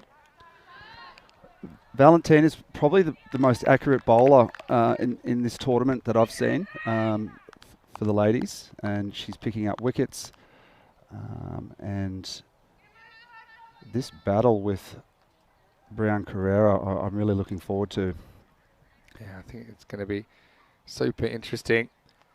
Chilangia, the other opener. So left-hand, right-hand combination at the top for Team España. Good dot ball. Look, Austria will be looking to really close in here. They've got smart fields. Joanne is a very intelligent captain, leads their team well. And you can see already the pressure in that ring field. I like it. And there's a bit of tension out there, Vinny. They're trying to choke the singles and force the big shot.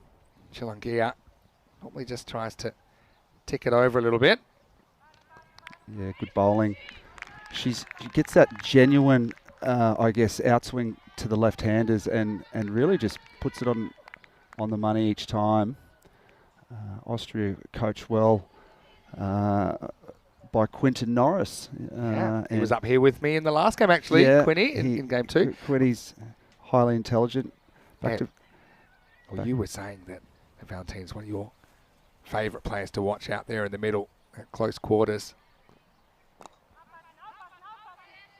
Absolutely, yeah. She's a good fielder as well.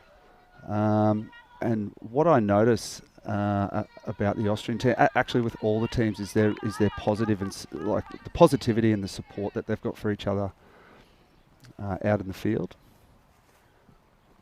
Lining up here, it's really tense at the moment. Yes, all about the start, isn't it? Oh wow, that one's bounced straight over the stumps. Pale and Amy, they're attacking by nature as well. So they're going to look to be aggressive in the power play and not out. Exactly. I mean, wickets will be important, like we said.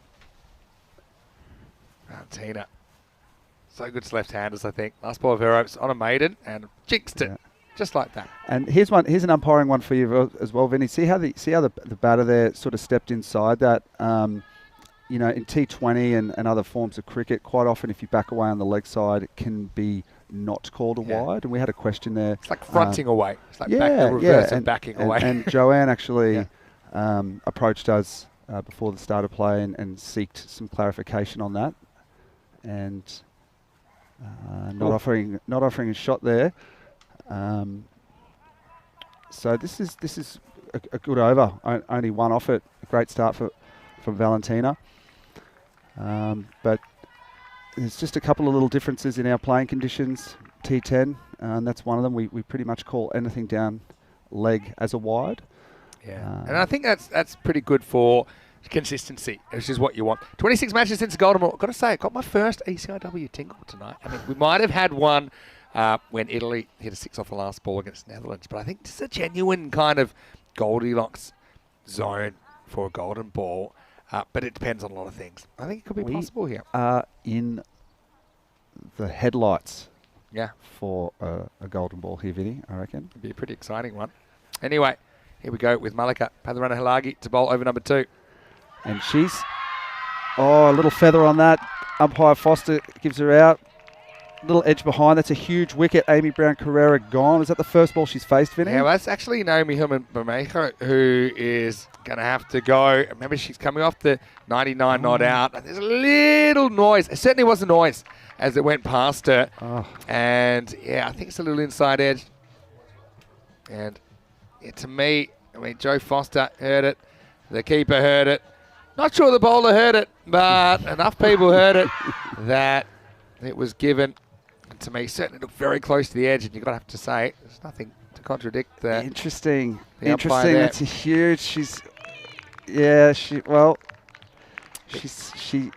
She didn't dispute it. That's for sure.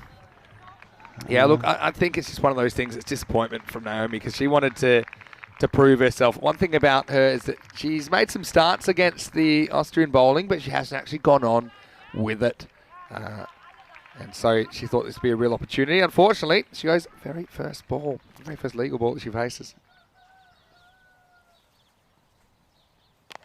This is Amy Brown-Carrera coming in at number 3. And so well, the key is here, you don't want to fall behind the rate because you've worked so hard to get it down to kind of 7.4 and over. You have to be industrious. And obviously, with the first over being so tight, you've kind of burnt that one already. You don't want to get that kind of 10 and up and over. It'll be really tough then. No, they've got to look to rotate. And I did notice Amy Brown in one of the previous games sort of struggling to sort of get off, or get a few singles. So maybe she's gone back and had a think about it. She looks positive out there. But that's what they need to do. They need to rotate the strike because Austria are very good at, as we say, suffocating the team, applying that squeeze pressure. on. Yeah, putting the squeeze on.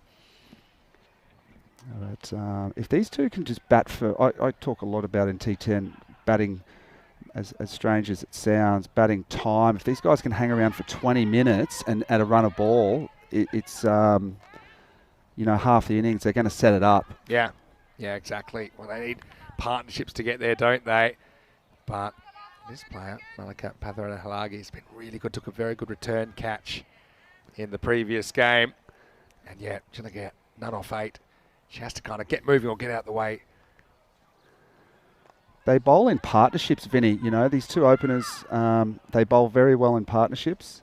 Applying pressure from both ends, and then they seem to share the wickets around a little bit. Would you agree? Yeah, for sure. The best teams in T10 are teams. I mean, we talk about how 1 or 2 players can change a match in T10. That is true, but I think for consistency across the board, just look at that French team that won the ECL the other night. And we talk about their superstars, and they've got them for sure.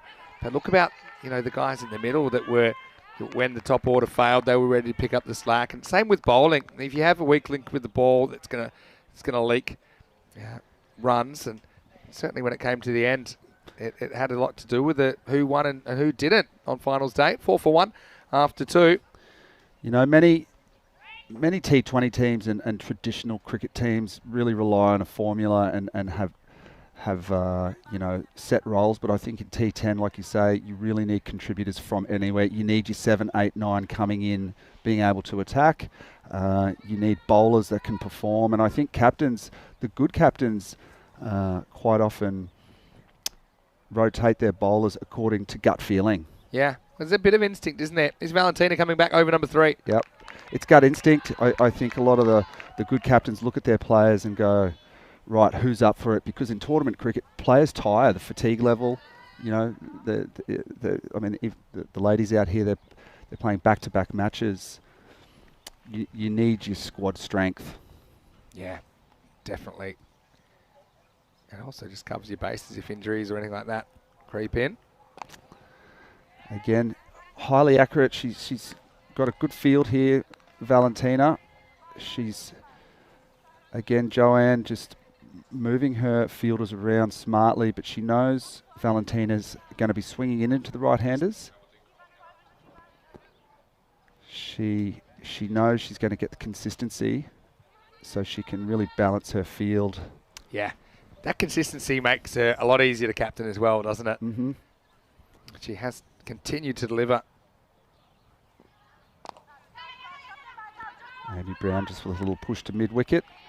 It's important. I mean, they can't really afford to just eat this over. I think you're going to have to be brave. You know, no one likes risking their wicket, but you're going to have to take some calculated risks. If you can't get boundaries, that's fine. You know, the bowling's pretty good at the moment, but you need to at least be getting that 3 or 4 and over. You know, just getting something going. Yeah, and I think Pale's the one. She's marching down the wicket yesterday, attacking the bowler. I'd like to see that positive intent from her.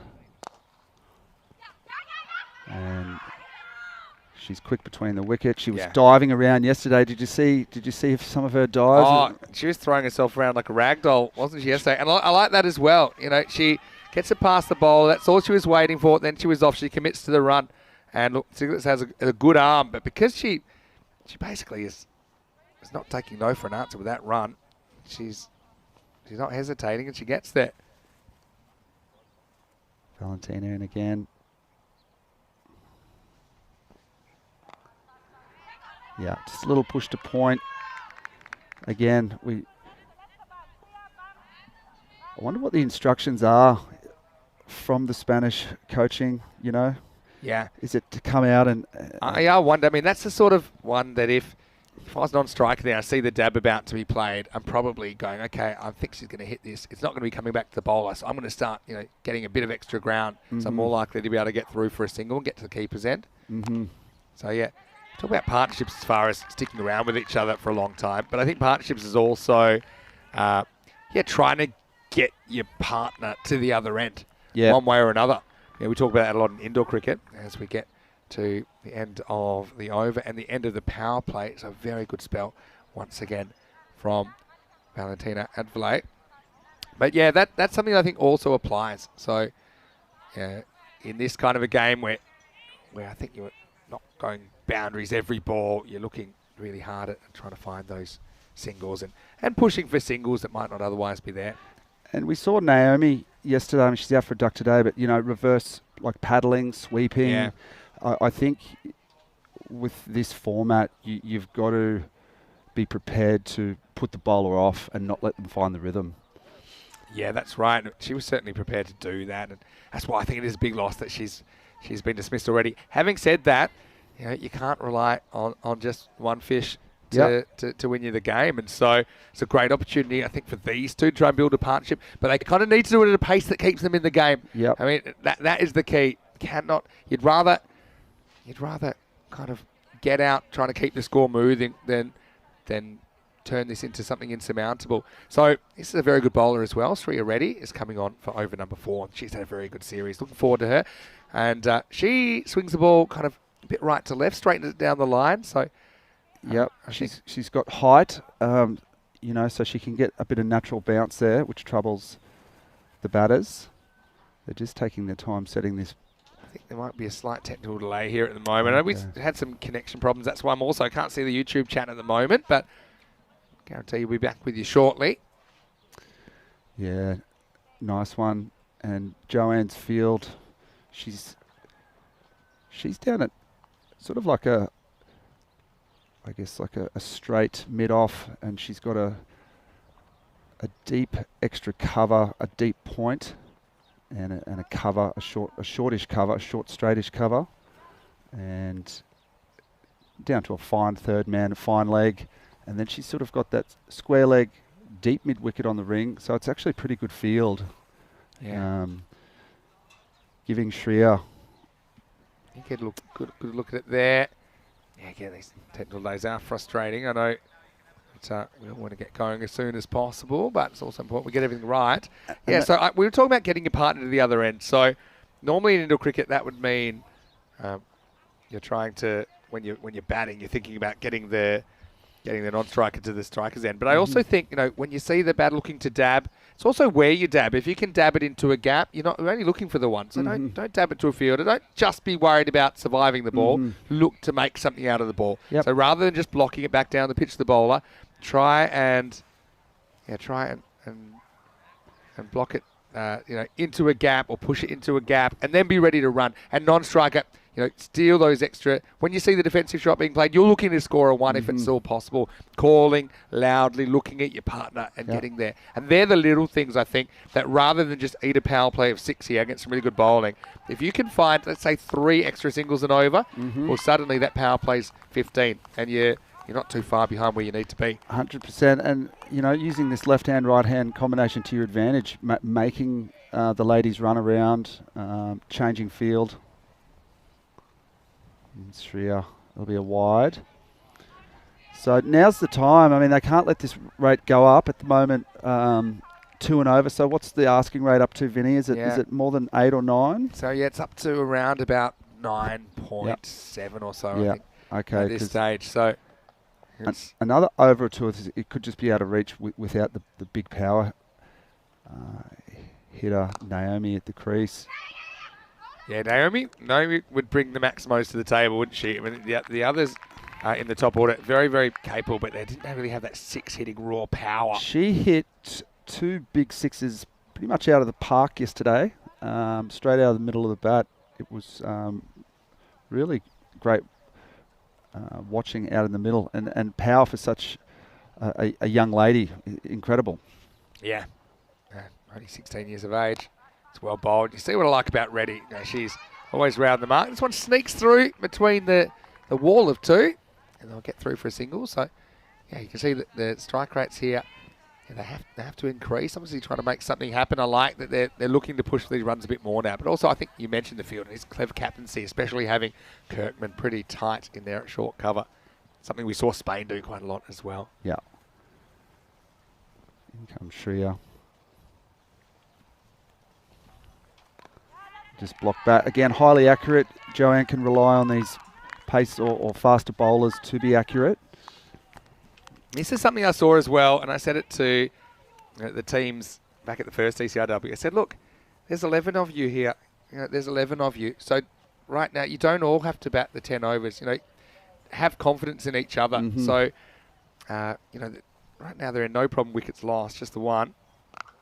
Nice shot. This has gone through the offside, and that's going to go all the way for 4. Good batting. That's really great shot. Sort of step back, pale, and punch that through the gap. Really good looking shot all the way along the ground for boundary 4. So if we can, another 2 or 3 boundaries, Vinny, and they're right back in it. Yeah, no doubt about it. And filling the dots in between with a few singles, I think is the key. Yeah, what I said is, look, if you both take off for a single and there's a perfect bit of fielding that pick up and direct hit, well, that's just price of doing business. Yep. That's rarely going to happen. Yep. Maybe once in innings. Occasionally you might get 2. I think Netherlands pulled off 3. But, it's a wicket, and sometimes risking wickets is necessary to build the score. So, especially when you've got quite a few players that bat around the same ability, it's that unselfishness to take those risks. No one likes risking getting out because it's annoying, right? Being out's annoying as an individual, but I think as far as trying to build a T10 innings, it's something you have to do from time to time. Absolutely. And, on the other side of that, Vinny, is like with this positive intent, if the batters are backing up, pinching singles, talking to one another, that positive intent and that energy out there puts the fielding side on the back foot. Yeah, and just like that, after a boundary, you see the run's starting to flow. It's a momentum thing. You're building momentum. And if you don't do it, so the counter to that is if you don't do it, you dot yourself up. You're feeling the pressure. You feel the momentum's going against you. You feel it's almost like a force coming up against you as we get to the end of the 4th over. Much better one, that one, for Spain. It's 14 for 1 after 4.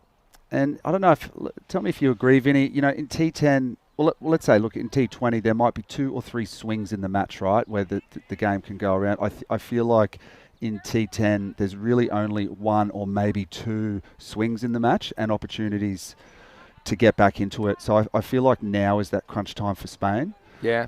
I think this is their opportunity in the next 2 overs. The asking rate's up to 10. This is their time because once this little moment's gone, it could be a little bit too hard to get back. What are your thoughts? Yeah, I think you're probably right. I mean, one thing that surprised me about T10 cricket, ever since I've covered it, which is about 3.5 years now, is I am surprised at how the game can change for such a short game, right? Anyway, here's that Chaman Daya, this one's high-ish, but out of her crease slightly. Might look at 2 here. They're taking on the arm. And, I think she might just be gone here. Yeah, I've got a feeling that this could be gone. I mean, they took on the arm, didn't they? Had to be a perfect throw. Chalangia, I mean, she does what we said. She takes on a kind of a dicey run. I think keeper gets the ball, throws the ball back onto the stumps. Yeah, there we go. She's going to be gone. It's a really good bit of keeping as well by Buzra Ucha. Will be gone. But look, again, I'm not criticising that piece of running either, because it had to be a perfect throw to get her. Just happens that it was. So, I think that Chalangia, again, she won't be happy to be run out, but at least she does it. Trying to advance the score for the team. It turned out a good bit of fielding. Guns her down for 9, and it is 74 for 4. And the no ball, Vinny. So, that was a no ball for waist height. Umpire Asad Ali's called that. Yeah. So they're having a discussion now about it, but it should be called. It should be called a no ball here. It was quite high. And this is the actual delivery. I wonder if she was running back maybe to face the free hit. So let's have a look at the high delivery. It seemed high, didn't it? Even though it is coming down. But that's one of those ones that's in the kind of grey zone, isn't it? Where, okay, she's a step out of her crease. Technically, you might say it could have gone below waist height, but if the playing edition says if you're not sure, it should be called. And that's one that maybe you're not sure how far it's going to dip. As it is, it'll be a free hit coming up for the new batter. And so the score is 15 for 2. And Chamandaya's, she's a bit of a handful, to be honest, because she doesn't put any pace on the ball at all. 16 for 2, pardon me, including the single. Yep. I think it's into the gap. Deep mid-wicket and a boundary 4. Okay, so this will help. Amy Brown finding the boundary. And we'll check this one for height. Yeah, this one I felt probably she gets a bit further down. It's probably dropping a bit more. It wasn't also that as high on the contact point. Yeah, that one certainly. See, look at the trajectory coming in. That one's not going to be a problem at all. And so, yeah, handy one. Always nice to come out and face free hit first ball. I don't know what that feels like. Well, as you say, this is Sujanya. She's an awkward little customer. It is. Like with that pace off, it's the batters find it difficult, I think, to get underneath her. So it's generally she's just getting worked for ones, and that height on the ball. It's out to. But I mean, this is something that I'm getting used to as well. We have seen this bowling occasionally in ECS cricket as well, but it does force the batter to make all the pace here. This one, yeah, she hits it probably waist high, but you can see how fast it's coming down. By the crease, it's going to be fine. Yep, that's right. Has to be adjudged at the popping crease, and that's, Vinny, one of the hardest things to. Really is.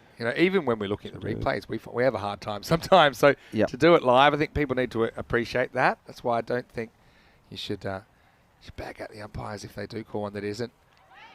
Yeah. This is actually a no ball, I think, for off the pitch, so it can't be stumped. And so, even though I think technically it's pretty close, but you can see once this ball pitches off the surface, you can't be stumped off a no ball. Yep, waist high full tosses, fast bowlers bowling over the shoulder, bounces. When players in T10 are getting their bent legs, there's awkward shots being played, they're coming down the wicket. It's really, but we've got the technology here to review, and in many cases that's going to be high as well. Oh, so it's almost a catch, I got a feeling this is okay because she did get. I'm looking at how far down they get now, and see 1, 2, 3 steps. Yeah, true. And so I think what Joe's got is, I saw a bead of sweat on him. He's saying, "You're testing me out every ball at square leg." This one does get up there again, steps towards the ball. Nice looking shot. That's in the gap. That's 4. Well, Fowler's come out and changed this match pretty quickly. Strikes a couple of boundaries, and this is just the kind of momentum swing they needed. It's a beautiful shot by the Spanish skipper. Yep, skipper's come out and taking control of this innings, it looks like. This is the positive intent that we were talking about. And she was the one that was lifting this Spanish team today, talking to them with all that energy, revving them up. And the Spanish by nature are fighters, Vinny. They natural fighters. They're on home turf. They're a very proud team. They've been seeing all the success of all of the, the success Corey's had with the men's team. Let's have a look at you here. Look at this guy. They're trying to act cool. This is a blue-eyed umpire. Blue shirt. Yeah, the blue shirt umpire as well. 27 for 2 after 5. And he's down to here, Mr. Maximo. Charles Crouch, I guess, commentator this time. And hello to Wazza and everybody else that's joined us in the live chat. You mentioned the Spanish are fighters, no doubt about that. We've seen that from their men's team many times. But now a real opportunity for their women's side to make a name for themselves early in this T10 international format. Yep. And they've got a real opportunity to win this game, but they're going to have to bat really well. They will. Yep. With the skipper at the crease, I feel like they're in with a big shot here. So, like I said, they're a proud team. That I can't tell you how much they were pumped up for this game this morning. Now, the exciting thing as well, Charles, for the Austrians, obviously for them, wouldn't really call it a dead rubber because I don't think there is such a thing in this ECRW with it just being a 2-day tournament. But they will be the champions. We know that now because they have an unassailable record, and it's just a round-robin tournament with each team playing 6 matches. But, I mean, we've focused a lot about the development, but in Austria as well, the last time we saw them on ECN, one of the times we saw them was back when they took on Germany, or a little bit outclassed on that occasion. So it's a great moment for their development, I think, that they'll take home their first ECN silverware.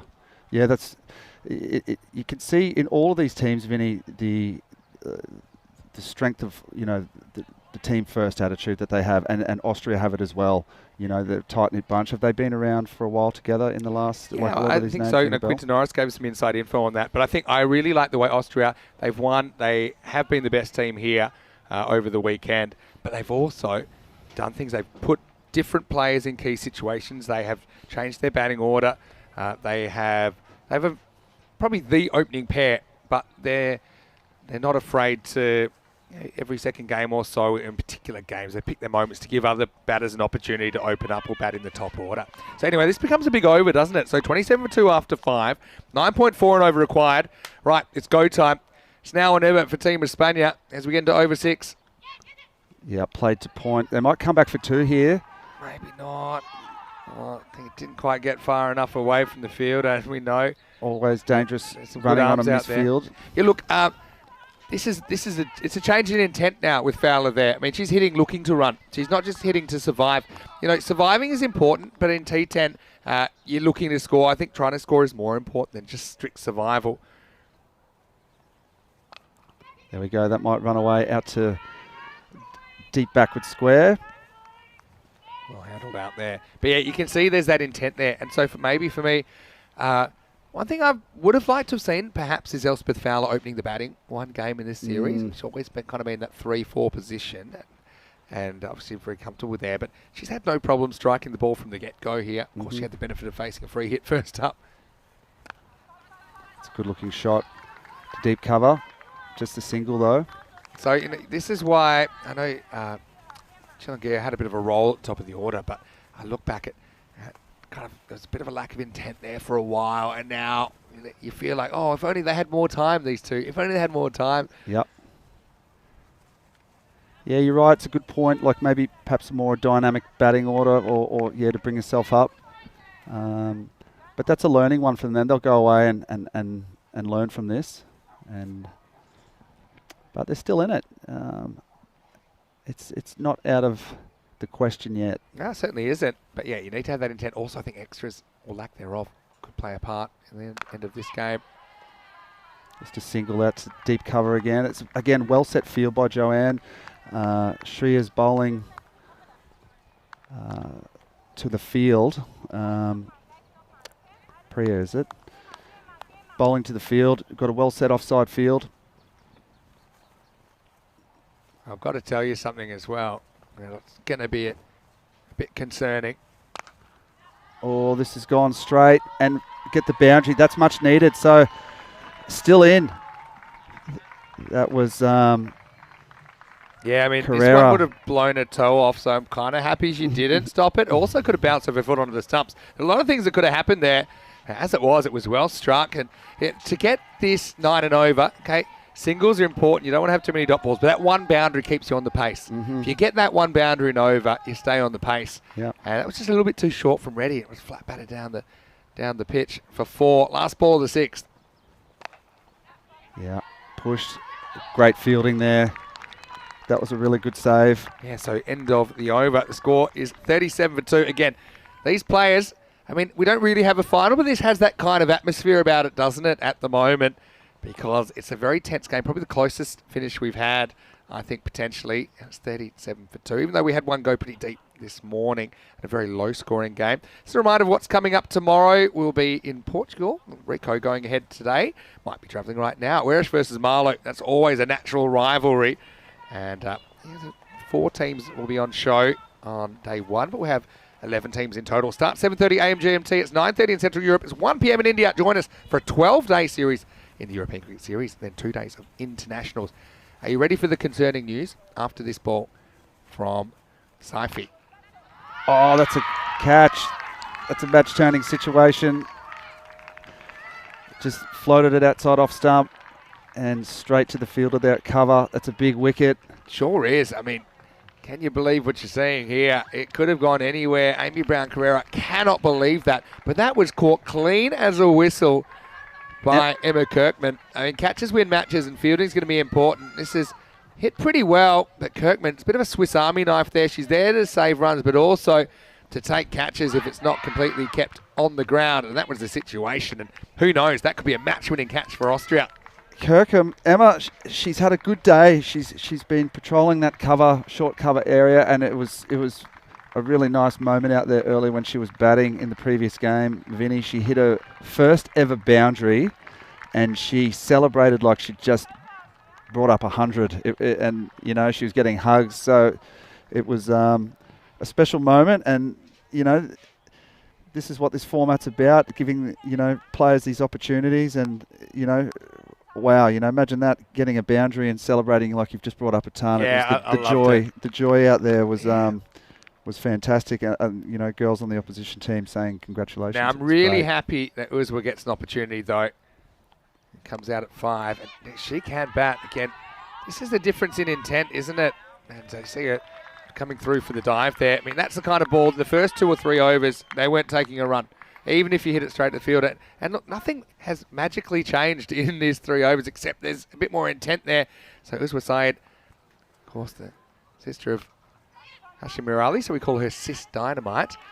So yeah, right now, so the concerning news is our third umpire for this game is Corey Rutgers. Really? And he just messaged me saying that he's doing a really great job. And he said all his no ball calls, or lack thereof, have been spot on. Yeah, right. Corey Rutgers is a third umpire. That is a bit worrying, isn't it? Yeah. Knowing the way Corey operates, before we know he'll be out there on the field. Yeah, I'd like to see him on the field. What do we think in the chat? I'd love to see Corey. I think with all of his knowledge, he'd soon apply that to... I don't think he'd last the 10 overs. He'd get bored after 4 and probably walk off. It's a good shot out to the deep cover region. Again, bowling to a field. Got to find that one boundary and over, though. That's the thing. Okay, there was a wicket. That's the way it goes. You got Syed, who's a very capable batter to take the mantle, but they haven't found that boundary this over. That's why that rate has just crept down a little bit. Last ball of the 7th coming up from Saifi. Oh, interesting. That is interesting, hey, because she's not tall at all. And they're going to check this one, Vinny.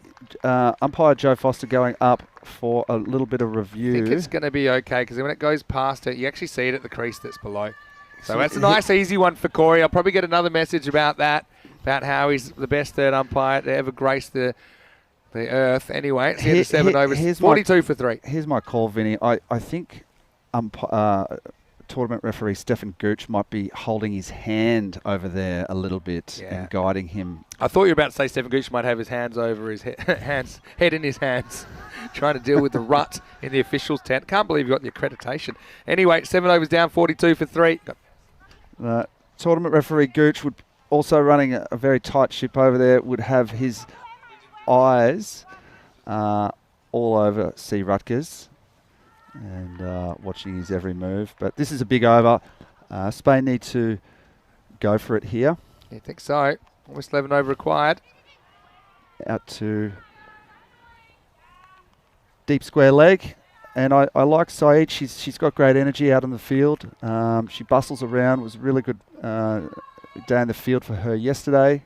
I would love to have seen her getting an opportunity opening the batting. Yep. I mean, she got run out, and it wasn't really her fault when she got an opportunity there. So maybe we'll see that in the last game. But, yeah, she's very capable, as you can see.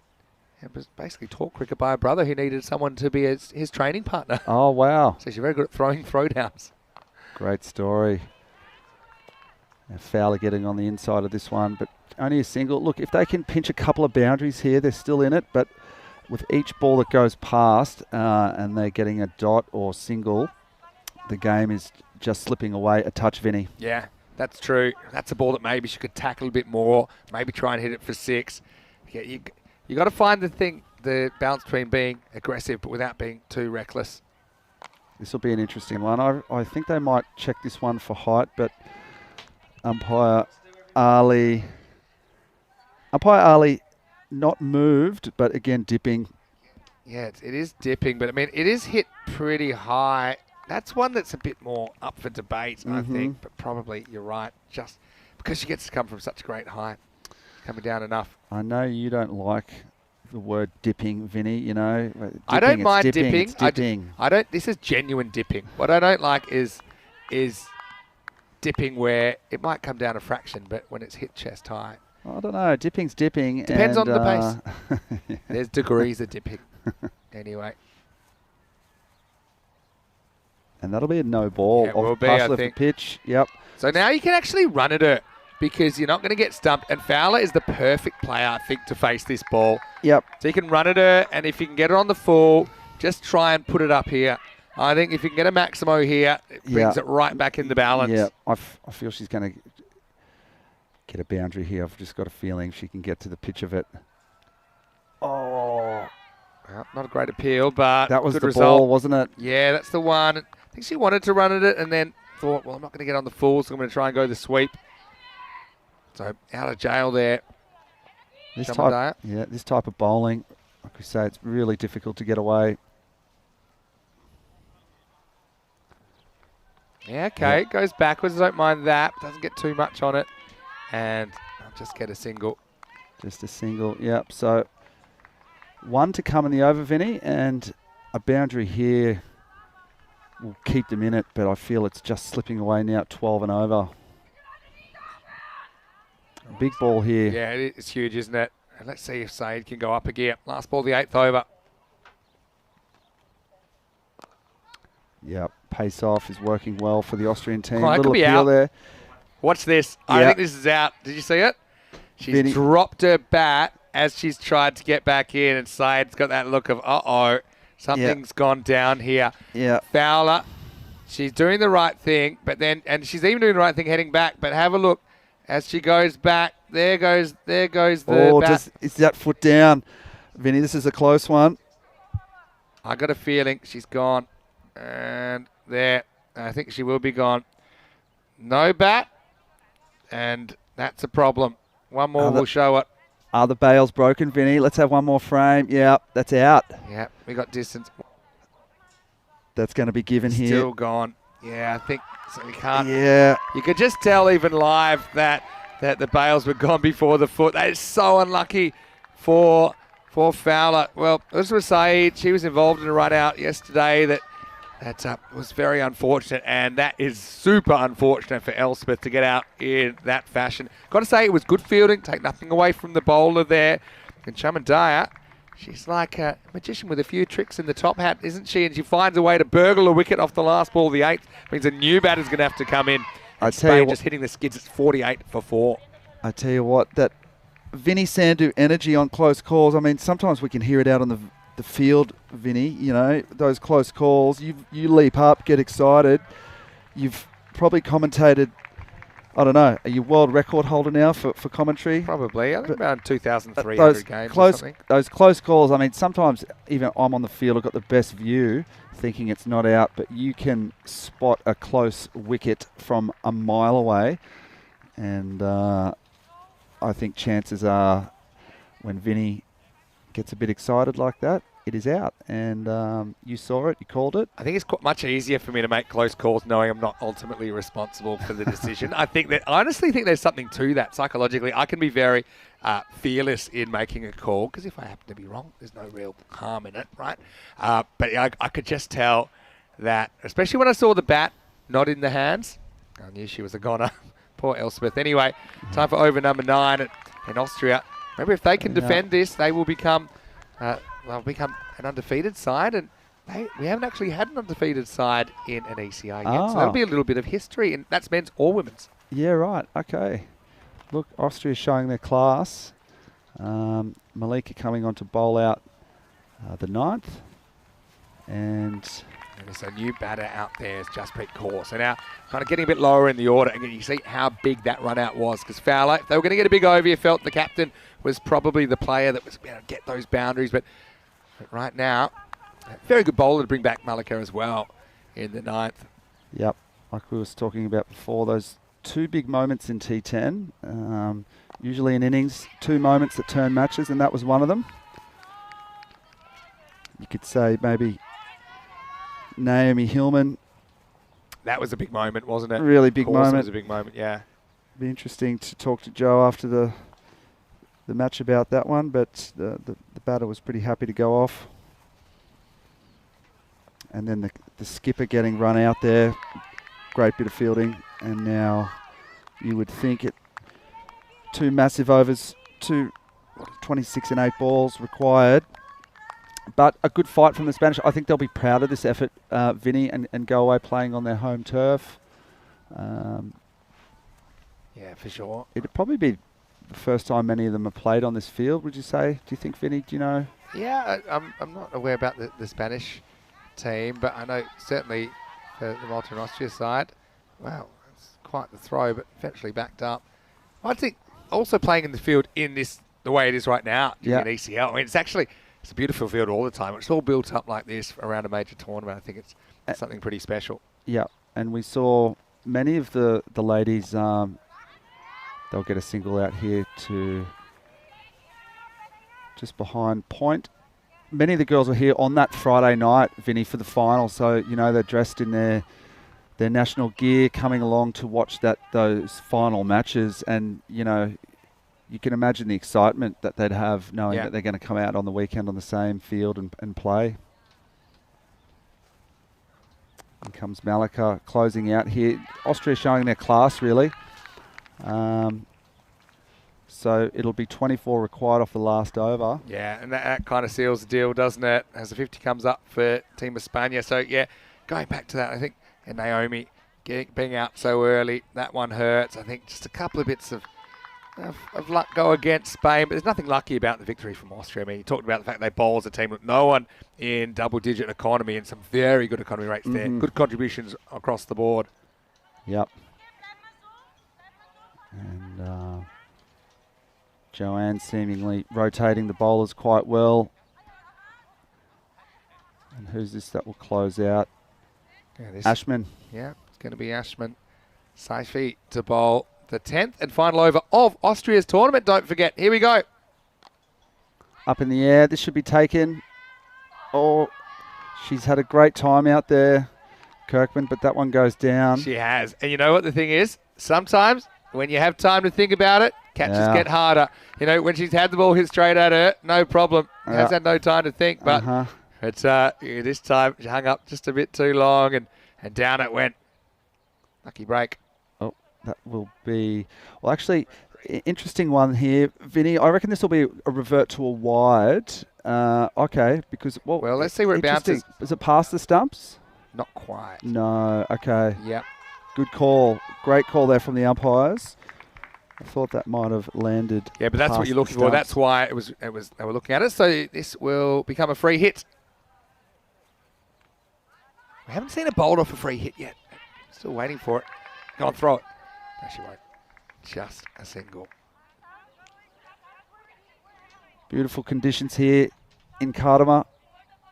The ladies have really enjoyed it out there. You know, they talk amongst themselves saying how beautiful the ground is. A lot of them come from super cold countries, so they're enjoying the sun. And worked away out to deep square. Ashman doing a good job here, and it's been a pleasure with you, Vinny. Thanks for having me. It's been awesome. You know, it's been waiting a long time to get you onto the commentary. Of course, pretty difficult normally, but now we've got the capable Corey Ruckers in the third umpire chair. I was able to steal you for a game. And what do we think of Charles's commentary, guys? Let us know. It's been an entertaining game. I think you've done a very good job. Yeah, I've had a lot of fun. You've got a great view up here, Vinny. You've perched right up the top. Well, you say you've got the best seat in the house. I guess suppose you're the umpire, but this isn't too far behind. No, that's right. We're going to overview the whole thing. Let's just straight through the Jake the Pegs of Butcher.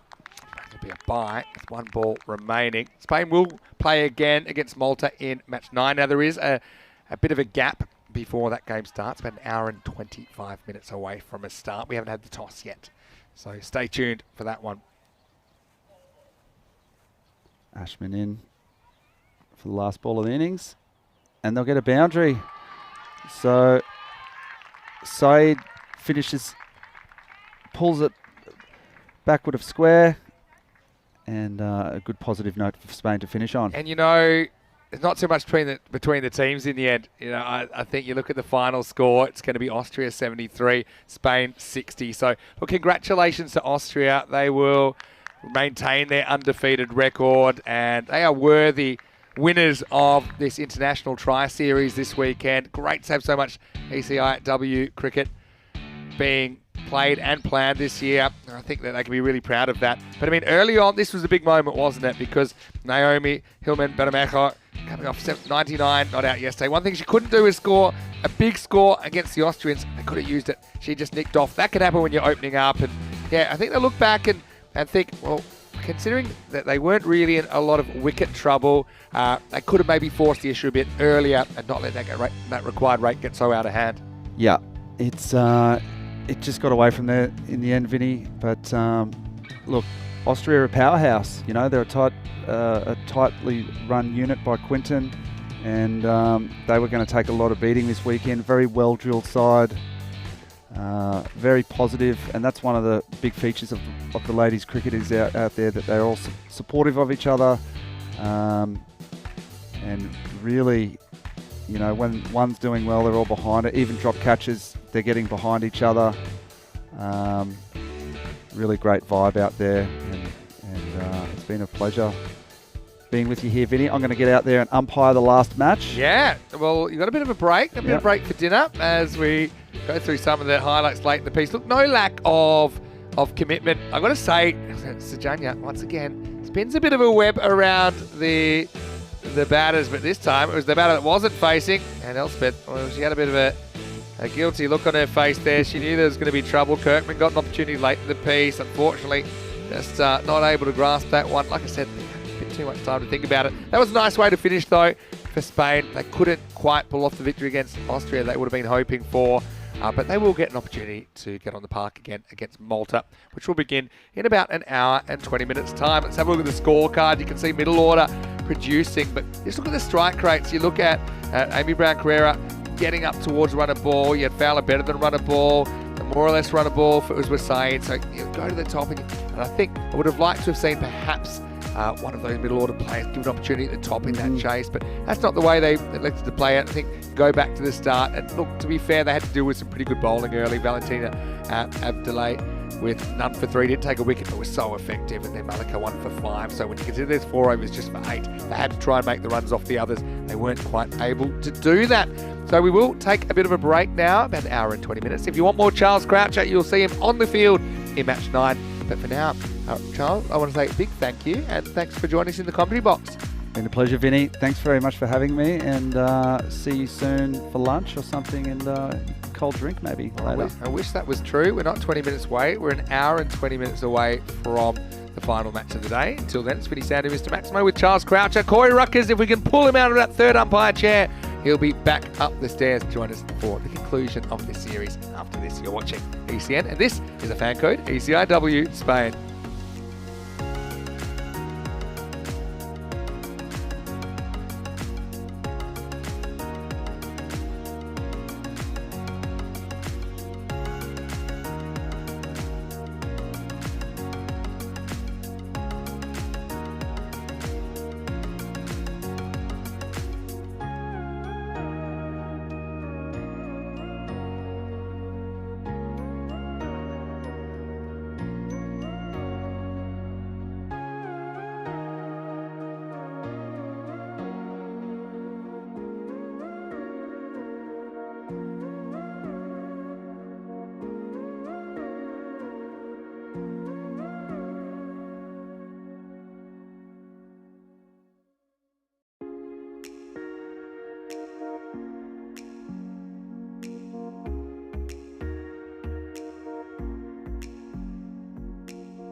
Hello, and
Hello and welcome here today. I'm here with Natty. Natty, how are you feeling?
The European Cricket Internationals are proudly brought to you by HCL Software, Fancode, and Grizzly Bear Sports.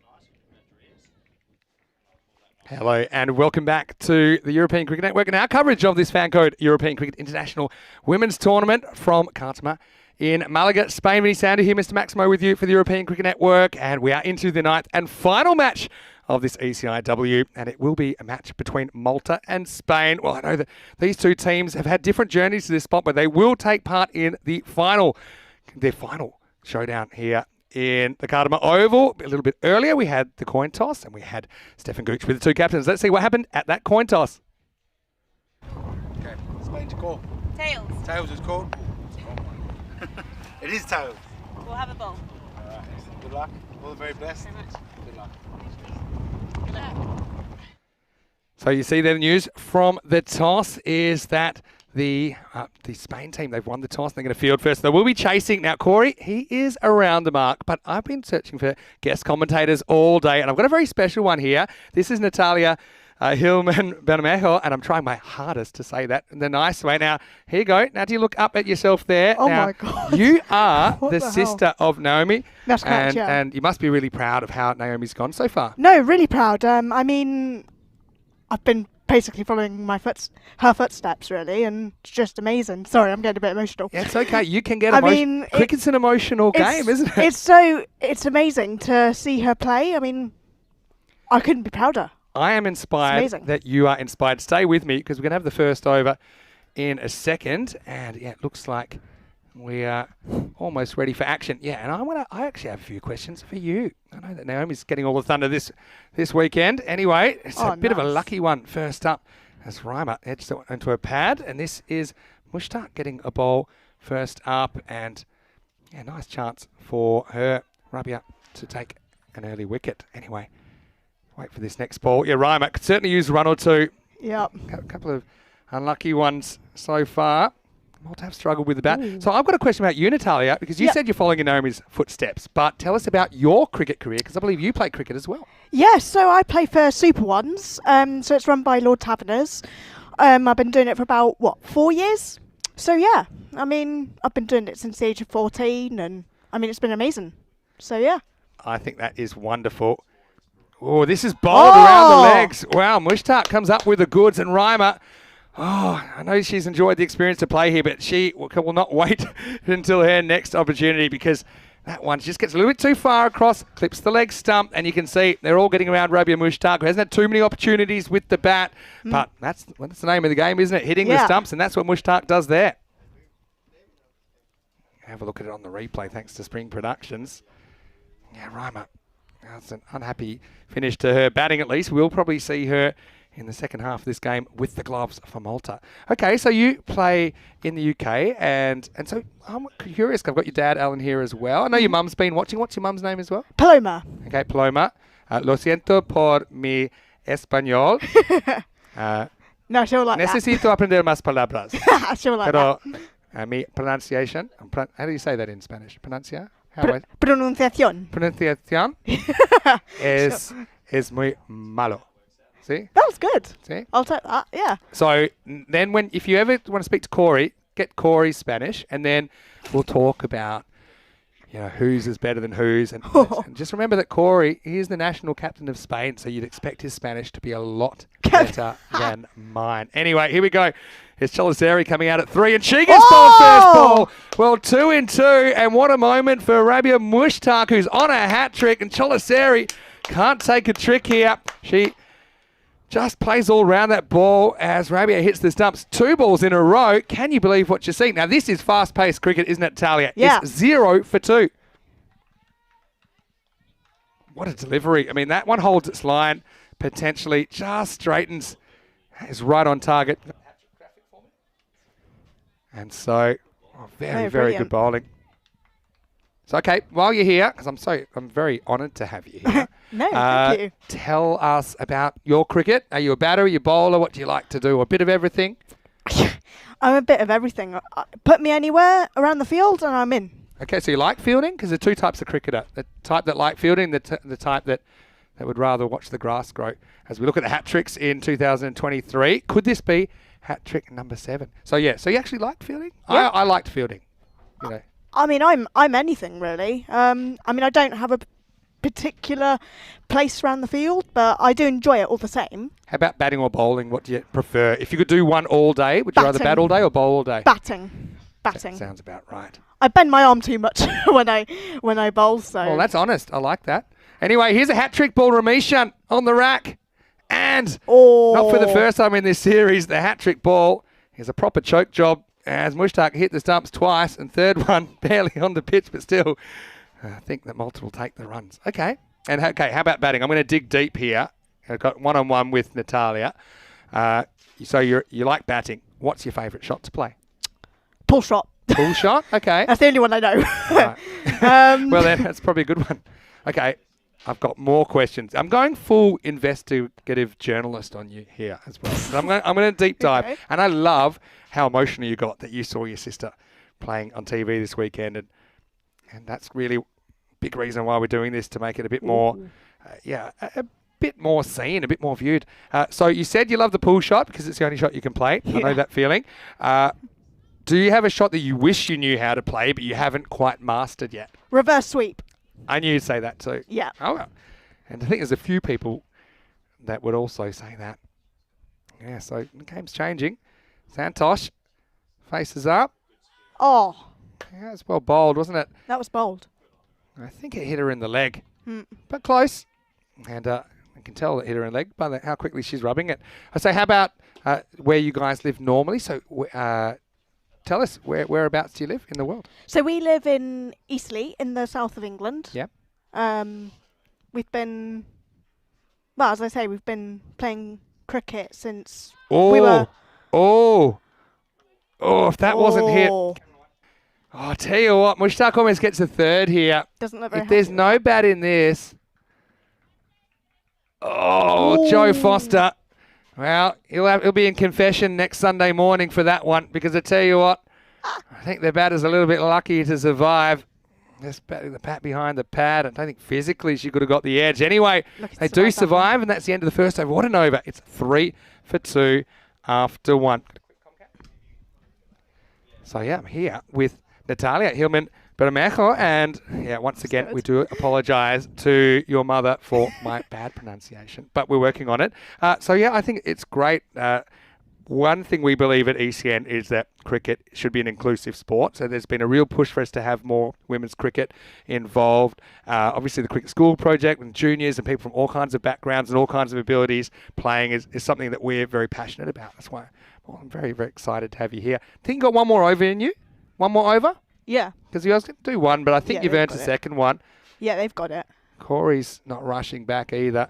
Trying to wide down the leg sides. This is Hashmi getting an opportunity. One thing I think with this Spanish team is they may try a few different options and maybe try a few different players. And that is quite important, I think, to make sure everyone gets a chance to show what they can do. Yeah, no, definitely. Like you say, it's very important to have opportunity. And obviously, I believe everybody deserves an opportunity when they play a game, obviously. That was... Yeah, that one just gets away a little bit. It's the replay. I've got Natalia here. This is Naomi's sister. Little sister? Is that right? Big sister. Big sister. Okay, I only said that. I'm small, I know. Well, I mean, I know that teenagers are unpredictable height-wise. So some go different stages. So we've got Natalia here. And so, yeah, Chris believed that one was out. And yep. that's was the one last over. But that's an opinion that you may or may not agree with. So Hashmi getting an opportunity, just needs to try and straighten it up. So how about bowling then? You said bowling something is quite difficult actually. Yeah. It's something you can always work on. Mm-hmm. I want to know about you and your sister playing cricket and maybe whether you ever play around the house. It's very well fielded there. And yes, look who that is. Yep. That was great. And well, tell me, is Naomi ever try to bully at home a bit like this? Because look what she does to the batter here. In comes the ball and, well, I'm glad we can't see. Oh, there we go. I'm sure that Naomi is a good sister. Do you guys get on well? The odd time. Yeah? I've got 3 younger brothers. I mean, I know what it can be like. I mean, we do bicker a lot over silly things, but In the air. Oh, what a catch. Well, it's been taken. How about that? That's Anissa Azmat that takes it. Going to her left. I've got to say this Spanish side, they fielded so well in this tournament. No, really And well. That's a great catch at any level. Yeah. And so I've got John Gray in the chat, and we'll come back to this replay first, though. It's not a bad shot at all, really. Gets a fair piece of it, but on the run, it's not an easy catch at all. So well done, Azmat. And that will be the second wicket, the third wicket now, I should say, to fall. And make it 9 for 3. Well, John has a question. Is Naomi still playing for Hursley Park this year? Yes, she is. Yeah.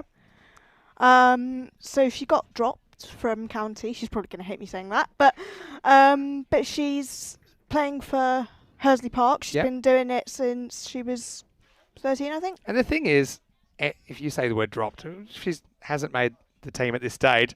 Almost every high-level cricketer you can possibly imagine has been dropped at some point. You know, Don Bradman, he was dropped after his first test. Do you know that? Yeah. And, staying on the Australian theme, Alan Border is another one that has been dropped. So most have. So that's... Oh, no, we got trouble here. They got to go to the keeper, and she'll have all day to make the run out, and I think she does it. It's going to be gone. Wow, this is a bit of a disaster job, isn't it? Yeah. And you see Buddha Toki is just stuck at the non-strikers end, and this is just a bit of a disaster. So Malta falling apart in the power play, 9 for 4. So let's see what happens here. Buddha sees it runs, but here's the strategic error. It's that you cannot turn your back on your partner. Eye contact is so important, and so Santosh was too busy looking at the ball. So this is, no matter what your level of cricket, just have a look at number 10 down the bottom, Santosh. She looks at the ball and she doesn't know what's happening behind her. And even when she tries to put up the stop sign, she realises it's a bit too late. And then eventually the keeper, Mirza, gets the ball down onto the stumps, does a proper demolition job on the stumps as well. Well, that was carnage. And it's not a wicket Malta could afford to lose now, 9 for 4. Okay, so how about, do you have any other siblings, or it's just you two girls? Just us two at home. So, I mean... So your dad, Alan, he's in a house, and he's the only boy. Is that right? Yeah, yes. Well, that was a bit like my mum in our house. We had 4 boys growing up. We were always breaking windows because we always wanted to play with a hard ball, which you probably shouldn't. Anyway. See, I play with softball, so so it makes life a lot easier for me. So tell us a bit about the cricket you play. So what sort of people are playing, and what's the kind of format that you guys normally... When do you play? It's through a disability format. Yep. So I play with boys, but recently I've started playing with girls. Okay. All of different disabilities, autism, cerebral palsy, all sorts, Down syndrome. You know, it's amazing, obviously, and being around people like that, and in a group of girls as well. It's incredible, really. That is so inspiring. I think that I'm sure it's not so much about the result as well. Even in this, it's not so much about the result. It's the friends you make along the way. It's the feeling that you're improving. No, exactly. That's how I feel. I don't mind whether we come first or second. I just really enjoy it. That is really nice to hear. And yeah, I mean, I've worked with... went back when I was in Australia. I worked with a number of different cricket teams from all different backgrounds, and I think that that's something that really comes through, and certainly something we've seen in this series. I mean, can you imagine, like Naomi, for example, playing here against players that have flown in from Malta, flown in from Austria? Also, tell me this, is the weather here better than the weather in England right now? Yeah, pretty much. I mean... It varies from time to time, but I always enjoy coming here anyway, so it's amazing, really. Yeah, exactly. Well, look, I just want to say big thank you. Cameras. 3 on this one. What's the 4, stumping or something? We're just waiting to get clarification on that last decision, but I think it might have been to do with the run out and making sure we have the thrower logged correctly. But, ready to go. And so,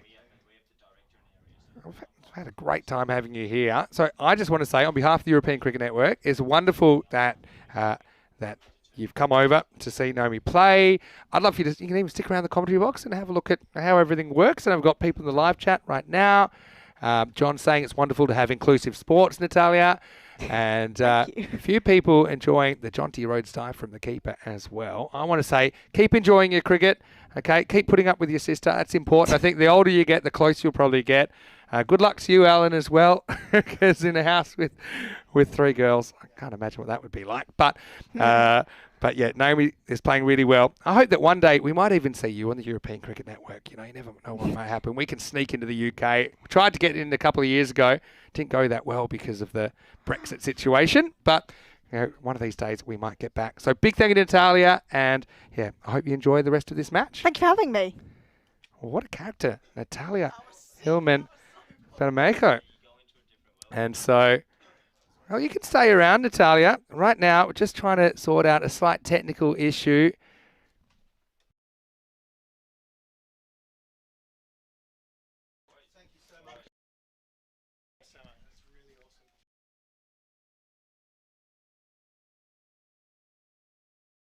So this is where we'll be from tomorrow. We'll be in Portugal for 2 weeks, and then we'll be in two weeks in Cyprus, 2 weeks in Milan as well. As we finally get to finish off this over. Well, we won't just yet, but it'll be 12 for 4 now with the ball remaining. And there's Naomi in the foreground, hovering around at point. Speaking of Jonty Rhodes, that's the position that he made his own. As I think this one is just okay, according to the umpire.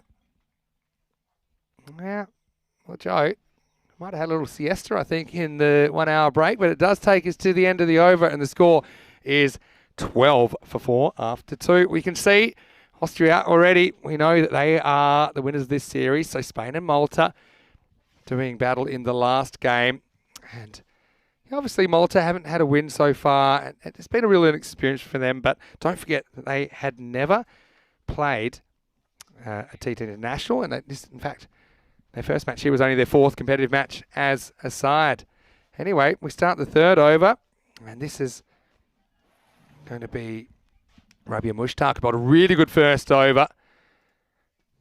She's coming back, and she rattled the stumps twice. Speaking of stumps rattling, here's the rattle of Corey Ruckers coming in back into the commentary box. And wasn't that nice to speak to Natalia? And what an inspiring story that is. She was physically emotional watching her sister playing on the TV. Yeah, very sweet story indeed. And good to be back in the comm box, Vinny. Just want to ask you quickly, how was the third umpire decisions in the previous game? Actually, it's some of the best third umpiring we've ever had.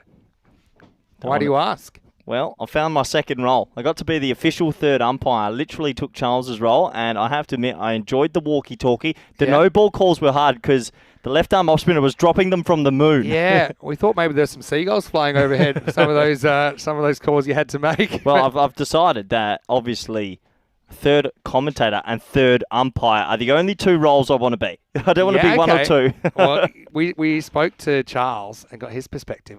Now I want to get your perspective because, yeah, you did third umpire the last game, which was fascinating. That you get that experience. He's Mushtaq to put a toki. Oh, it's in the air.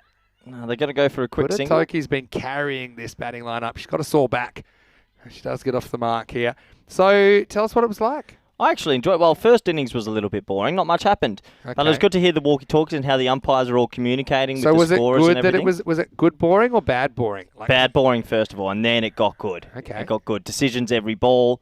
And I like the processes they go through. It's good fun to do a different role for once, as that's a big take by the keeper. Well kept, but it's going to be a wide. And so who was in there with you? I had the match referee, Stefan Gooch. And he was running me through their protocols and the language they use, and it was good. I enjoyed it. Like runs? Do you like that is out. Please signal out.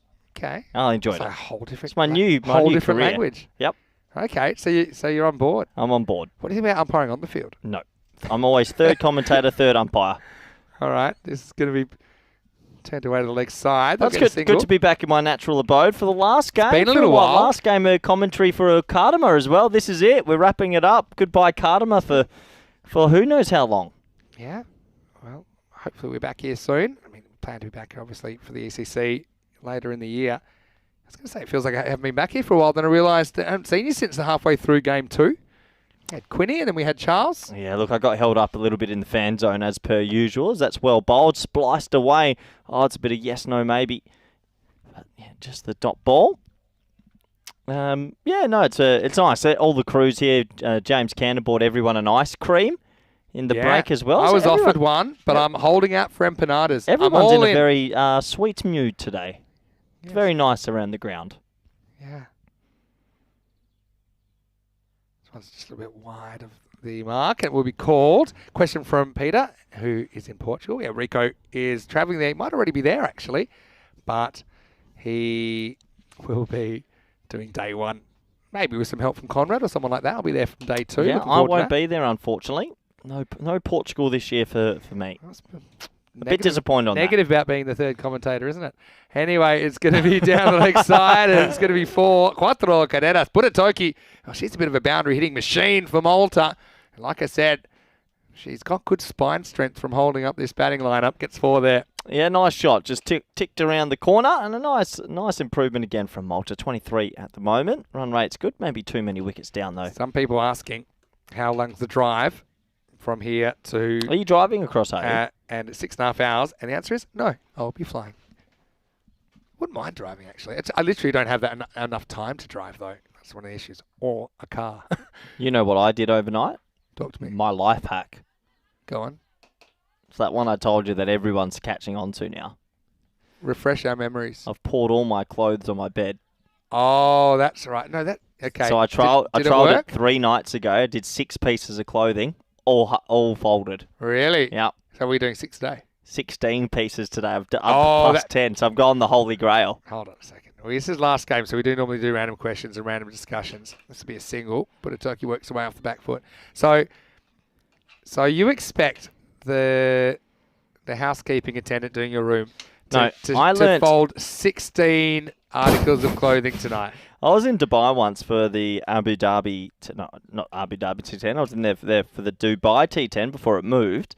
That's well bowled, hit in the air, and probably be an easy single.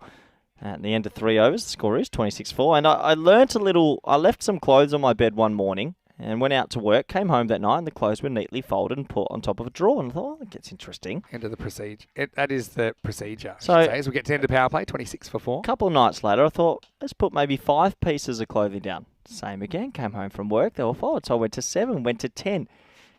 Anyway, learnt that is the procedure at hotels. So now before a flight home, the night before, I will load the bed up with clothes. Are these clean clothes? No comment. And sometimes you'll come back and all your clothes are folded and then you put them in your suitcase, a.k.a. life hack. Using other people isn't necessarily a life hack. This is words. You cannot deny this is good. Oh, yeah. Well done. I can't imagine me putting my 12 or 14 suits it's not 28 shirts on the bed. It's not jocks and socks. It's mostly shirts and pants. But if they're going to be folded, pants and when I go trousers, home, my suitcase is open, I'm literally going to lift everything that's folded straight in. It's a life hack. Okay. Well done to you. This is Uzwa Saeed, who's going to bowl. No, it's not Uzwa Saeed. I always get these two mixed up. But it's going to be Naseeb, who fielded really well yesterday. This one's a little bit short, though. Worked away to the boundary. Buratoki gets 4. And that's another nice shot. She certainly is strong in that area of the ground. Yeah, really good batting. I tell you, a score of 60-70 here, you never know. And I think the Spanish team, I'm expecting we might have a slightly different batting order in this last game as well. So, yeah. Elvira, special comment saying she already feels sorry for Corey's wife. Well, I do for many reasons, but that is one of them. I don't have a wife. Yeah, and sometimes I'm not surprised. Matthew Hodgson's got a question. Yeah, that's right. When I was struggling with the pronunciation of Bermejo, I said I'd see how good Corey's Spanish is. Bermejo. It's Bermejo. Yeah, you're saying more Dutch. Yeah, I am actually. Fielding. Well, pick it up and throw it. Throw. Oh, very good cricket all round. Very impressive cricket. What a stop. Yeah. Have a look at this, though. I mean, Fowler just took a bit too long to get up. Otherwise, she had a definite chance to run out the non-striker. Just watch her come from nowhere. Bang. One hand. Just had to bit like Zoolander. Couldn't turn left there. She decided to go the long way around. That's very, very good fielding from Elspeth. Oh, what a shot that is. Crunched. Breathtaking is going to town today. 4 runs. Yeah, well, she's hit 20 twice in the series. She's on her way to her third. 20 at the moment. That is proper shot. I like the way she holds her shape here. Just have a look. Nice high back lift there. Power. Steps across, and it's a perfect moment. She just releases those wrists and smash that one through cover for 4. Great batting. A few people like your hack. That's good. I'll give you another one I heard a while ago. Nice shot also through the gap in the offside. They should just get the 1. So if you're bored in a meeting, but you don't want to look at your watch, look at someone else's watch. And that way you get, do you know what I'm saying? Well, it's like if you're bored and you kind of want to check the time, you don't want people think it's rude if you look at your own watch. You just look at somebody else's watch. Nah, that's no good. It's a life hack. That's not a life hack. You've never been to a meeting. You've never understood life hacks. Matthew Hodgson in the chat asking if I speak Dutch or Spanish. I speak no Spanish. Speak a bit of, give us your best Spanish, because we've got at the end of the over now. So it's the end of the over, and I'm not quite sure if it's ticked over yet. But okay, 4 overs down. Go ahead. Uno chorizo, por favor. Yeah, what does that mean? 1 chorizo, sir. It means 1 shih tzu, please. It's funny because when we do go to the empanada shop, I'm working on my Spanish, but I was able, when you said that you wanted to take a souvenir and you were wanting me to ask them what you could take, and I said something literally translated, which is, my friend would like to rob you. Yeah, that didn't go down well. Don Mundo had some bad eyes for me. Yeah.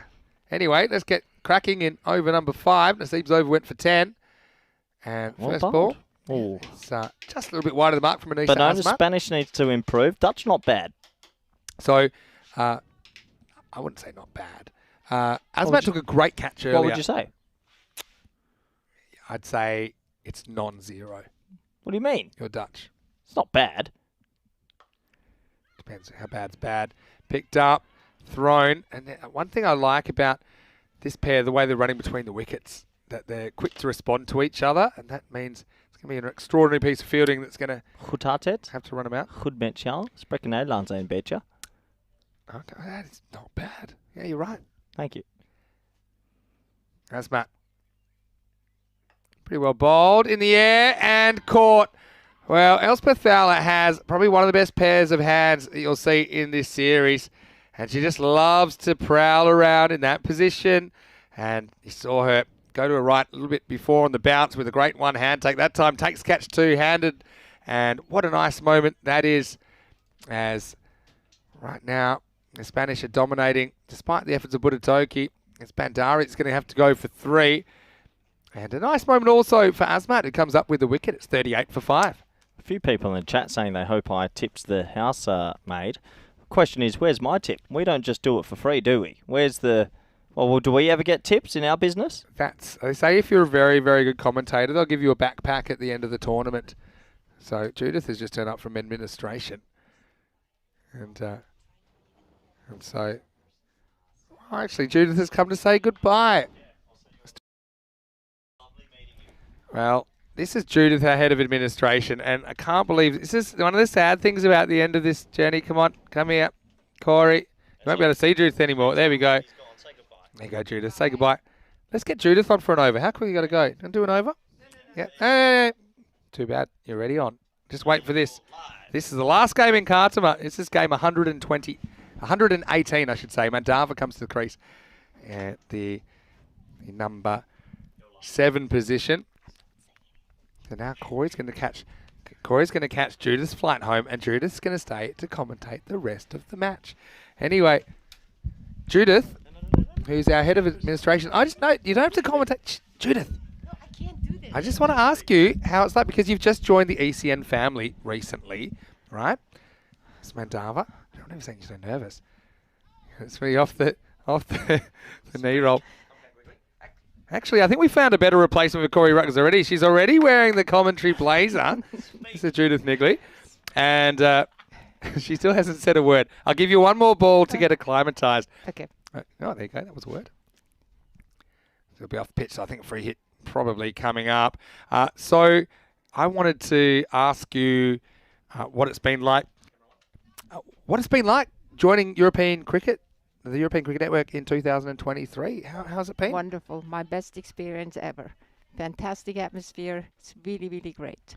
And I love the commentators. Oh, really? I do. Do you have? Would you say you have a favourite commentator? You're asking me a very difficult question now. You got it. You know, this is the big time. We don't shy away from the big issues. His Azmat, I believe this is a free hit. Regardless, it'll be a dot. But honestly, you've come in at a time where already we're a growing organisation, pretty big, branching out into new areas.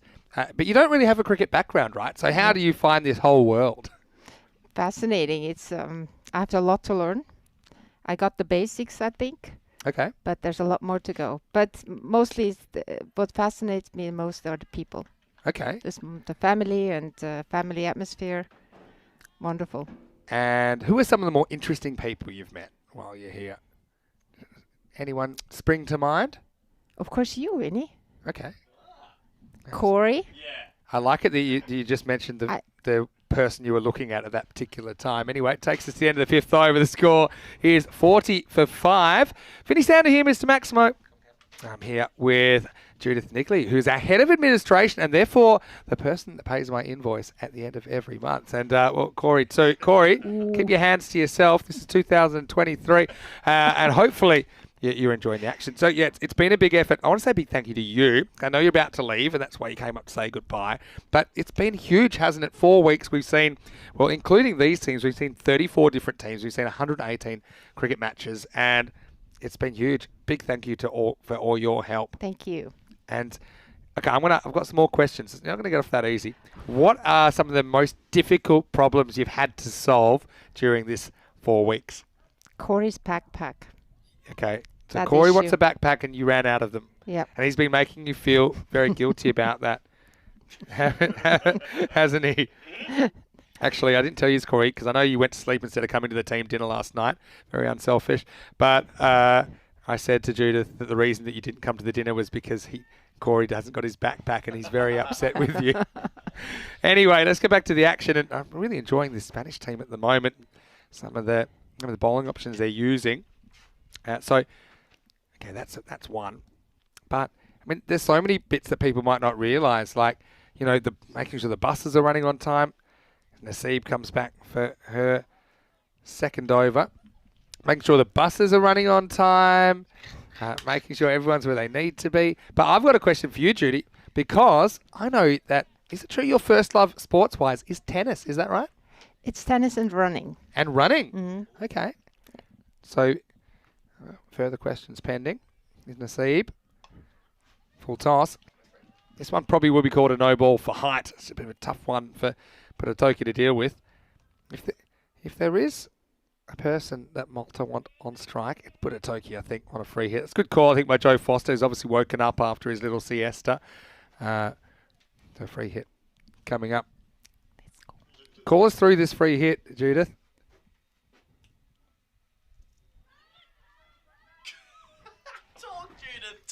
I don't know what to say. How many runs is that? Okay.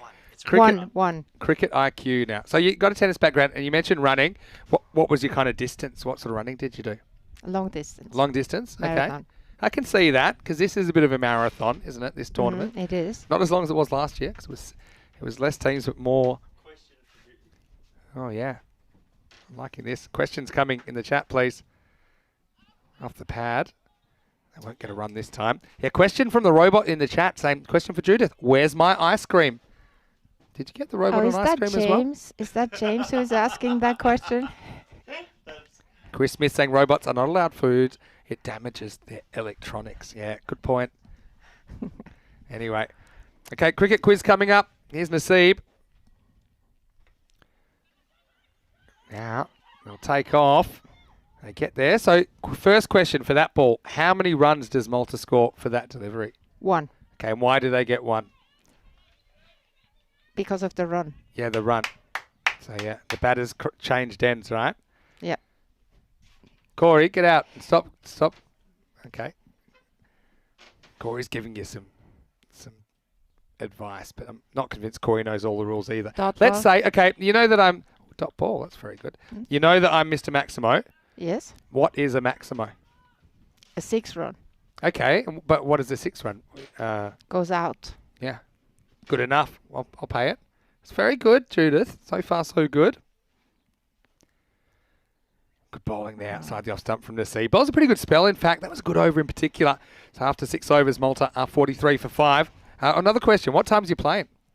At 4. Tomorrow. Oh, okay. It's 5 o'clock right now. Give us a question for Judith in the chat, a quiz question. Okay. While she's here.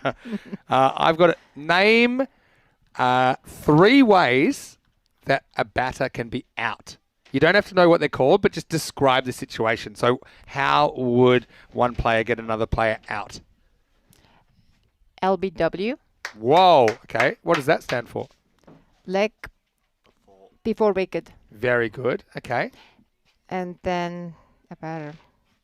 When he hits the Or catch she. a ball. Try not to be sexist on the air. Head of admin. This is going to be a single down fine leg. So, yeah. So what was the second one you were going to say? When the wicket catches the ball. Yeah. Very good. That's caught. That's good. Got one more? When it touches the shoe. Oh, no, when he's over the line. Oh, yeah, it's kind of. Corey's trying to get Judith to do wrong answers, and he tried to say that the batter's out if her shoe falls off. Anyway, this would have been out. Was this hit the stumps or not? Well, this has been an interesting one. She's definitely out for not reaching the line, but what breaks the stumps? Slow when it comes in. Here it comes. Oh, I don't think the ball's hit the stumps there. I'm not convinced. Yeah, so I think the issue here is that the stumps are broken by the gloves, and I think that's the decision they've gone with.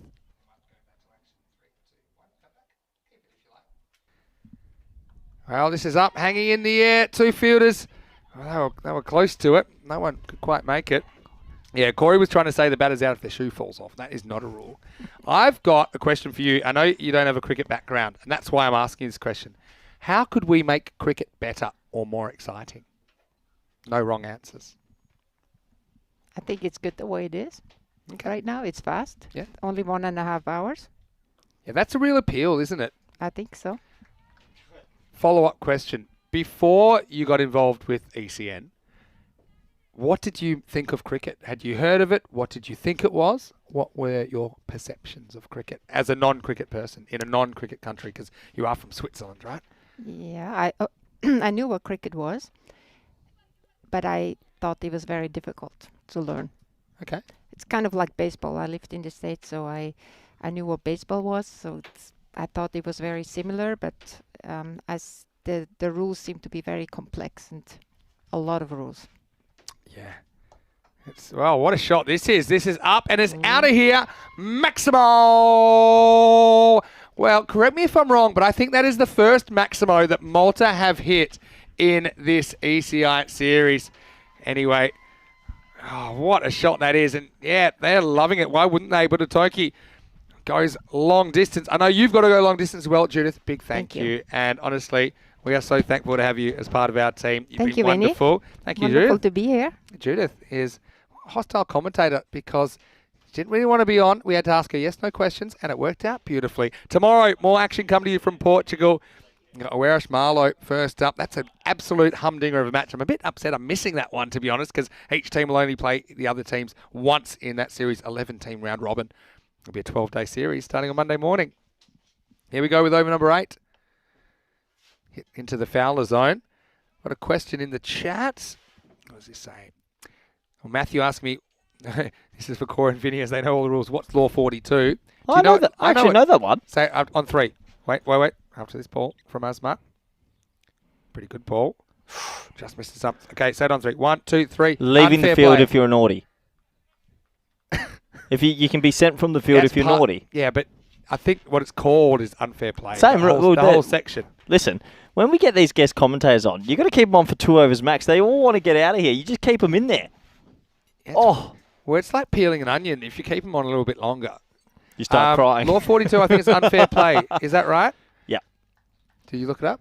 No, I don't have my laptop with me. Okay. Yeah, you got to let these poor people go after 2 overs. Judith was nervous. Oh, Judith, I thought she was going to miss her plane, and that way she could have stayed here another day.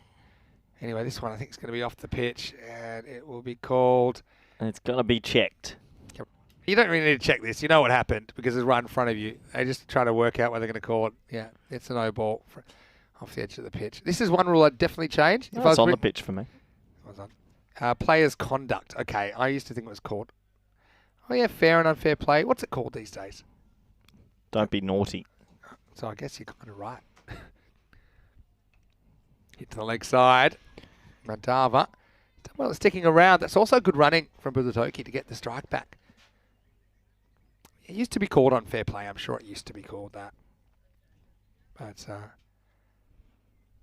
now I believe it may be called players' conduct. So I think that's probably a bit of a language change from unfair play, which it used to be.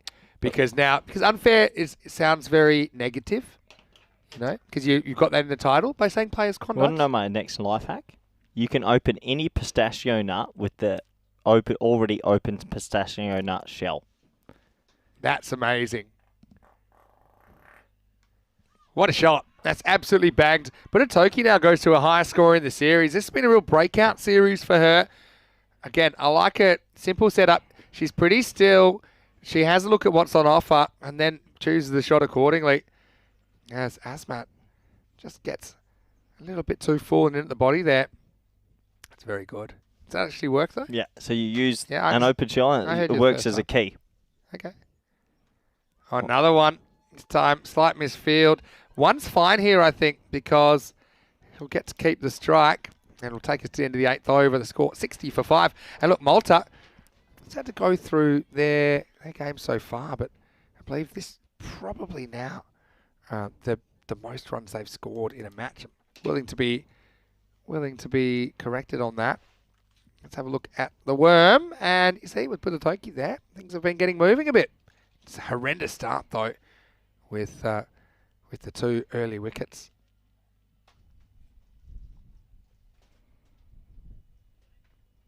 All right. Oh, Chris is now listed 42 point everything. But what is it actually called? It's players' conduct now. Now goes for this in the air and gone.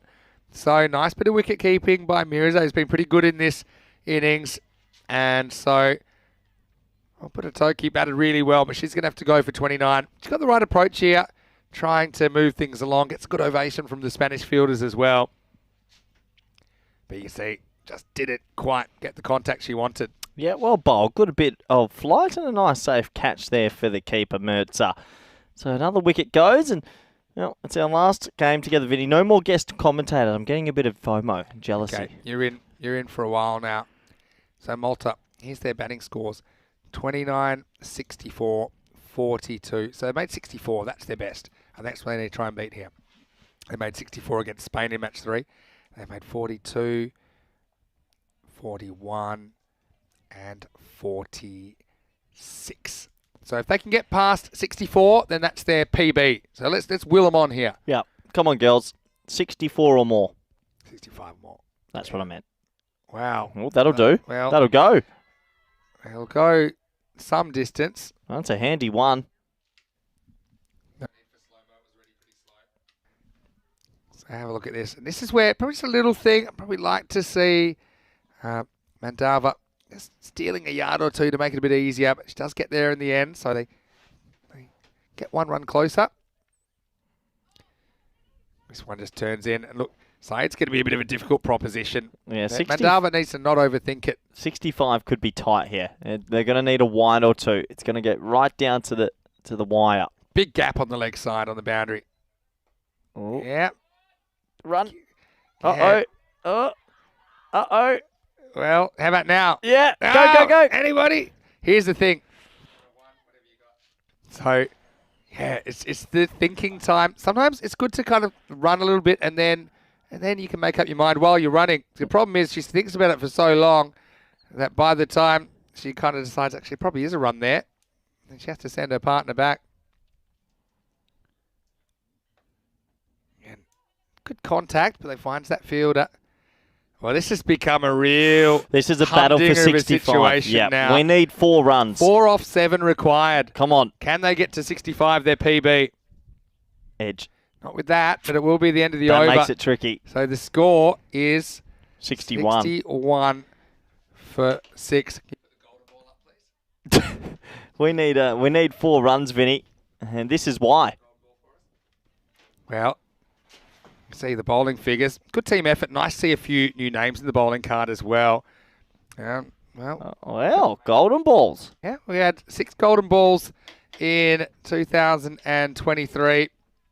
And, well, I don't think we're going to golden ball in the first innings. We wouldn't normally talk about it, but, okay, it's going to be a tough one because Amy Brown Carrera is coming on. They need 4 off 6 for their personal best. Let's get back to it. The pace on the ball's probably not the worst. Yes. There's 1. All right, so that's 62. So they need 3 runs 3 for their off 6. highest. We had this situation when in a match in the previous ECIW as well. Yeah. When the hosts were trying to get past their previous best of 52. So here we go. Amy Brown Carrera, though. Like I said, a bit of pace on the ball. Could work 2 ways.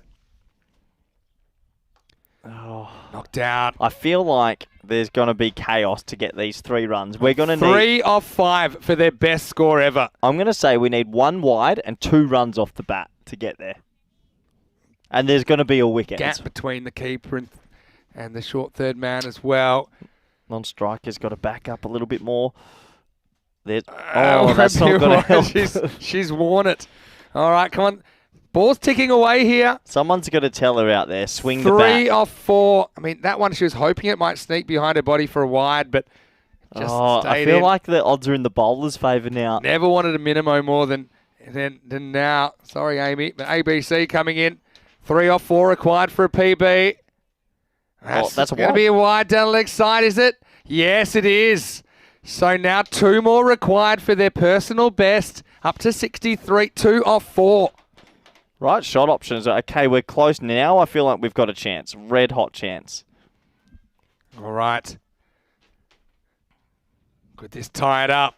Here's ABC.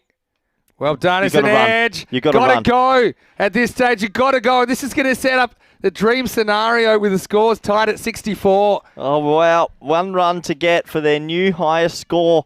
Well done by Aruja. That's Samuel Stanislaus' wife. This is I'm it. sure Samuel's tuning in. Mandava needs to score here. She's seen it 4 off 18. She's got 3 opportunities to get the top score for Malta for the series. Shot. She hits it. Got to go in that situation, I think. Well, you got to know where you're at in the game. 1 run for their highest score will change the game. They need 1 run. 1 off 2 for a personal best, and ABC's got to keep it straight. Can this be the one? Mandava, 4 not out. Hit it. Go. Goes. God, she doesn't rigid. go again. They're stuck. They're stuck. Now, this is the last ball. You've got to run no matter what. And I mean no matter what. Run. It's their highest score if they get 1 run. They need 1 run here. And we're going right down to the wire. 64-64, Malta versus Malta. 1 run for their personal best. Here's Mandava. Hit it. She doesn't. You got to run. They won't run. Oh, boil over. Call it now. Oh, well, we've seen it all. And I would have loved just 1 more attempt. That's a full headset throw. Anyway, the unfortunate thing, I guess it's fortunate that they have 2 personal bests now because they did hit 64 in match 3. They also hit 64 exactly in this match. And look, don't forget earlier, Malta really threw it down the gauntlet to the Austrians when they had even less on the board. So I think depending on what we see from Spain and their batting lineup, that Malta will feel if they bowl and field when they're very much in this contest at the halfway point. Yeah, good innings. Well done to them to tie their best score. And let's have a quick look at the highlights. It was wickets early as the Spanish came out the blocks with some ferocious bowling, it must be said.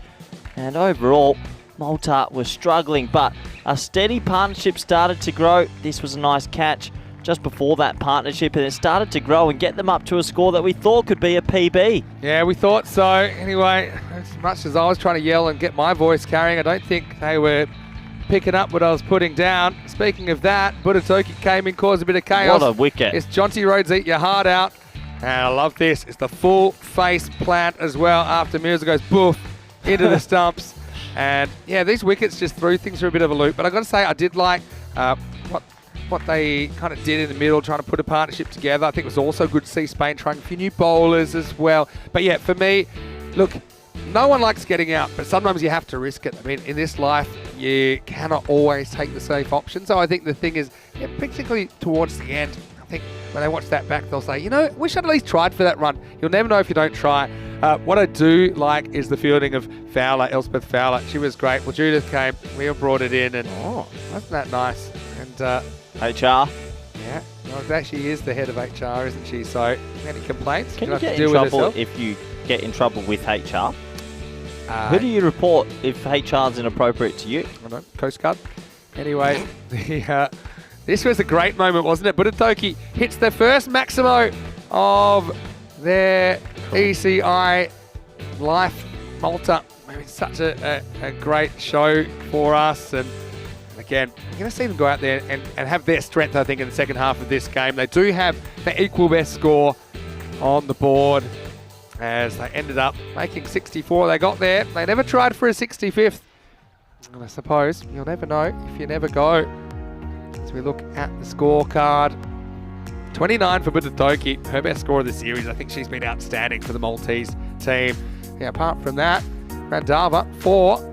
As she was the equal next top scorer, 26 extras as well. So that's probably something that had more to do with some of the bowlers used. I don't think they were quite as set with their bowling as some of the bowlers we saw earlier in the series for Spain. 2 for 17, Mushtak really started with a bang bang, bowled very well. Also wicket for Hashmi, nice bowling by her. Also Azmat and Uzwa Saeed chipping in with 1 each, I've got to say. Also Naseeb, I think she did some good things with the ball. She took none for 13 off her 2 overs, and ABC just got the 1 at the end. We will take a break. We'll get the tissues out because it's just 1 innings to go in our Kartima adventure before we take a bit of a break. Not a big break though, because we'll be back tomorrow morning in Portugal. But for now, it's Vinny Sander, Mr. Maximo. Corey Ruckers with me, back in 5 minutes with the final innings of this ECIW. You're watching European Cricket Network.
The European Cricket Internationals are proudly brought to you by HCL Software, Fancode, and Grizzly Bear Sports.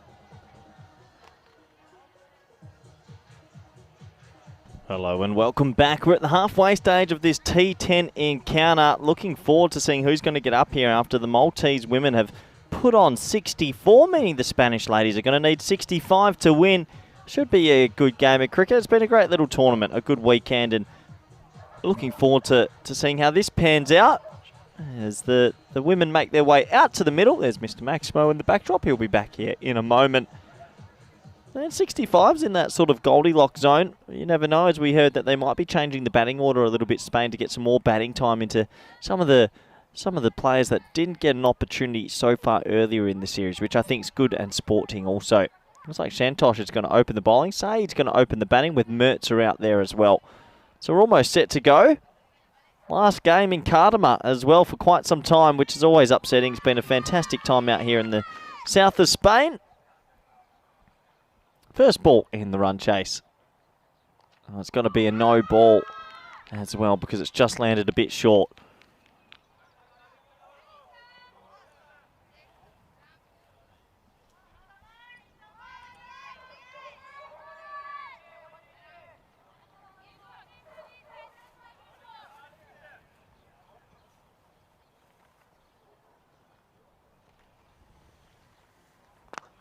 Yeah, nice looking shot as that's pulled down the ground, but it's going to be sent back, so just a dot ball.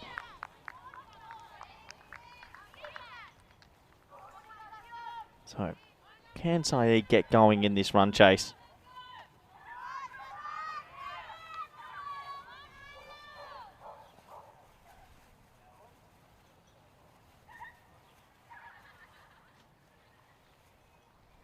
Down the leg side that time and can't catch up with it.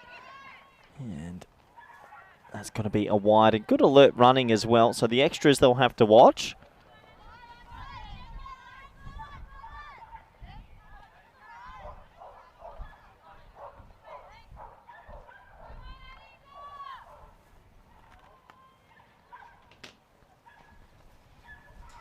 So we get Mertzer on strike now for her first delivery. She'll be looking to make a couple of runs here, being promoted to the top of the order. I'll be wide outside the off stump. I think for Malta, if people have joined in for most of the weekend, they've actually been improving game by game, which is always a good sign if you're a young team and new to playing cricket together. I spoke to them off air before, and they don't have much local cricket. They only get together when it's the national team, and they'd only played 3 T20s before this little event was put together. So still learning, and that's good to see. That's going to probably have to be called a wide as well. So if they can just try and keep it straight for most of this innings, they might be able to get themselves into the game. Not going to be easy, we know, but you just hope that they can find some rhythm here and do their best, as we do have our last game here in the south of Spain, probably till the end of the year. As that is pulled lusciously into the leg side just for a single, and Mertzer gets herself off the mark with a nice pull stroke. This morning they definitely displayed, Malta, that their bowling could be straight. They only bowled a couple of extras in the whole innings, which was fantastic.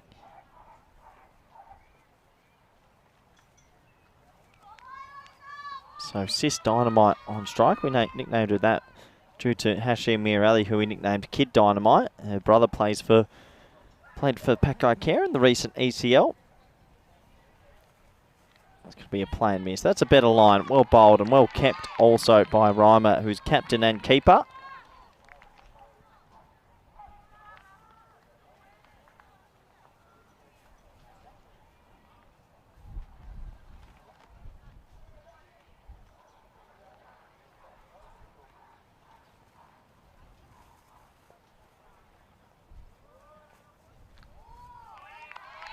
Yeah, little play and miss outside the off stump. So good bowling, good comeback.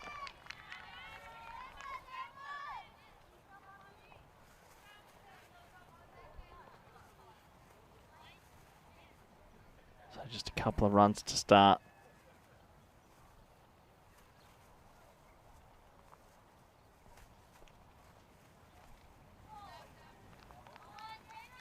It's going to have to be signalled to wind. Yeah, if they can just try and get things going here.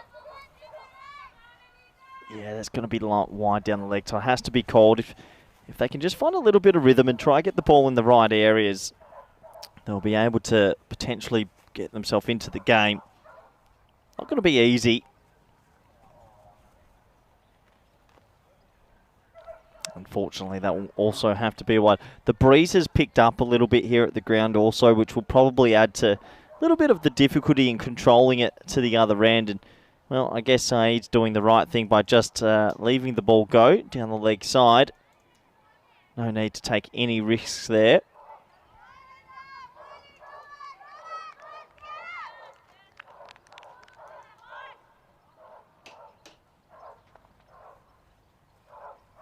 Yeah, that's better. Well bowled, but what a nice shot that is. And yeah, that will go away for 4. So he goes deep into the crease, whacks it away to the leg side. And that'll be the first boundary in this run chase. What a nice shot. And it goes for 4. And so have a look at the scores around the world. South Africa have just chased 260 in a T20, I've been told. Wowee. Isn't the game changing everywhere? Scores just getting higher and higher.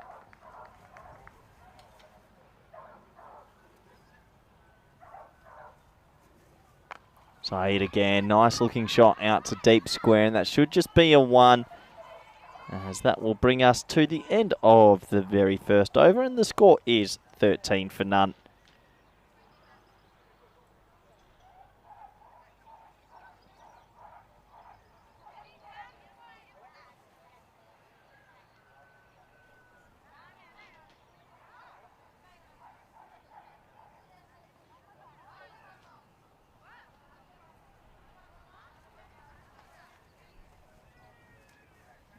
So 27 games since we've had our last golden ball. Been a while. It was a nice occasion. We only got 1 during the ECL. I'm sure it won't be too long till we get our next one. As the new bowler coming in, Bandari sneaks that down the leg side, so that will be another wide.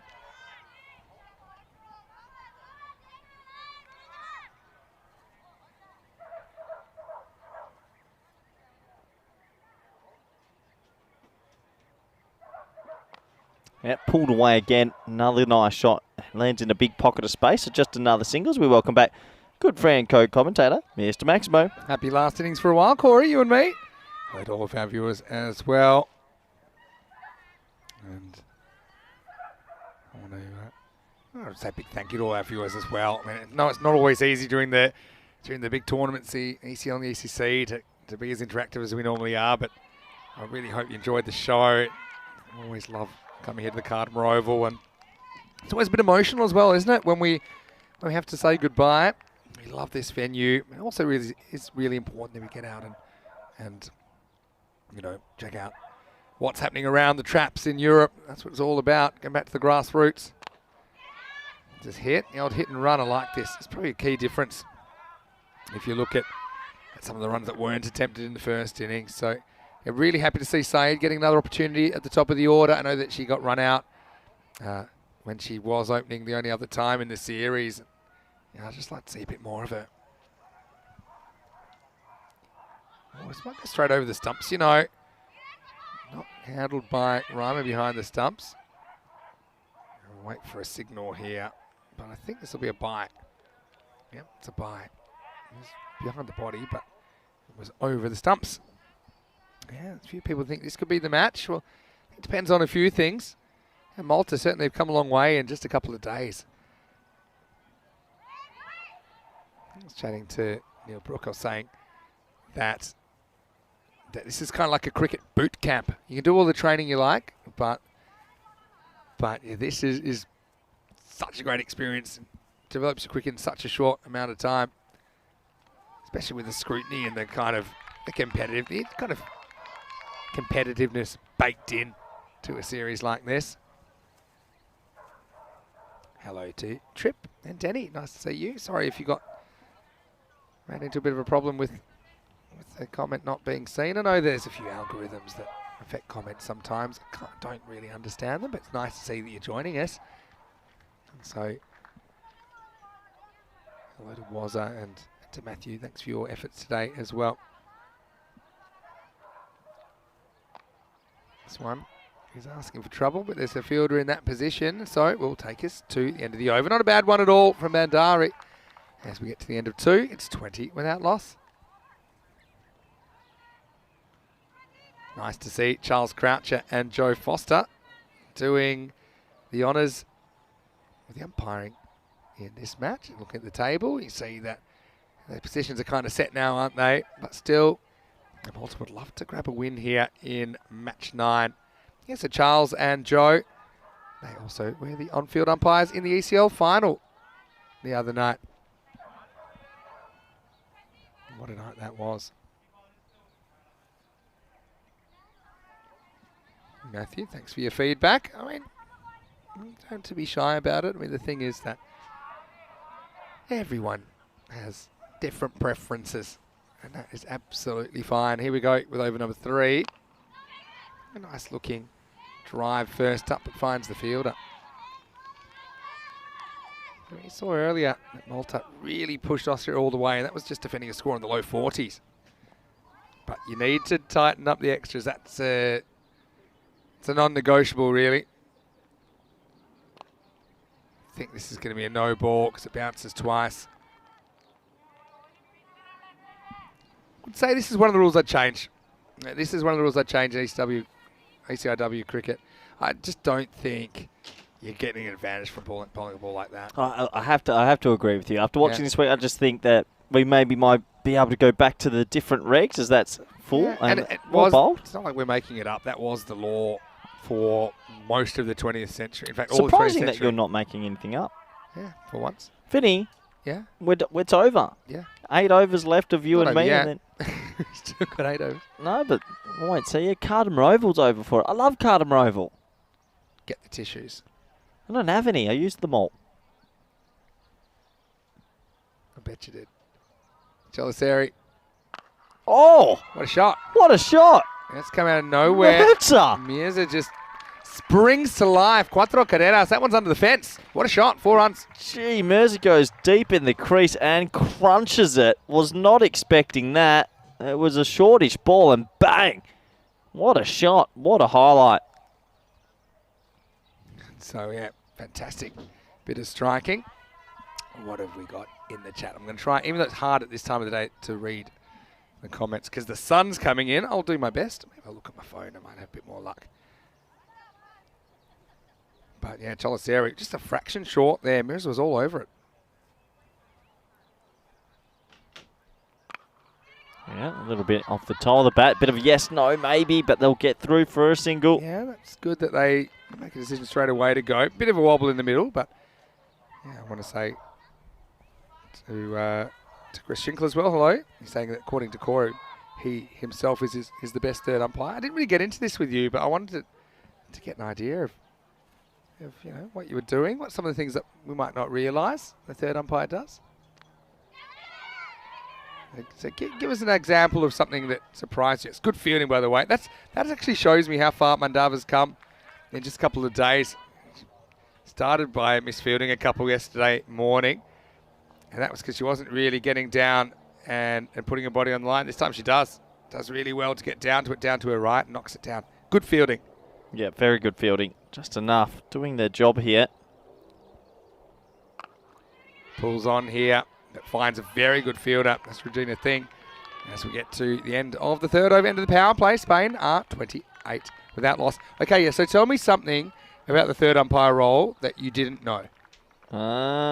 Something they do. There's a lot more talk going on just in general with... What sort of communication? Because I don't hear it a lot either. I'm always up here. There's a lot more talk with sort of the timings at the end of overs, like the clock's being mentioned a few times. Yep. Who's bowling, what the number shirt that's bowling. So it's actually a communication between third umpire scorers, and so you're actually hearing quite a bit. Yeah. And then when it's time to get pulled into action, it's a bit tricky. Actually, there's a lot they can go into because they need angles, but sometimes, yeah, it's actually interesting. Yeah. It's interesting because then we're reliant on our angles and Yep. we might be looking at separate things. And for example, the one that was the one that was run out, no ball. So I gave the run out first, but the replay for the no ball took forever. Took a long time, yeah. And then we were listening to the commentary later saying that should be no ball, but we don't hear the commentary, but we were just waiting for a thing because I said, I'm pretty sure this is going to be no, but it came almost before the next ball was bowled. So what did you have to say to Elvira, the director? So my thing is for Elvira, it's time to speed it up as that's an underneath edge on the leg side.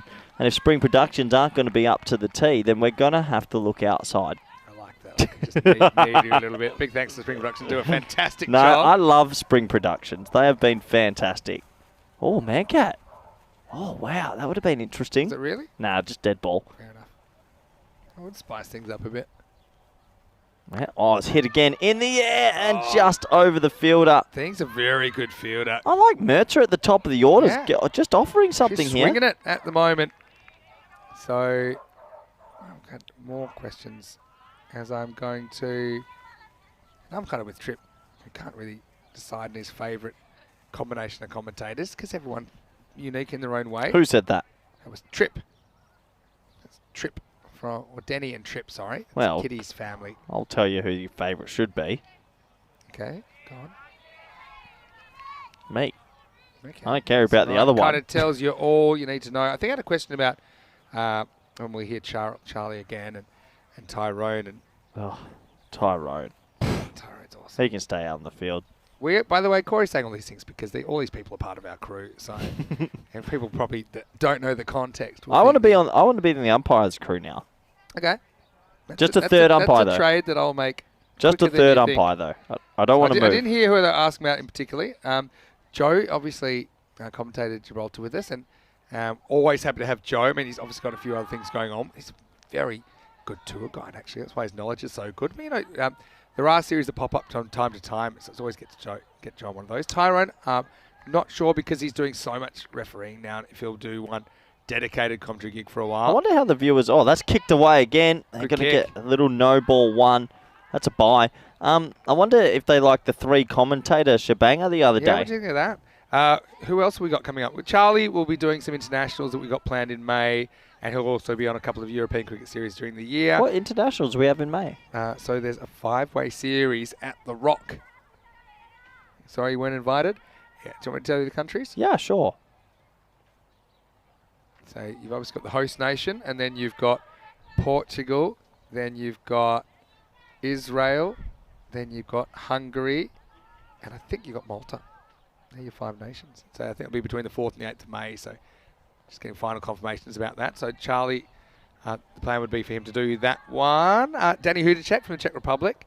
He'll be doing the ECS in Czech Republic as usual. Also, I believe that Danny will be doing Milan with me. So, obviously, it's always great to get a few different voices in.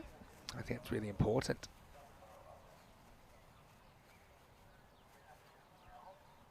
Anyway, this is Bandari. Just hit the skids a little bit in this over.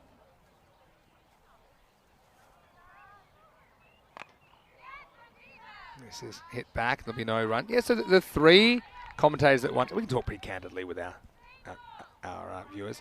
I don't think it's something you could do a lot because there's a lot... One of our biggest things is that we hate talking over each other, right? That's a pet peeve. Oh, that's a really good shot into the gap. That's blasted by Mirza. You said you like Mirza at the top of the order. Well, I like Mirza at the top of the order as well. This combination's working well. In fact, they've got this opening partnership to 40 now. Yeah, it's a nice shot, isn't it? And great opening partnership. Spanish team might be thinking, why didn't they go with these 2 at the top before and maybe put Bermejo number 3? Well said. Thank you. I just meant... Vinny, we've only got 25 runs to go. Oh, I'm going to miss Carter. I love this over. I love the cricket we've had this month. It's been exceptional. It's gone very quickly, actually. Yeah, I think it's partly the format of the ECL. It never dragged, did it? Now more coming, and they've just moved that fielder, and they should have moved it back. Where's Mertzer been all weekend? Wow. Yeah, she's shown got a bit of power here, back-to-back boundaries, as Team Spain just close in on this target. What a brilliant shot. 1 bounce, 2 bounce, 4, and well, it might mean an early finish. So all I was going to say is that as far as the 3 commentators, as we get to the end of the 4th over, it's 44 without loss. The only thing is you have to be very conscious of, because what people don't realise is that we're often multitasking. So just knowing when's a good time to talk, it's a lot easier to do with 2 commentators rather than 3, but I enjoyed it. I think in the marquee games, something like that, first innings of a final, I think it's a great way to kick Probably things should have off. practiced before the main final, though, You shouldn't can't we? really practice till you do it, right? But Yeah. You could have been better with your hands there, but directed more. I thought you were a bit lazy. I think you just weren't paying attention. Wide to start the over. And James talking about a chance of digging up Stefan again. Well, Stefan is a tournament referee. I mean, Stefan's great in the commentary as well from time to time. But again, like Tyrone, he's doing a fair bit of the tournament reffing. So, people kind of sliding into boxes. But it's nice to be able to grab them now and then. A bit like Charles. I mean, Charles was originally going to probably do a bit of commentary with us in the beginning because he has some experience in that. But obviously, now he's pretty important to the officials.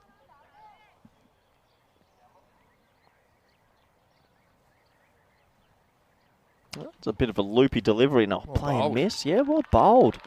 Well, Budatoki's had a good little tournament. Budatoki's been the player for Bit of Malta. talky. Bit of talk. Bit of talky. Bit of talk off the pitch as well. No, I think that without a doubt, Sanjana has been the player of the tournament for Malta.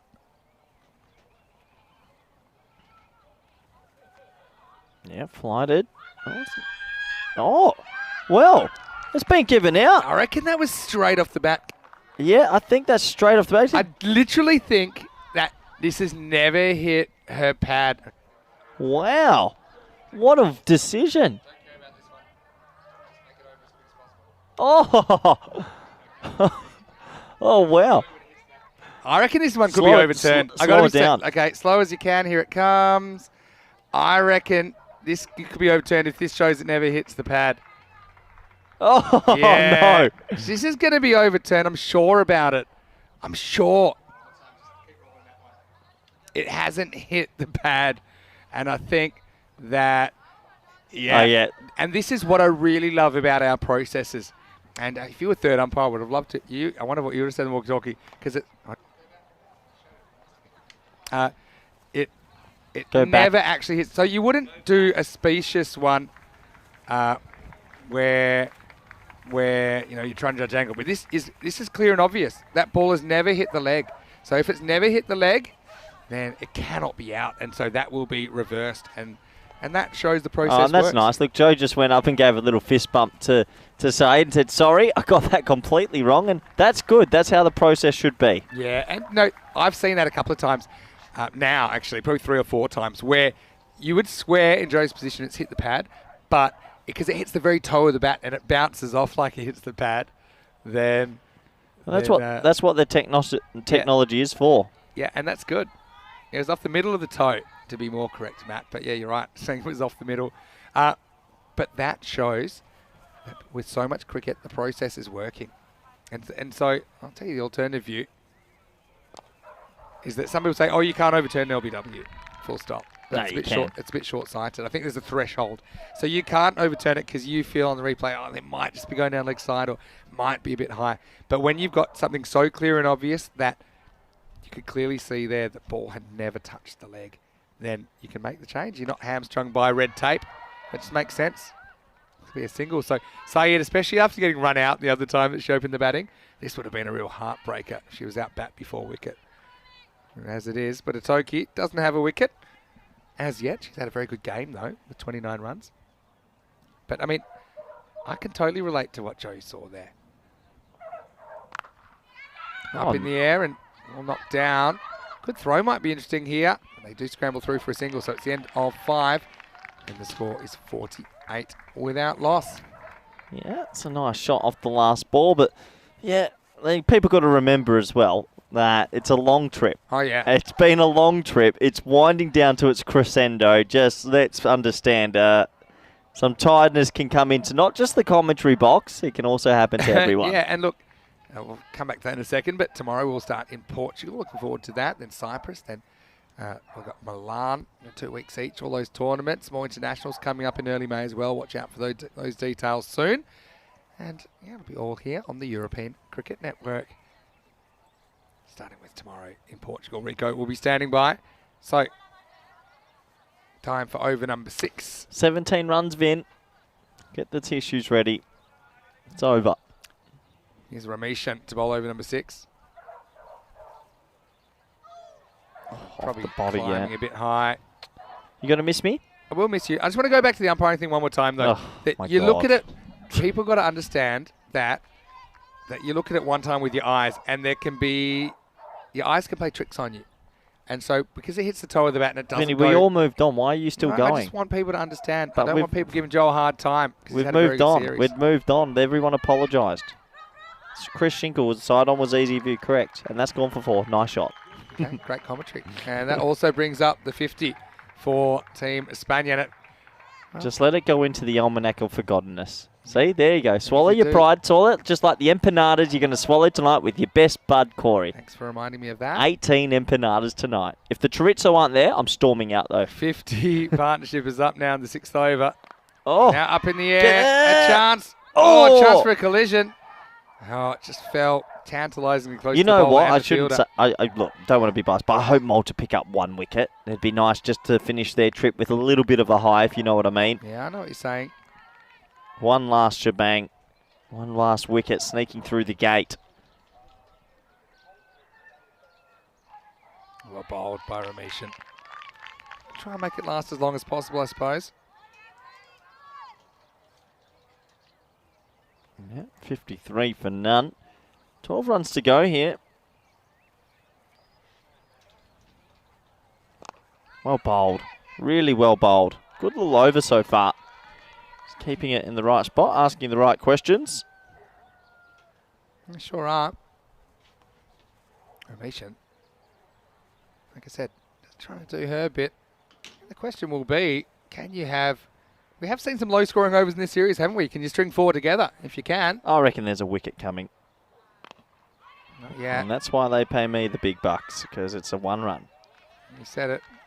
As we get to the end of the 6th over. A pretty good one from Rameshan. Just cost the 6 in the end. It's 54 for no loss after 6. Did I swear? I hope not. Well, the viewers said I just swore. Did you? Did I? Okay. I don't think so. We're gonna have Was to that? We used some asterisks, but give us the quote of what he just said. Did I? Went over my head. Went well over my head. I kinda- haven't sworn since the man-catting incident at Alicante. kinda- I had to apologise. What did I... Oh, that was funny. I wasn't Did happy. you say it was horse? No, I was like, that's B something. That was the Corey I'd 1. forgotten about that. That was the Corey 1.0 days. That could easily be in your top 10. I love that James has put a quote in, which I think you did say. No, I never said that either. Nice Other shot. way. Oh, it's been kicked. It could go for 4. Get down. Good fielding. Big arm. 2 runs. Yeah. Just took the I'd white like route to there. know, James says that you said it's winding down to the crescendo, which is actually partly genius if you did say that. A bit like when I say it's rocket surgery. But I want to know what Wasmatron heard, because I think... yeah, I really do too. Please tell us, was it? Oh, Vinny, I just want to say I'm going to miss you. I'm going to miss you too. I'm going to miss the I'll get commentary plenty box. more of you tonight. We've got we can watch the final. Yeah, I together. do We want to wanna watch the final. together tonight. Yeah. We want to go to Empanadas. Yeah, and we Then- want to go to the casino. And, Yeah. Well, that's Use all our something wages from this month on red. I have Shot! really good batting. So I'm so glad she's got an opportunity to bat for an Waz is extended period of laughing a time. lot, which is worrying me, because now I'm getting sweaty in the box. I'm going to have to go back and listen to it. I really don't think I did. Okay, you go back, but come back on air before we finish. So, put a Toki's bowled really well. I won't have time to do it now. It's too close to the end. Here we go. Moon ball. Oh, that's going to have to be close to a no ball, isn't it? Maybe, but this has come from the sky. This has to be over waist high. It has to be. Oh, what This a is ball. so- what a ball. What a ball. It's the greatest ball of all time. It's fantastic. I mean, it might have even bounced over the stumps if it had been online. How does that... Is that not a no ball? No way. You What? can actually see it at the line. It's It hard was to play about- that. It was about just over knee high. Oh, fantastic. Well, I might be doing some other commentary in Netherlands this year, so keep your eye out for that. I will do. But with a sister company that I don't like. Okay, very good. Good to know. Hey, so people ask about who's doing the commentary. I'll be doing Portugal with Rico. Rico's already there. We'll be arriving this afternoon. I think he might have just arrived, actually. I'll be there from Tuesday. Nice looking drive, and they'll run through for a single. Now in Cyprus, I know you were going to be on that one, but then there's late change. We'd love to have you, but I know you can't make it for logistical reasons. But Rico will be doing the series with Nish. So Nish is a commentator we used 2 years ago in Cyprus. Does a great job. Has an American-sounding accent. American-sounding accent. And, it's been a long month, Vinny. Probably has been. That's probably over. Okay, now I'm confused. After seeing that previous ball, I think nothing's a no ball anymore. That's a New Yorker. That's the end of the over. Butatoki. I think everything's dipping under waist height now. It's thrown me. Butatoki's had a great series. Yeah, that one's fine. Look, that's Yorker length. And she'll finish without a wicket this time. It's still a good spell. None for 10. Coming up tomorrow, speaking of Portugal, we've got 5 matches involving Guerreiros as well as Marlow. Also see Friendship CC and Gamblers in the first day of action there in Portugal. So stay tuned. Tomorrow morning, 7:30 a.m. GM. It's 9:30 in Central European summertime. It's 1 p.m. in India. So Rico will be commentating. I'll be watching like everyone else. And yeah, so Nish will be doing Cyprus, although then I will come back for the finals. As this is in the air, could be the wicket. Yeah! It is. They'll get it. Well, you hope they could get a wicket in this match, and it's fitting that the catch is taken by Regina Thien, because I think she has been such a good fielder. And even though it looks like they're going to fall short in this match, you can see what it means to the Maltese team. Well done. Well done to all those ladies on your screen. They get a wicket. It's been very difficult, and they do get one more reason to celebrate. Yeah, it's a very good catch just to make some ground down to her right, and she does. She's had a very good pair of hands. She's caught well. Some of the run-outs she's been involved in have been very good. Vinny. Yeah, that's really what ECIW cricket's all about. What ECN cricket's all about. Sounds like Wasmatron completely heard something that was not true. So Wazza, thank you for almost getting me fired, but no, that was not true. And actually, I think maybe you did say it. At the half-time, we're going to have to listen back later. Corey said he was going to sneak a swear word into the last innings of the day. And so I think you're pretty crafty the way you've done it. Well done, Was, picking that up. I'm not Send banned. that to the censors. Stuart, I'm only banned from countries outside the EU, but I can't tell you why. And so what else we got? Okay, we're getting towards the end of this series. This is a quick Ask Us Anything we have to answer, honestly. This is it. You got one last chance. You've got 5 runs. 5 runs. We'll answer anything you ask honestly. I'll answer honestly. To end the podcast. Oh, God, it's dangerous. Oh, maybe hit that. Everyone's too scared to give an LBW now. Will Bullock and Stubbs be playing in Portugal? Not sure, Kitty. Hope so. Greg the Wizard Bullock and Paul Stubbsy Stubbs. Yep. Paul Stubbsy Stubbs still holds the longest duck record, none of 13. Pretty impressive.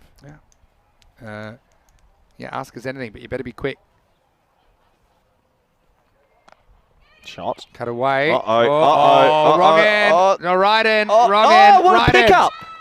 What a pickup. Well, I think she's done this. Where's the ball? I think she had it in one hand. Yeah, let's have a look. If she's picked it up with one hand and taken the stumps, this is fantastic. I think she almost goes behind the back there. One stop, bang. That's a great pickup from Reimer, the keeper.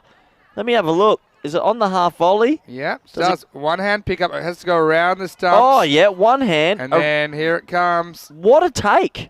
And she is going to be out. Well done. What a piece of keeping that is. And there it is, and they're going to love it as well. And you can see Malta run in and celebrate as that has been given out. And well, firstly, it was just a bit of indecision from the batters. What a take on the half volley. Yeah, that was brilliant keeping. And Reimer needs a highlight. I think she's a player that's got a lot of promise, and obviously leading the side for Malta. And it did very well to pick that up. And so it will be the second wicket.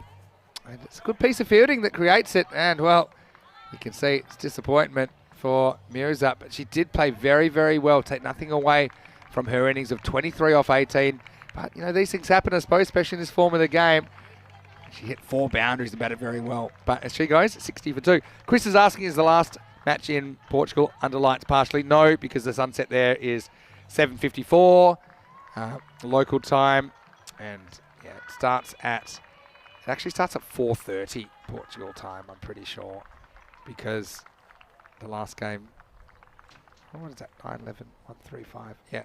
So it starts at 4:30 local time in Portugal. Because Portugal's 1 hour behind Central Europe. And Lee Tuck saying, yeah, everyone heard you drop the... I have no idea. There's no way. I mean, it wouldn't surprise me. I need to know what minute of the YouTube video. If someone can give us that. Someone give me a ball where he says it. So Yeah. we can go back and check it later. Because I don't think we'll have time now. Oh, we might have time. We may. Someone find me the time. We still got to keep doing the broadcast, though. We can't just be scrolling back just yet. Okay. Hifts the butt. Gets the bat. And could be another run out. Got to get moving. Couldn't get enough on the throw there. That's the fielder, Carell, because she was on the ground. Couldn't quite get the power on the throw.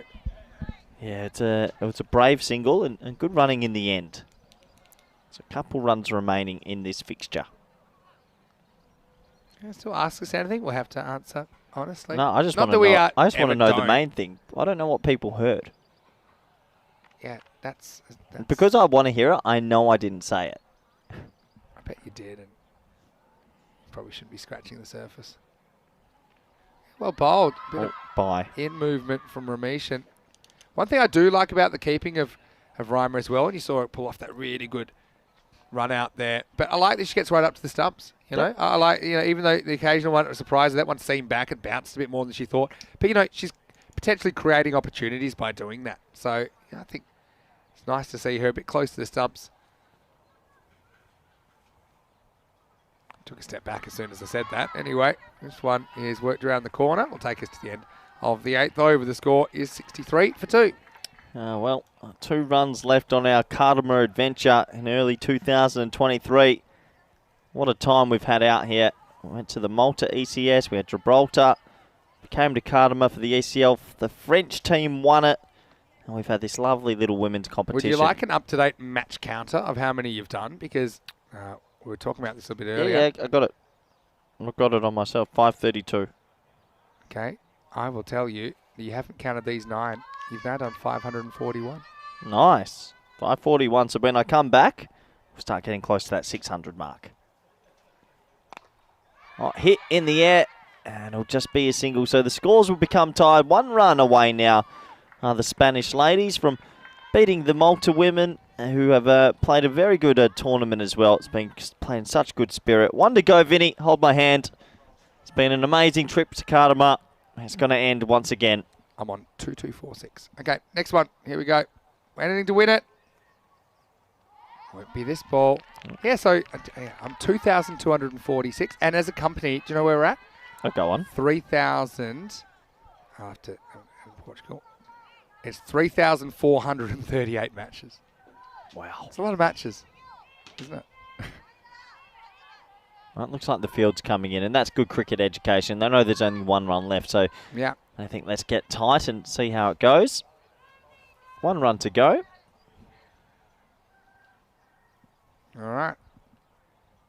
Rock and roll. Any score wins it now. And, well, they're going to go. Could be a run out. It's been muffed. Oh, well, it's a shame. Would have been another wicket, but instead, again, fortune favouring the brave. Naseeb gets the winning run for Spain. And they will win 3 of their matches here at the ECIW. Again, did the hard work, didn't she? I think that's Ramesh and went to her left. Oh, Reimer. After the one she took, that one was easy, but that's ECN cricket for you. Sometimes you're up, sometimes you're down. Big thank you to all of the players that took part in this ECIW. You see the Spain team there. Obviously, Malta taking part in that game as well. But also to Austria, I know that they were thrilled to go through undefeated.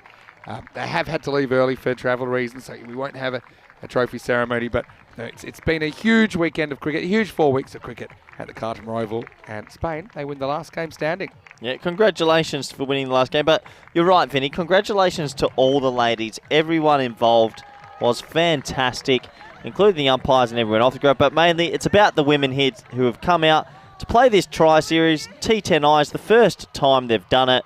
And the smiles on the faces and the positivity these young players have shown us is such a nice thing to behold. And congratulations to everyone involved. Yeah, it's been a really great addition to the calendar. And I think it's overdue. I say it's overdue, but I mean, things have been moving so fast in the European Cricket Network universe that That's it is hard to constantly be adding new things. Obviously, with women's club cricket, very variable still on the continent. I think this is the way that we can get women's cricket on the network at the international level. So, go back to see some of the highlights, and it was a slightly new look combination, wasn't it, at the top of the order?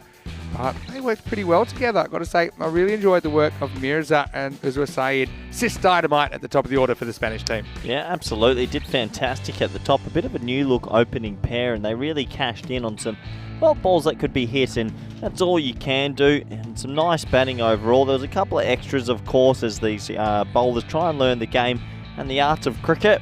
But the effort was 10 out of 10. And I really enjoyed it. This was given out. Yeah. That was not out, unfortunately. And see, Long trip. Everyone in front of the wicket thought that she hit that, including thought that the ball hit the leg, including the bowler. Yeah. So she went up straight away. So it was just an optical illusion. I have actually seen that a couple of times. But in the end, it was a nice catch by Regina that finally brought the wicket. And yeah, nice to see Malta getting a few consolation wickets at the end. They certainly have been really exciting to watch. That was incredible keeping from Reimer, wasn't it? She grabbed that one with the left hand and found a way to get it onto the stumps just in time. Yeah, and well done to all these three teams. A couple of late wickets to celebrate, as there was another run-out chance. The last run we'll have at Cardamar for 2023. Until later in the year, I apologise. But what a fantastic month we've had out here. There's Dan Weston, John Howard, James Canner, Ravi Panchal, a lot of the supporters who have been here the whole time giving a warm round of applause. It's over, Vinny. ECL, Cardamar, done. It's over, but it's never over. It's over. We have a look at the scorecard. 40 between the openers put on good performance, didn't they? And yeah, I know that Mirza was disappointed to be run out, but she really did her job well. I thought 23 off 18, striking 4 boundaries. And Sis Dynamite with 17. She did very well as well. Just the 1 wicket too. The bowlers that went to Ramesh, they bowled a very good spell. 1 for 8 off her 2 overs. I think Toki was the real rock of the Maltese lineup. She took none for 10, but still bowled pretty well in this one. Apart from that, I think Santosh and Pandari and Choliseri, I think they all did a serviceable job with the ball. Wasn't easy, of course. And Malta, they didn't quite get past the 64, which they scored before, but certainly nice to see them push past the runner ball. And certainly they became more competitive as this series went on. So I just want to welcome you back into the Dream Box for the final time here at the Cardamar Oval. Vinny Sand and Mr. Maximo with Corey Ruckus. Big thank you to Rico as well. I know Rico has had the weekend off to prepare himself for Portugal, and I know that I'm, like everyone else, I'm looking forward to that. Awarerush never won the European Cricket Series, so they might have been domestic champions, we've seen them here, but they will certainly want to do that. I want to say a big thank you to you as well, Corey. I think really appreciate the fact that you've been such a wonderful supporter and ambassador for European cricket over the past 4 weeks, the past 8 weeks, and of course past a couple of years. Keep thinking you're getting better and better. And well, hopefully European cricket keeps getting better and better. It's becoming more inclusive with more women's cricket. I mean, it's great to chat to Natalia earlier as well at the start of that game about her cricketing journey. Cricket's about stories. We're writing stories. We're recognising stories. And well, there's plenty of stories still to be written. Yeah, I just want to say thank you for everyone's support and having me back on the air since Malta, actually. It's been a big 8-week sort of stint, and I love the ECL and I love this women's event, and yeah, it's always sad to leave, but it's not the end, it's only goodbye for now. I want to congratulate just one more time all of the players that got out on the park in this ECIW. I think that their contributions to this weekend have been amazing. I know it's difficult to juggle work and family life and all these other commitments with cricket, which is an amateur thing to do in Europe, but I think it's great that they've been out there. And also, okay, cricket is at different levels, playing with and against each other, I think can only improve your game. So thank you so much. And if you like women's cricket, if you want to see more women's cricket, let us know, because that's why we're doing it. It's backed by popular demand. All right, we are going to knock off for the day. We've got a day with the Empanadas shop. We're also going to have to rewind the tape to 5.1 or 5.2 and see exactly what Corey said. But from now, from everyone here at the European Cricket Network and the European Cricket family and the whole family at the Cardamar Oval, and on behalf of our wonderful TV partner, Spring Productions, hope you have a happy and a safe evening. I'll see you Tuesday. He'll see you soon. Rico will see you tomorrow in Portugal for more European Cricket Network action. Hasta mañana, everybody.